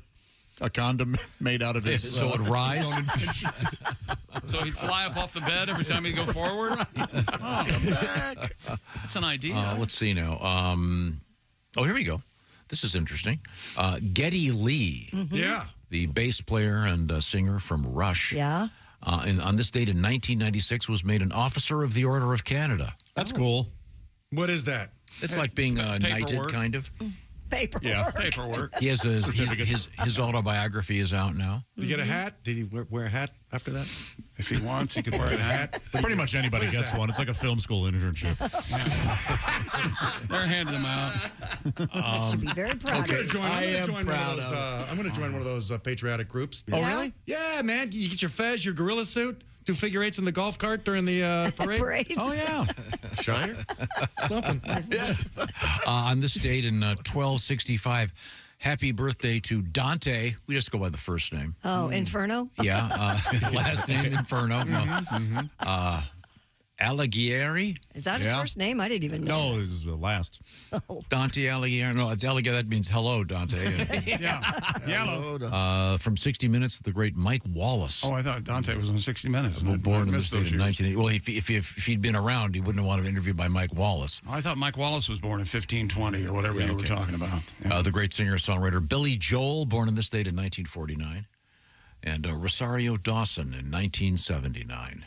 And that concludes this hunk of the Bob and Tom Show. Thank you very much. Thank you, Reno. Thank you, Al Jackson. Thank you, Greg Hahn. It's always a pleasure. And now the new feature on the show will be tomorrow morning. It will be everything we learned on today's show. So remember. It's kind of a cliffhanger. Nice recap. Yeah, it'll be a beautiful recap tomorrow. We'll learn about all kinds of things we already learned. You're welcome. This is the Bob and Tom Show.